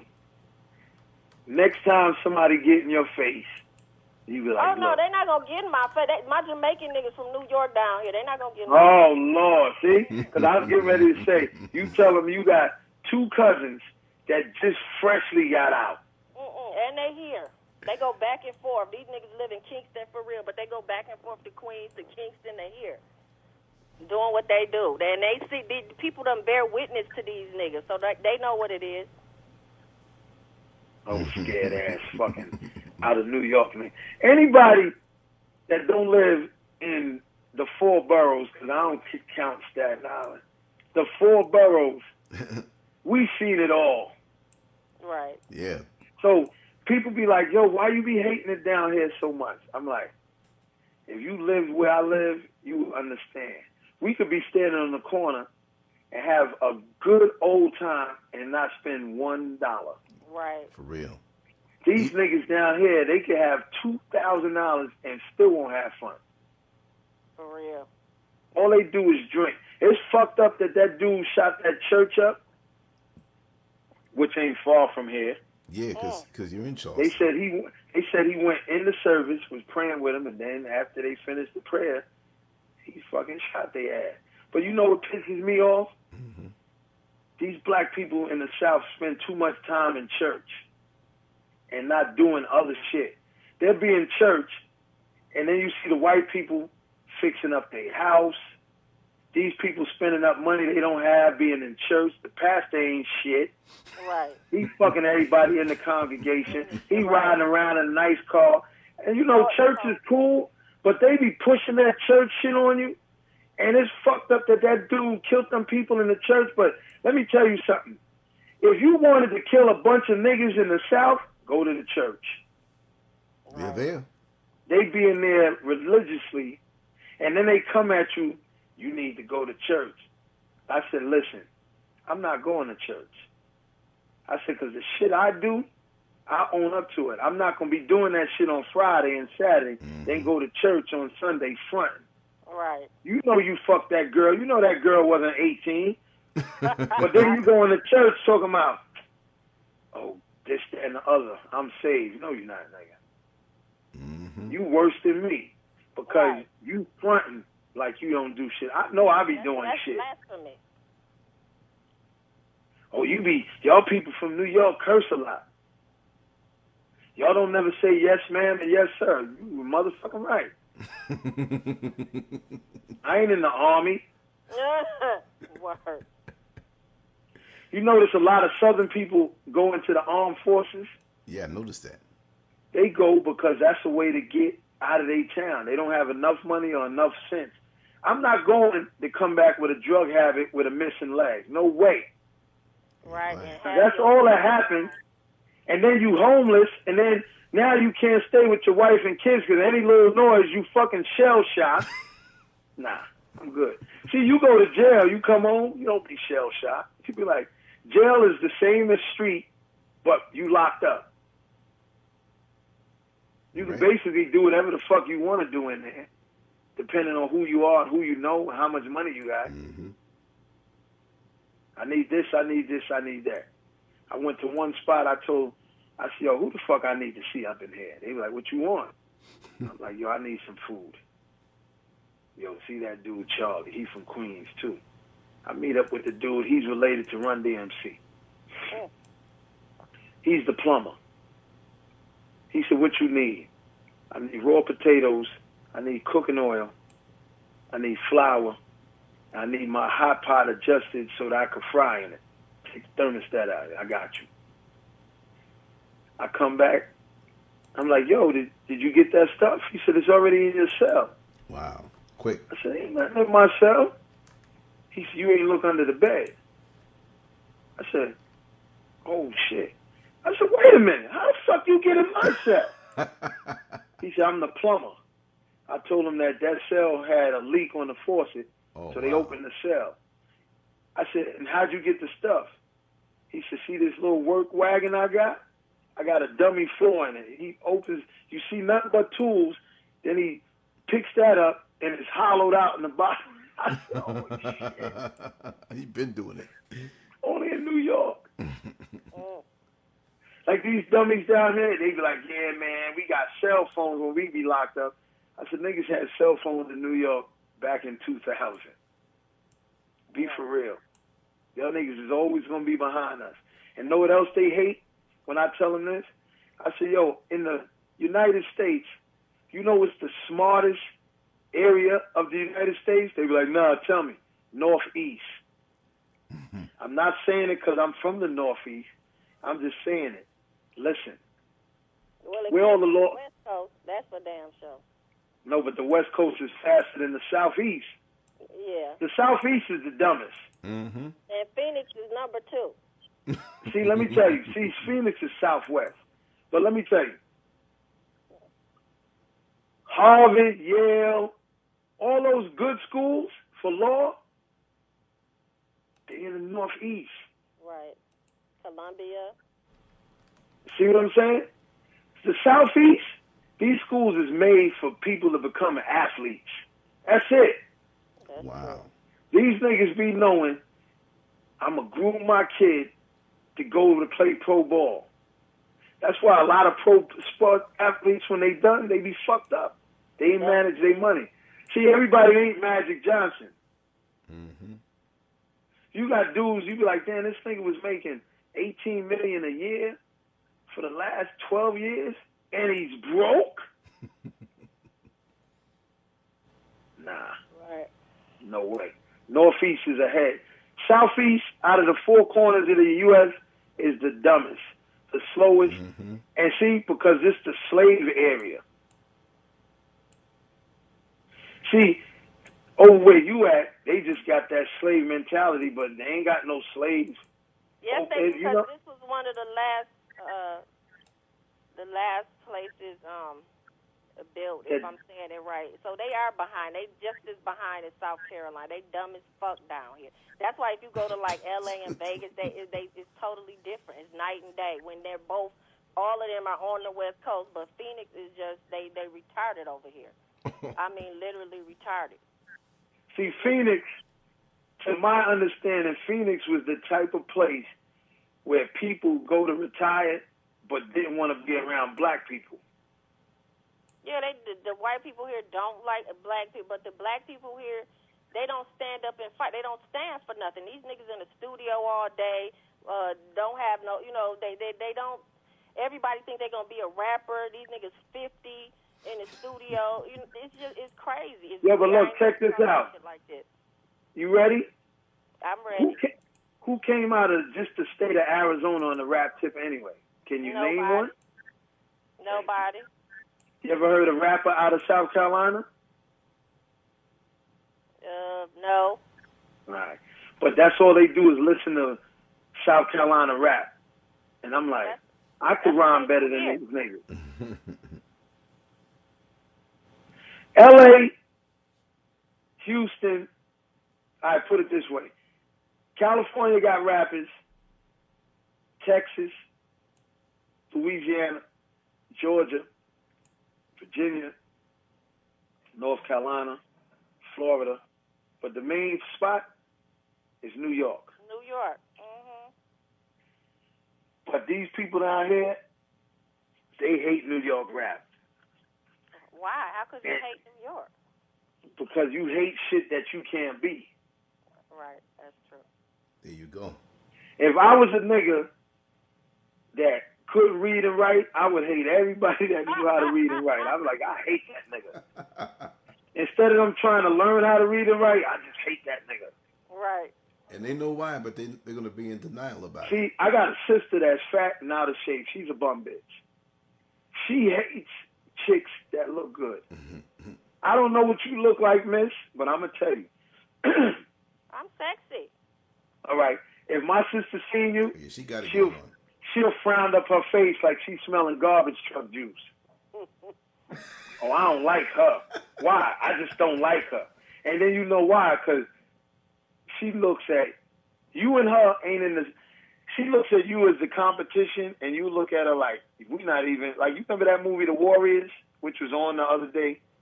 Mm-hmm. They was like, "Yo, we just got a call. This group called this gang called the Orphans." He was like, "They don't rumble on our network." That's my sister. She's like minor league, real minor league, Bush League. So any chick that looks good, she just be like, I don't like her. That's how people are. See, I ain't a hater because I be like, fuck that. Whatever you got, I can get. And there's certain shit that people got, I don't want. Right. I don't need a house with 20 rooms and 10 cars. I would have someplace nice and probably 2 cars, but I don't need all that extra shit. See, some people go just to compete with what other people have. You know what I mean? See, you got a lot of people that got money that didn't grow up with money. Right. See, you don't see a Bill Gates type of dude riding around with a fucking drop top with the music blasting. You don't never hear about where he lives at, but I bet you it's nice. But I don't think he would spend $16 million on a crib. Nah. Right. You don't see a nigga like Jay-Z. Jay-Z will tell you in his rhymes he don't put rims on his car. What's the point? Just drive the car. Exactly. They make the cars from the factory that come out with nice rims. Niggas come out, put rims on, change the paint on the car, fuck the whole car. Not me. I can't do it. I can't do it. But I can see me fucking somebody in the ass, though. Yo, when that bus driver told me she was fucking a dude in the ass, I'm like, I said, I hope I don't never see him on the bus. I'm gonna be like, That's all I'm gonna say. Because you know, you get on the bus, they be like, how y'all doing? Good morning. If I ever see him, because she showed me the picture of him, when I see him, I'm gonna go, like that Jamaican dude. What's his name? Benji? Benji. I'm gonna just grunt. He'll probably say in his head, what does that mean? And in my head, I'll be like, you take it in the ass. That's probably the noise you make when you getting it in the ass.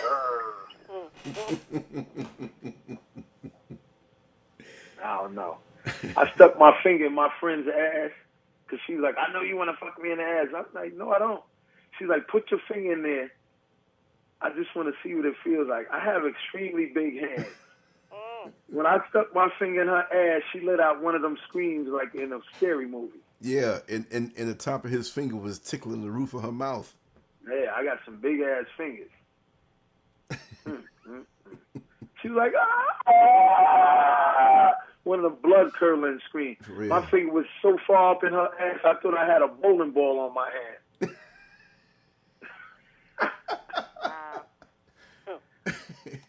Oh, boy. Oh, I came home. I had 2 burgers and french fries and fell asleep with the plate in the bed.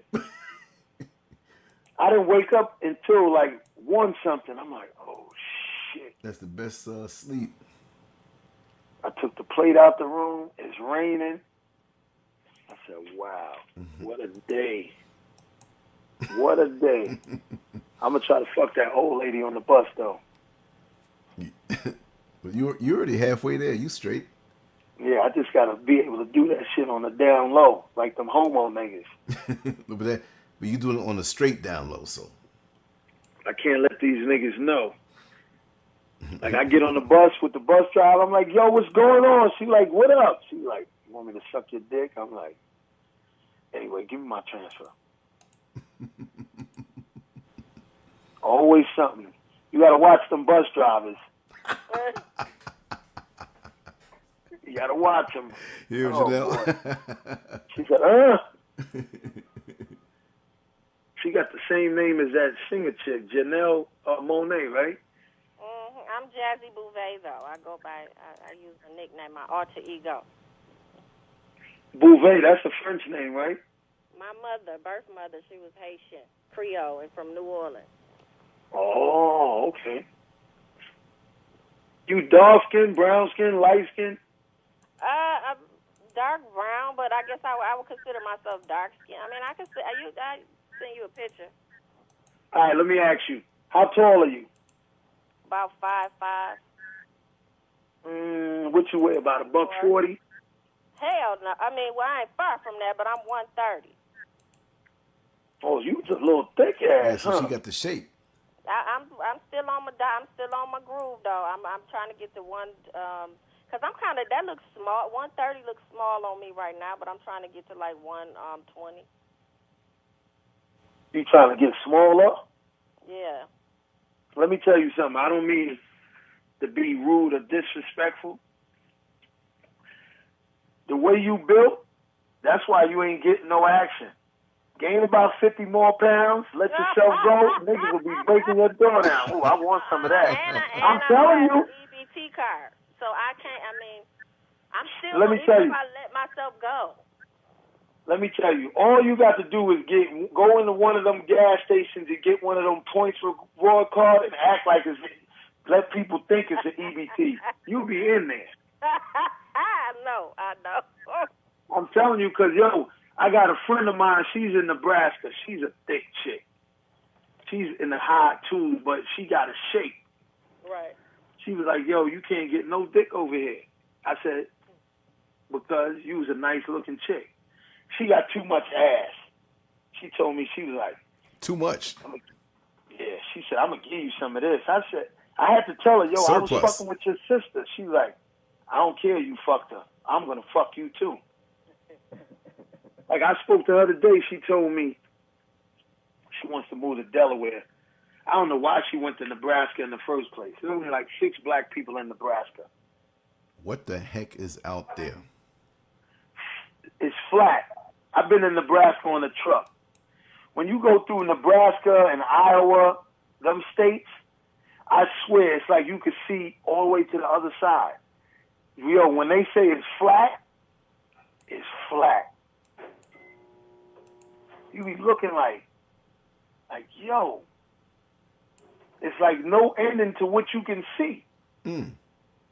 That's scary. And that's the tornado belt. That's why, because nothing to stop it. That shit is like no joke I heard out there. And they be talking about that shit. They was like, man, I saw a goddamn tornado. What year was that there, Buck? Oh, that was, I think which one you talking about? The one in 2003 or the one in 2006? I can't recall, but let me tell you, Junior Mitchell and them boys over there, yeah, he lost some of his livestock with that. That's a damn shame. They ain't never recovered behind that shit. But anyway, when they did, he said, you got to hear the noise of these son bitches when they come. It sound like a damn locomotive. I'm like, what? They talking about that shit like we talking about the fucking fire hydrant running. I'm like, nah, I ain't with that shit. I don't want to be nowhere near where a fucking tornado comes through. You see what the aftermath be looking like. I know. Could you imagine being in it? They said when them shits come, he said, all you got to do is go down to your storm shelter. The what? They go underground. They come up, their whole house is gone. Horses is running, the cows on the floor. I'm like, oh, shit. But Janelle standing there talking about, I can't even get laid over here. I'll be over there. I don't even smoke cigarettes. I'll be smoking a cigarette like the nigga from Twilight Zone. I'll be like, told you need to gain weight and let yourself go.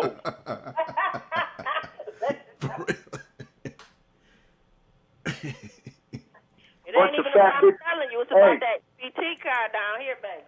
A bunch of fat bitches will be at Golden Corral talking about, that's what you get, you bony bitch. All the niggas is... I got a shape. No, everybody that's not over 250 to a fat bitch is a bone bitch. Right, exactly. She thinks she all high and mighty because she weigh 170. Bony bitch. Like, huh? 170. Like my ex-wife is 5'10", $175. These fat bitches down here be like, she need to gain weight. And they're always suggesting that. Why is that? Why do these fat niggas be down here and always taking off their shirt? Oh, man. Let me tell you something. These people are so stuck. When it's hot, you're going to get hotter by taking your shirt off, dummy. Dudes with titties. Why do these fat bitches still be walking around putting powder on their pussy and it comes out through their pants? That's nasty. That means they pussy, if you take their drawers down, that shit'll look like a donut that sat out in the heat. You know how the powder starts to clump up on a powdered donut? You're like, this bum-ass bitch. I don't know. I don't get it. These fucking people, I hate these dumbass niggas. Well, you'll be totally pissed off if you came here. Perpetually pissed off, I guarantee you they got them niggas beat. As soon as I see them niggas in Arizona, it's hot too. I'm like, all right, who wants me to pee on them? Who y'all? Yeah, Arizona was the last state to recognize Martin Luther King Day. They boycott. They was gonna boycott it. South Carolina is the last state to take down that Confederate flag, but people still fly it on their cars or in their front yard. I'm like, that flag shouldn't even exist no more. Right. Makes a statement, you know. They hold the number one for like kidnapped kids and kids in foster care, people on welfare. This is the number one state right here. Number one. See, in New York, they don't do kidnapping. Because if they kidnap one of them kids and they find out how bad they are, and they call the parent, look, I got motherfucking little Jamel over here, and we want $100,000. The mother and father be like, shit, we was trying to get rid of that nigga years ago. You can have him. We ain't giving up no money to bring that motherfucker back over here. He don't go to school. He don't listen. Hello? They hung up on their ass. Because if I was a kidnapper, I ain't kidnapping no kid out of the city. They don't want to get up. I'll kidnap a country kid. That way I can have somebody to clean up. They'd be up at 5 o'clock in the morning talk about anything else you need me to do. I'm like, huh? They finish. 5 o'clock, them kids in New York, they be like, don't wake me up. I just got in an hour ago. What? Right. You're only 13. Shut the fuck up. Yep. Especially if it's a Puerto Rican. Don't be mad because you ain't getting no pussy, nigga. Right. 13 years old telling you something I was like like, oh, shit. Hook me up with the grandmother. You know if the kid is 13, you know the grandmother only about 45. Right. The mother 30. Not even that old. Not even that old, right. I got The friends daughter- that got 6 grandkids. The daughter's 15. No, the granddaughter's 15. The mother's 30, and the grandmother 45. You can fuck all of them. Right. You walk up in their house. And the grandma 45. This what they tell you.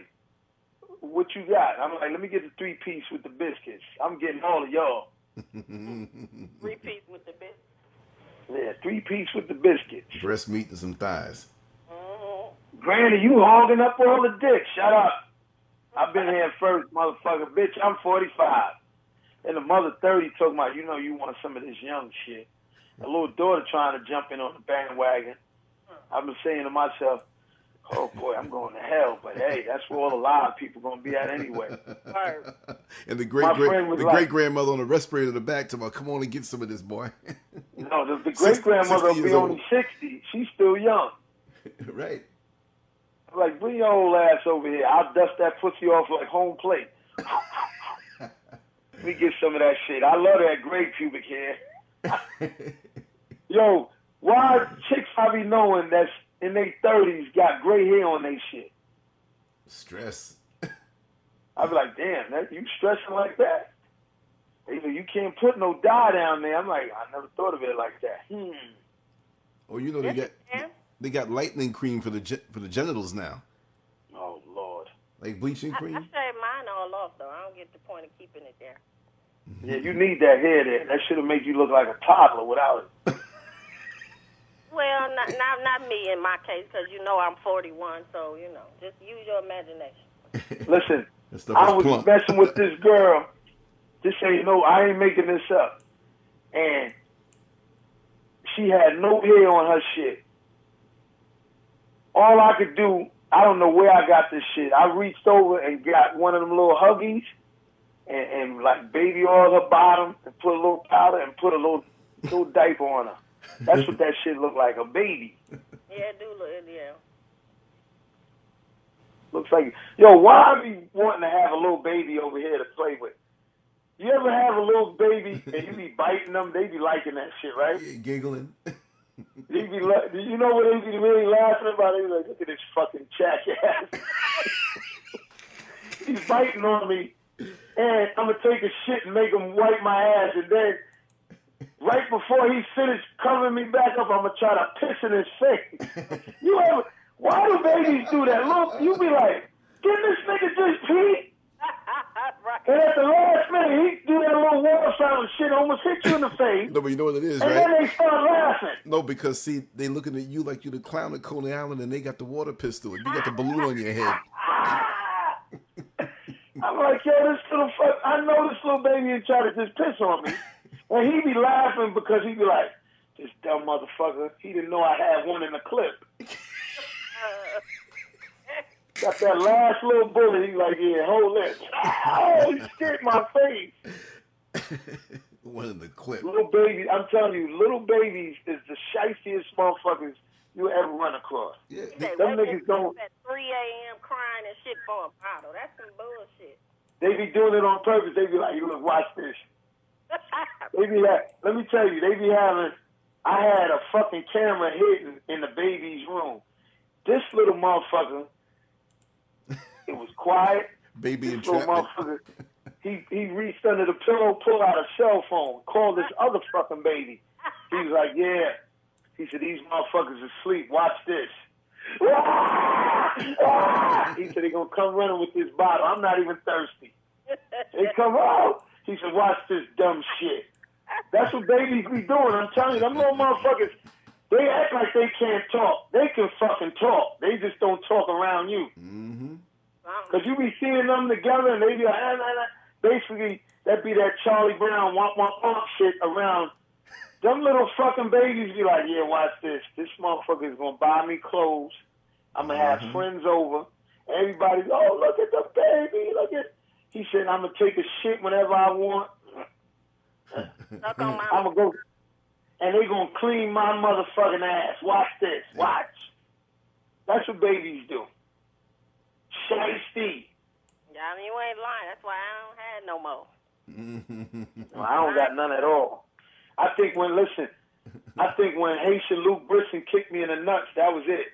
I think that shit disconnected the tubes or something. I was whipping his ass, too. I was beating him Haitian style. People say, what's Haitian style? I was like, I don't know, but I was beating him Haitian style. And my mother said, get off him. She pulls me off. He kicks me in the balls. Oh, you ever see them shits that you be blowing at New Year's? And it rolls out and then it rolls back? When that nigga kicked me in my balls, my fucking balls and tongue came out my mouth and back down.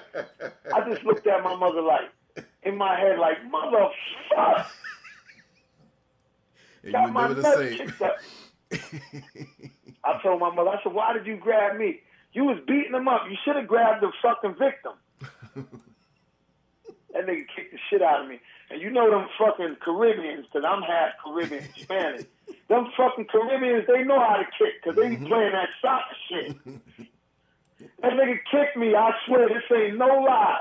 When the nigga kicked me, I heard the Spanish man go, go!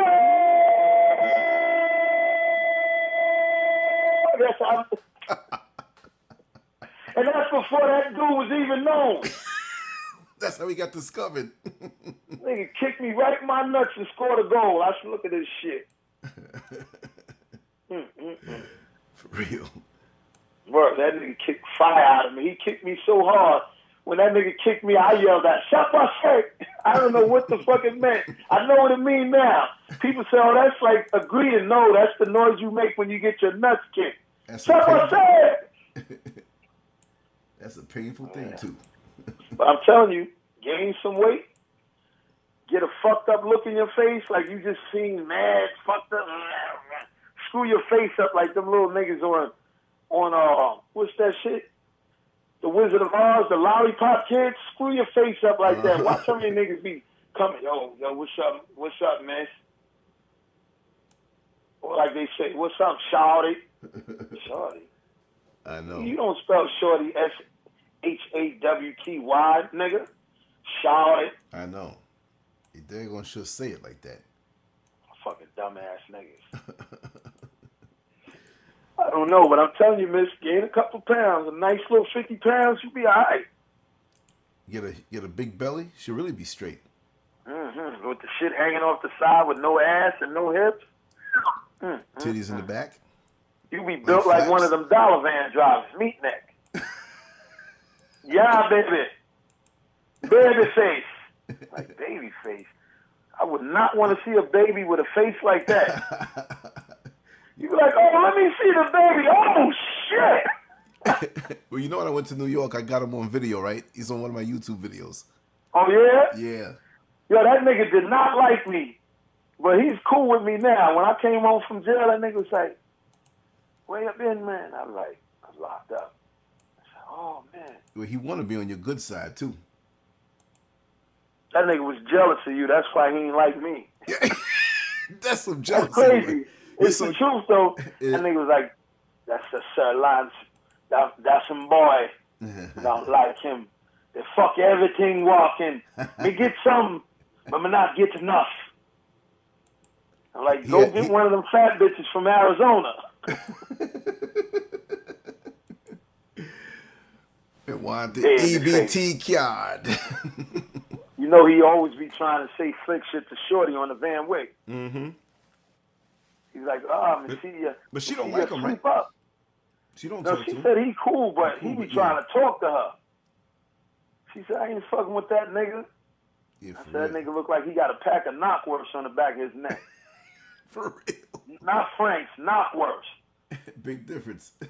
I remember I was like, a knockwurst? I'm not eating that shit, man. One time I said, yo, this ain't nothing but a fucking Frank on steroids. Exactly. Same shit, a knockwurst. Why they call it a knockwurst? And knock the worst. It's a fat Frank. You fell asleep, Janelle? She might have jumped off the call for a second. A knockwurst. I be eating Frank's. Me'll be like, you always staying with a Frank in your mouth. I be laughing because I be saying in my head, you was the one with the Frank in the mouth. Not me. Mine is a regular Frank, a Nathan's. Right. You had a man log in your mouth. Yeah, this the log cabin. Log cabin, all right. I can't wait to go up there. Yeah, I've been craving to go up. I told you I'm gonna try to get up there for that reunion shit in the park where I get to see everybody. I love that. that. Let me tell you, I was laughing today, thinking, I know. Let me see, 1, 2, 3. I know 4 Lances. No, 5. I'm lying, 5. And one of them pissed me off, but he all right now. And why that had to be the white guy, Lance? He's all right now because I let him know in like certain ways, don't get fucked up. Yep. There's this dark-skinned dude down here, Lance. He mad cool. Then it's you. Then it's another Lance from the neighborhood. Mm-hmm. I think he in Virginia now. The white boy Lance. Yeah, 5 Lances. Wow. That's like a name you rarely see. I know, and you know so many. Like, damn, I know 5 Lances. See, I'm thinking when I said Lance now, you know what I thought about? When they had to lance your hand because of fucking John's mouth. Oh, man. Man, that thing was hurting. Hey, yo, that thing was and it'd be so funny when I go in the store and see the Lance snacks. For real? Or I see the Lance snack truck. Everybody sends me pictures of that, too. You know what else they got that's Lance? What's that? Mobile homes. Oh, for real? Yeah, the little camper trailers. Yeah. I had ran up on one. I'm like, oh, shit, I caught the picture of that shit. I think I sent it to you. Yeah, right. That's true. You did. And, yo, you want to know what else they got down here? See, this is when you observe a lot of shit. They got a trucking company, and you know what the name of it is?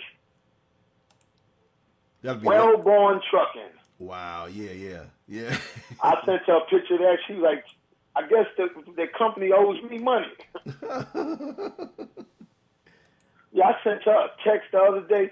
This how you know she's really busy, or she got a guy, or she's just fucked up dealing with her mother and that uncle of hers. Because you would send her a text, she would answer that shit like quick. Used to, yeah. shit now, it'd be weeks to go by. That's jacked One time, up. she sent me, she was like, yo, my phone was broke, blah, blah, blah. I'm like, oh, it's always something with her. Yeah, that's... But yeah, when I go up there, I got to go see her. For real, make sure she all But right. I told you, Shorty was mad.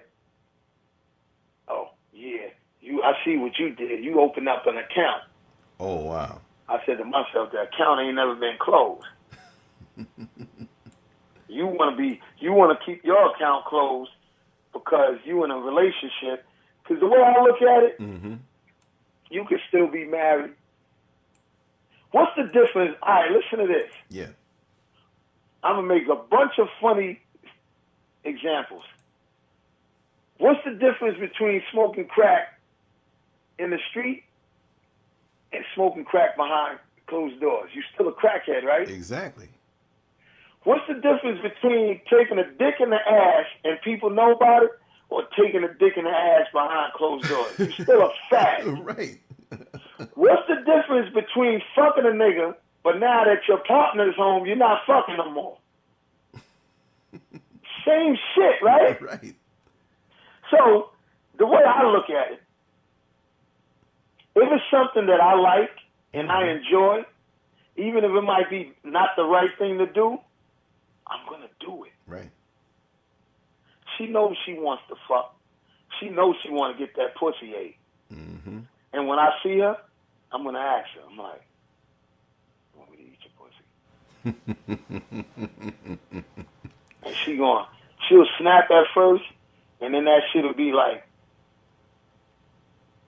She'll try to front it first, like she doesn't want it. You know what I mean? That'll be like putting a pie on the windowsill, and then the fucking smell goes out, and then you follow the smell. Because I'm going to tell you, this bitch told me, oh, I don't be fucking every day. Because she asked me, oh, you was Robin, you and Renee. I said, yeah, we was fucking every day. She like, what? Not me. He ain't going to be putting no big dick up in me every day. Then I started fucking her. Oh, you ain't going to fuck me today? Uh-huh. And in my head, I'm like, you said you don't like it every day. So me, being me, I will sacrifice to make a point. A lot of people ain't going like, to do that. And they're not I'm used tired. to guys who can do that. I'm tired. Me and her getting an argument one time. So I go to bed and I got my back to her.